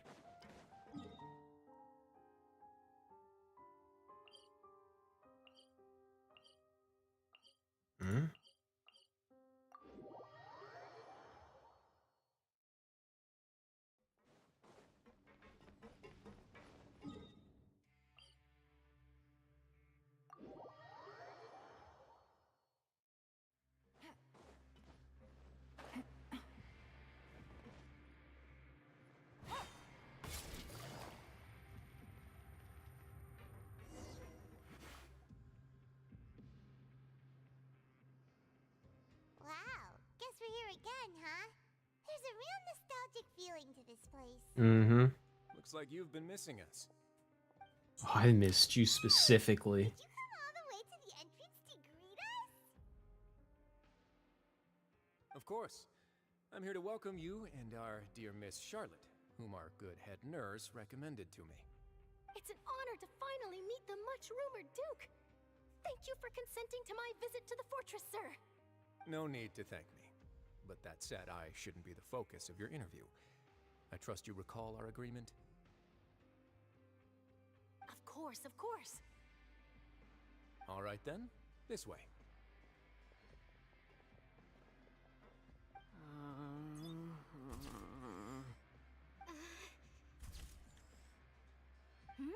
Hey, no need to be so nervous. I've already taken all the photos we need.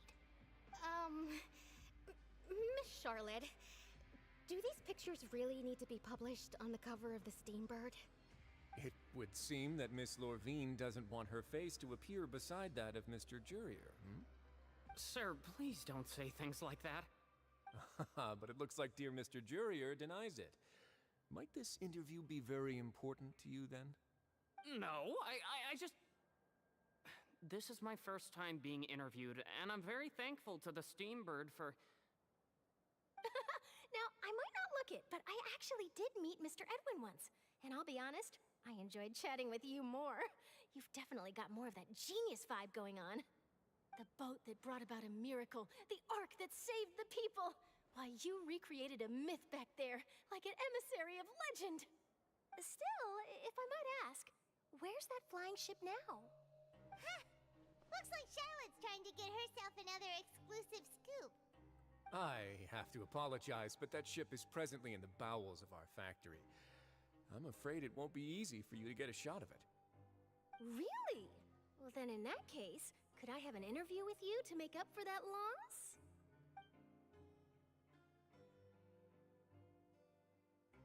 You already know my answer, I'm afraid. Best you interview our head nurse instead. Or perhaps you'd like to take another photo of this couple of researchers? I thought he was gonna stop a couple. Word couple. Ha! Well, then 2 solo photos will do. I knew they had something going on. Someone help me have a look. Things sure are getting pretty lively here. We've seen this kind of thing before. Oh, seems like everyone's here. Would any of you like to try this new drink I came up Hell no, get it out of my face. Hey, Miss Charlotte. Why don't you, take some pretty photos of our head nurse? Sure. Come on, Miss Sijuane. Over this way. Let's find a brighter spot. Huh? Sure. Do I have to smile? So, how have things been at the fortress?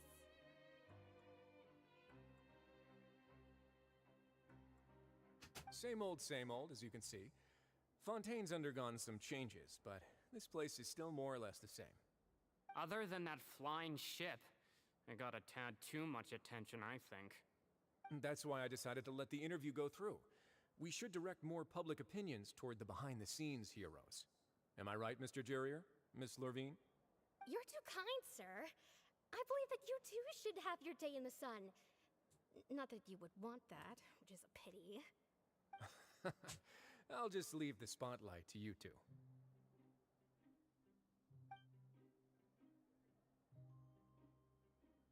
I see.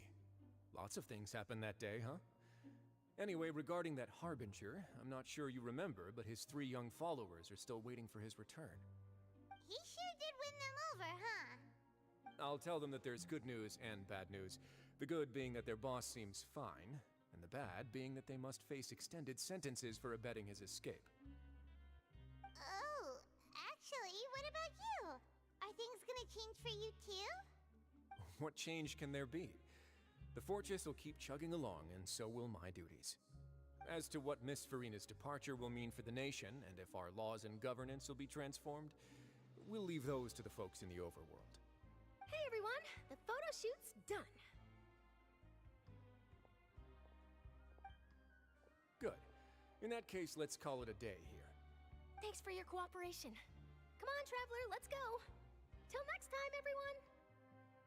There'll be a next time? Maybe. Who knows? I might write a story about the underwater factory next time. Until then. All right. Last stop, the docks. Oh, you know, I'd love to see you in one of Charlotte's photo shoots one day. Is that really necessary? Our line of work doesn't really require much photographing. It's precisely because we don't need the picture that they'll have value as keepsakes. You don't really look all that opposed to the idea, you know? Maybe I'm just happy that I managed to once again avoid the spotlight. I think this interview went well either way. Yes, you successfully kept prying eyes away by using Mr. Jurier and Miss Lurvine as shields. Very good. You should be happy for them. They have a bright future ahead of them. Now let me just get close to my boy right here. I need to get a picture. Background blur. Yeah, we're gonna go all the way. Sijuane, you're kind of in the way. Let me just kind of. Bada bing, bada boom. Nope. I actually.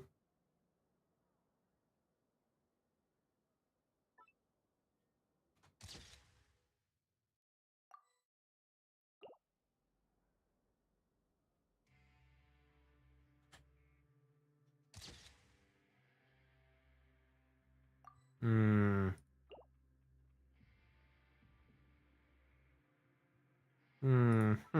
There you go. Just like If you that. ever see any stickers on my back, do me a favor and take them off. Malazines like to play pranks sometimes. That's him being smiley?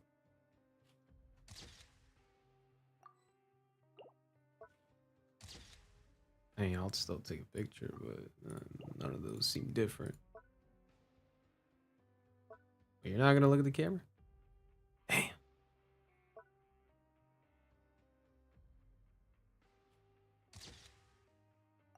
Oh, it'd be like that sometimes.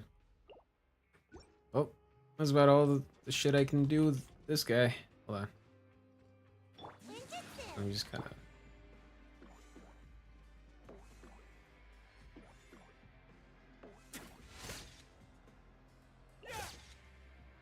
Wait. Wait. Wait.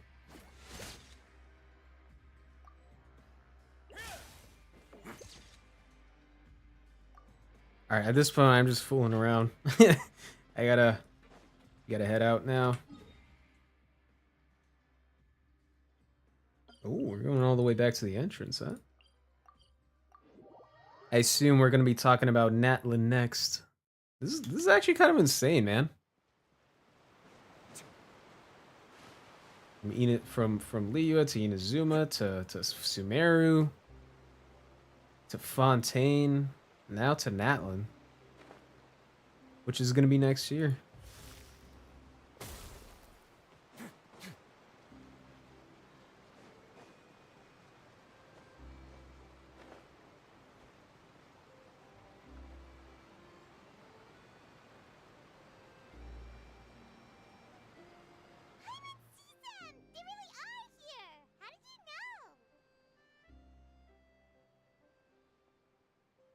Navia mentioned that she stayed in touch with Linny and the others after working together.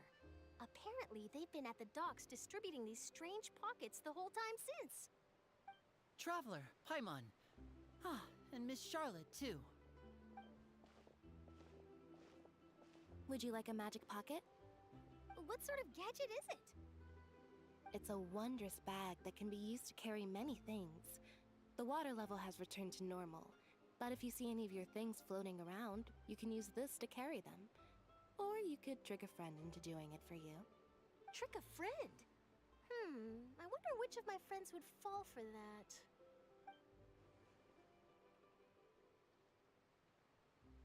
You could just make a friend like Fremine here. Isn't that right, Fremine?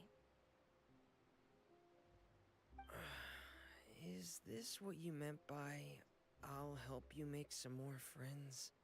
To be honest, that sounds pretty sweet. Could I have your contact, please? Sure. Please, write down my address. You sure are working hard to help Fremine socialize. Why are you looking at me? He proposed doing this. He even wants to assist in our magic shows. Yes, I was planning to first introduce Pear as an assistant, and later Fremine himself. In the future, I think we can leave underwater escape magic to him too. That said, would anyone want to see a diver escape underwater? Oh, it'll work out. Every journey begins with the first step. He'll become a part of our show eventually. Lynette, could you come over? Miss Charlotte says she wants to take a picture of us. Got it.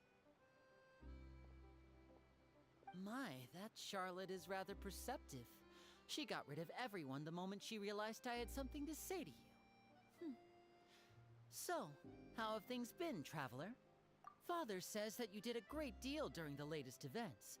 She's very grateful for your contributions to Fontaine. That's all right. We were more than happy to help. So, what's she doing now? Oh, I guess you haven't heard.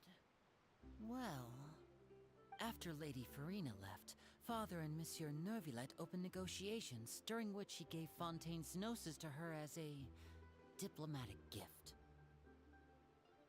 A diplomatic gift? A gnosis? Yes, I was quite surprised at first myself. But when I thought it over, there were actually a number of things going for it. It could have been done as an apology for the incident with Lord Child, or as thanks for his help in tying the all-devouring narwhal down. Furthermore, Father did also lend significant aid to Fontaine and Poisson. Poisson? That's true, but this is a gnosis we're talking about. Doesn't this seem a bit irresponsible?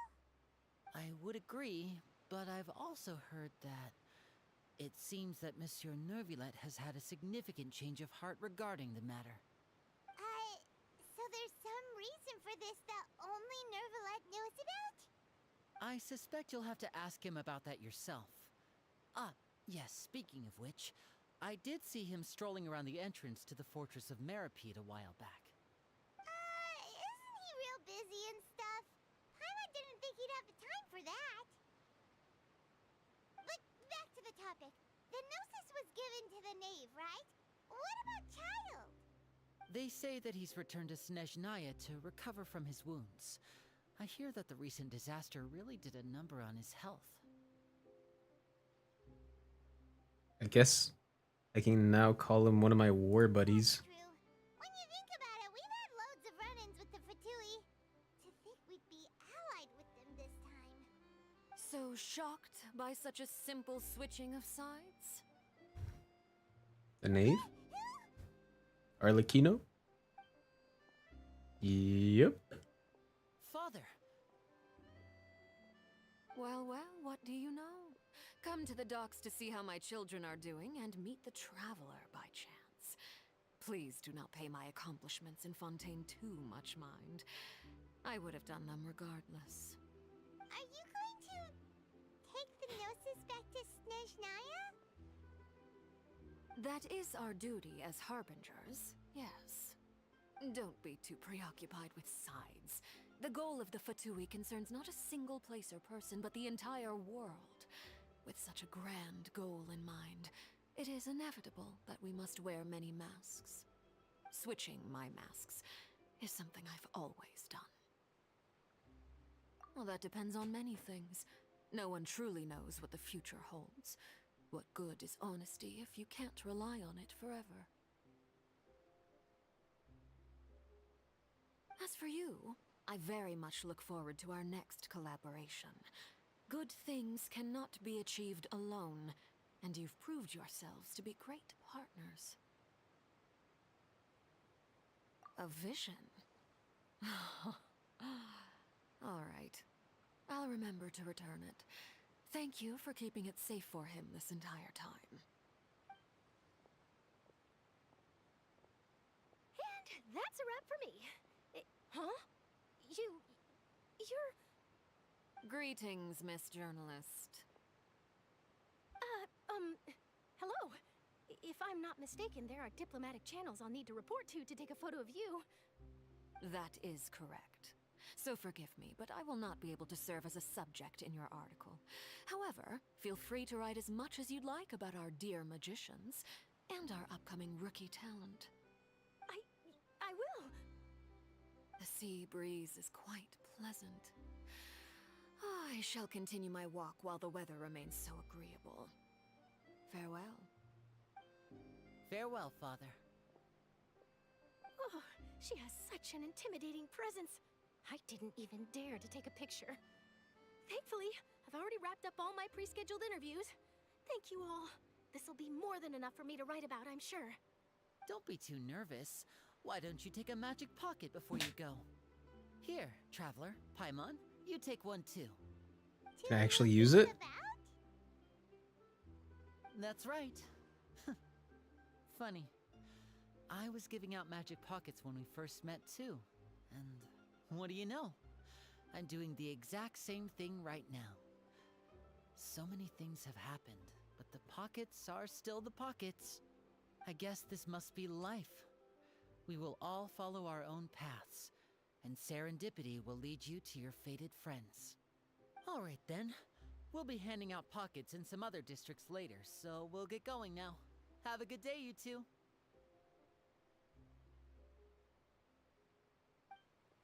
Well, guess we sent Charlotte off. Shall we go see what Nervulet's doing? As long as he's not so busy that he doesn't have time to chat anyway. By the way, I don't know what happened to Furina. Why isn't she present anymore? She's just taking a vacation? A long vacation, probably? Hmm?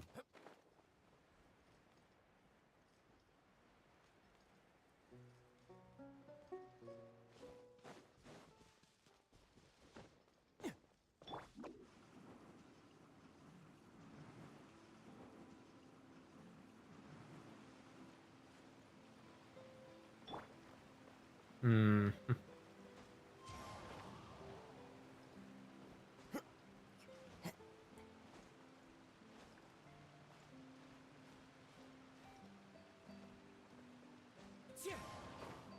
The entrance to the fortress!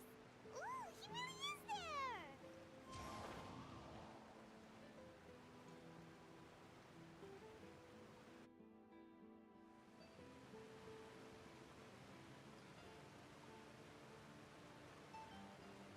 So, you really are here, Nervalette!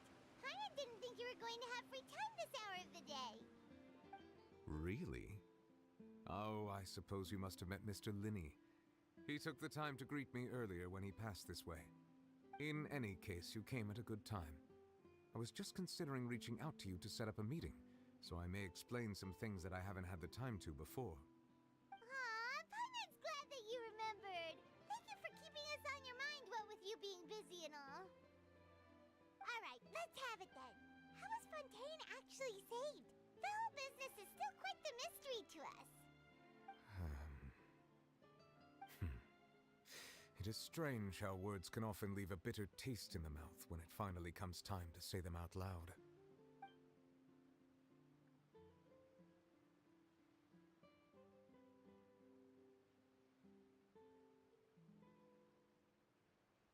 Whoa. So that's what happened? Focalor destroyed the divine throne of the Hydro Archon and restored your power to you, transforming you into a fully fledged elemental dragon sovereign. But Paimon still doesn't quite get what you did to save the Fontainians from dissolving.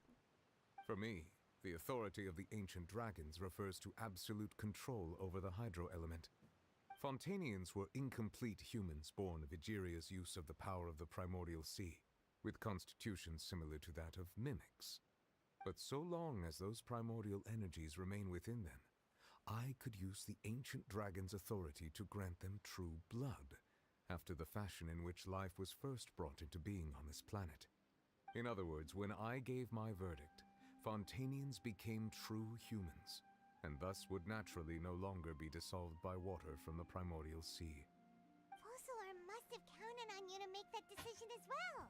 Your verdict was the key to making the prophecy appear to have come true while saving everyone. Yeah, and in a manner of speaking, Focalor finally managed to fulfill the original Hydro Archon's wish to turn Oceanids into real people too! It seems from your expressions that you still have more things you wish to ask. Ask away. I will tell you the truth as I know it. About the... Oh my god, I'm at the next stop on my journey. Okay. And it's hard, man, it sucks to say goodbye, man. About the initial verdict that was passed on a child. I have investigated his case along many avenues, and I have learned that he once fell into an unknown chasm when he was young. There, by chance, he awakened the all-devouring narwhal. But whether it be by sentiment or reason, that should not have been enough to consider him the root cause of the disaster. At most, he would have had tangential liability. As for the judgment passed by the Oratrice during the trial, whether it was due to that liability by association, or Focalor deliberately using him to buy time for us on the assumption that he would be able to hold the creature off, I cannot say. Guess Focalor had Fontainians in mind the whole time. In the end, it was thanks to her that they finally became real humans. Hang on a second.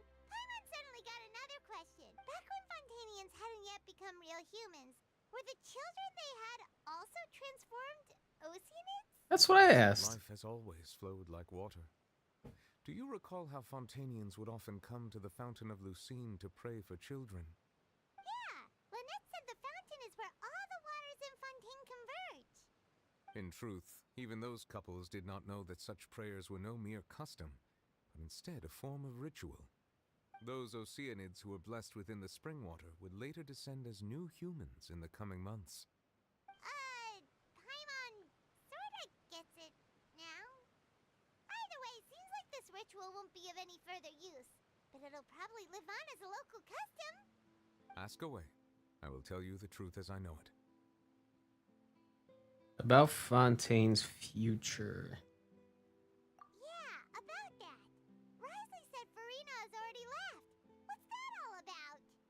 Ah, Lady Furina. The people are only aware that her death sentence has not been carried out.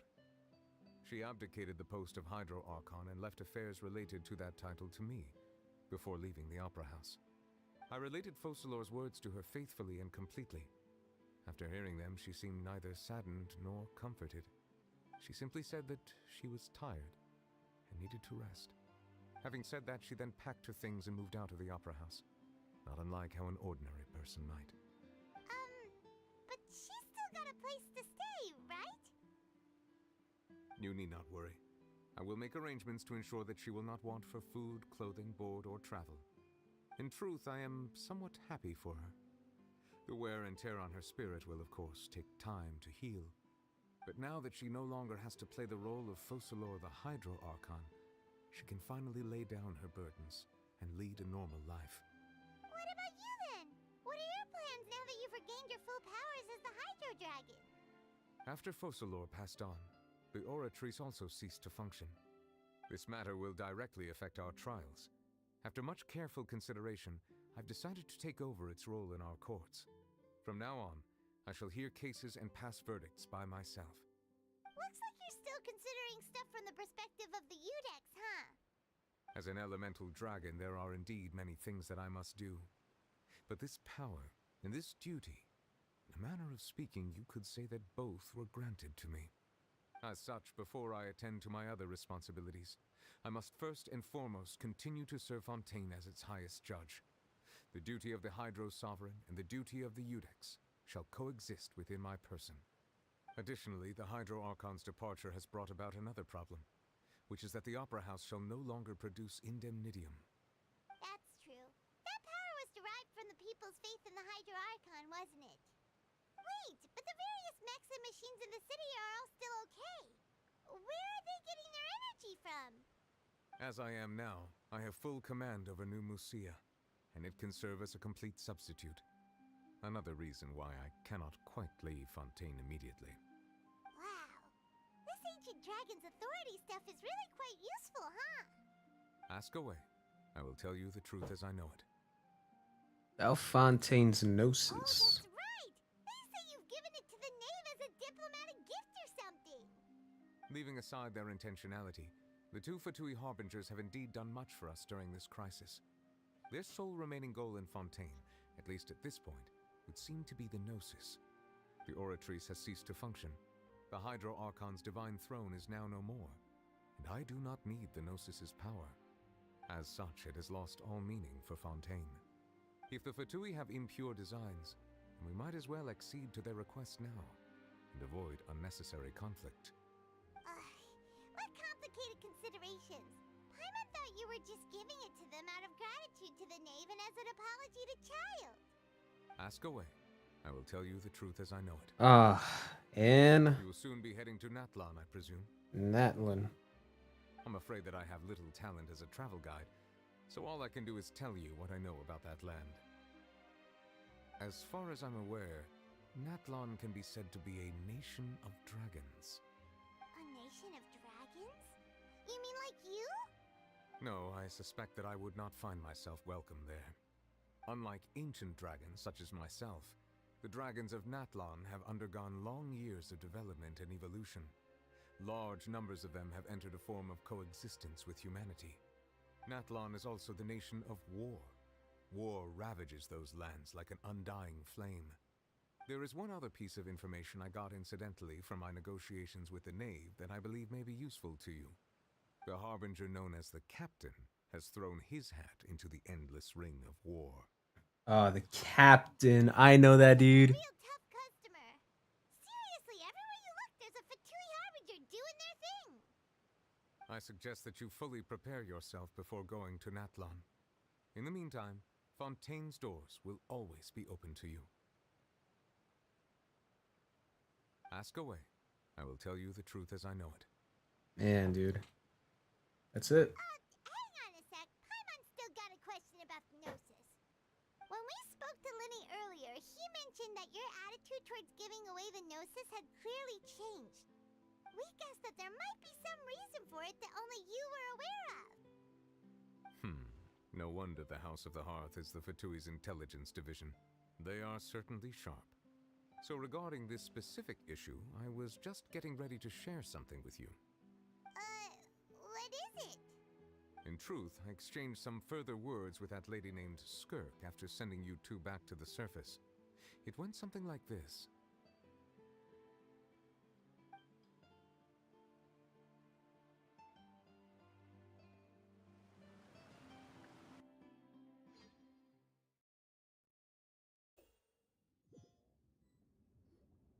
Well, we're going to head topside to see what's going on. You hurry over soon as well, alright, Nervalet? What next? The all-devouring narwhal isn't here, so I'm no longer getting any interference. I can finally catch the scent of your power, what it's made of. And you're smelling them? It's the authority of the planet's primordial dragons, but with something very similar to a god's curse mixed in. It's quite a novel blend. I'm sure I've encountered something like this before. What was it again? I do not know what you speak of. Ah, of course. How could I forget? You should have the remains of the third descender on your person, yes? Remains? I've never heard of any such thing. Huh. According to your parlance, I believe it may be called a gnosis. Well, that much is true. After Focalor's divinity faded, she handed her gnosis to me. But I fear I have never heard of it described in the manner that you just did. I've been training with my master, the Foul, ever since I was young, and I have never returned to the surface since. So most of the information I possess, I got from him. It is only natural for those who are greater than humanity to possess a different sort of common sense, which is why there are so many problems in our attempts to communicate with humans. Regardless, you should probably get rid of objects of misfortune to prevent any disasters from befalling you. To live in itself is a blessing. But once a person dies, the bonds he once had with this world shall all turn to curses. What do you mean by that? No need to fret. These are just my personal thoughts, and my reason for no longer wishing to return to the surface. This third descender you refer to, who are they? And when did they die? Master never mentioned them to me. Perhaps it just wasn't that important for me to know. If you're interested, though, I could ask him. I'll be sure to pass the answer on to you next time. Next time? You believe we will meet again? I do. Wait. I have a disciple of my own, don't I? He can be the messenger then.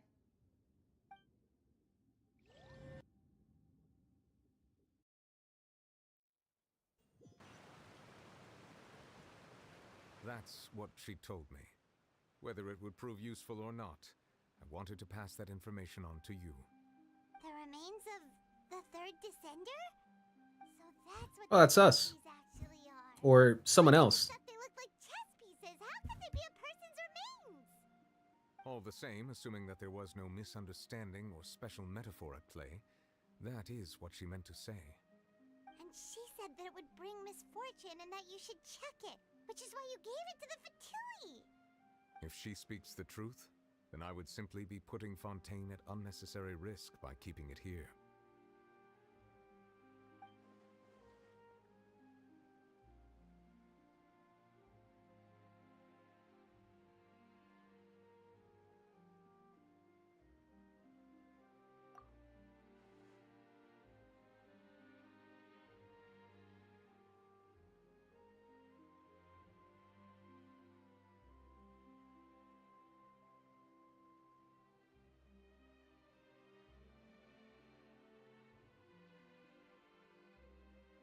I had guessed that you might already be familiar with this concept, but I did not expect you to be one of them.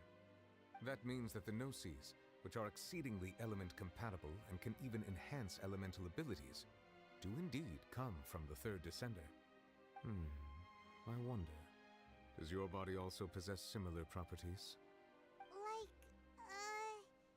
Like being able to use elemental powers without a vision. That does sort of count as special let's not think about this stuff right now. It just feels creepy. Comparing the Traveler to the dead third descender and all.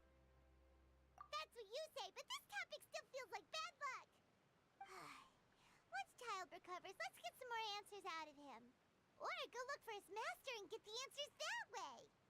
I too believe it unwise to make too many blind guesses when information is lacking. The same is true of being at court. Alright. Whatever the case, it seems like the crisis here in Fontaine's over for now. Yes. All of Focalor's efforts were for this moment as well. But she sacrificed herself in the end as a god, and she suffered through all those years as a human. Was that really what she wanted?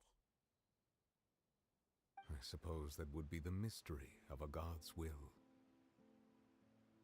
I suspect not. But once in a while, I too would guess that if wishes were like the clouds in the sky, they will one day return to the earth as raindrops. Life flows like water, and rain is the final answer. The water levels may sometimes tilt one way or another, but the rain falls fairly upon all. And what, ultimately, is the difference between the rains that fall upon all of us?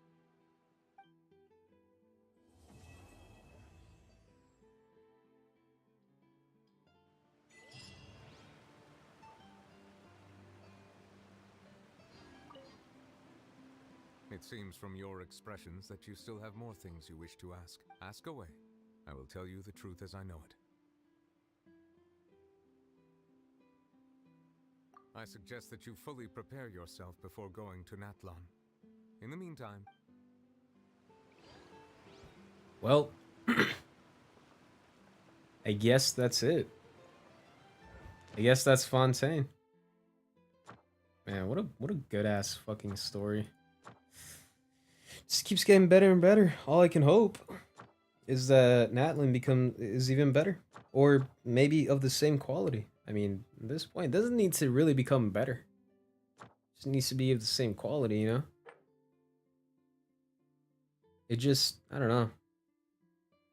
Man, bro, I really enjoyed this. Well, it's gonna be it. That's gonna be it for Fontaine. Surely enough to convince anyone to become a wanderer. And yeah, I mean, thank you everyone for tuning in. It's been a while. I've been having a blast. I've been quiet throughout because there's really nothing to add to a story-based, I guess, thing like this. You know, it's very dialogue heavy, so you're kind of privy to be listening all the time. I couldn't really comment any further, so I just kind of let it happen. And I've been enjoying this a lot. The amount of goosebumps I got from just like this story. The quality is like any other is not like any other I've ever seen. Which is why I'm kind of gonna miss it, you know. Yeah, you know, I kind of rate this like out of 10 if I wanted to actually say. It was really, I mean, maybe the Fortress of Meripede was a little too dragged out. I think I think they definitely did kind of maybe drag that shit out a bit. I would have liked it to be a bit shorter. If you wish to hear it. But dude, besides that, everything else seems nice and concise and well informed, convoluted, dramatic, sad, like everything. Everything was just compelling. I loved it. So I'm gonna give this like a solid 9 out of 10. Man, yeah, I'm gonna miss this shit. Well, that being said, thank you everyone for tuning in, and I'll see you next time. I'll see you in Natlan, I guess. Well, but I'll be still streaming, but like, you know, next time we do like these big ass Archon quests, it's probably when we're in Natlan, or probably the next time we see what's his face, the guy, the Sasuke's voice actor, fucking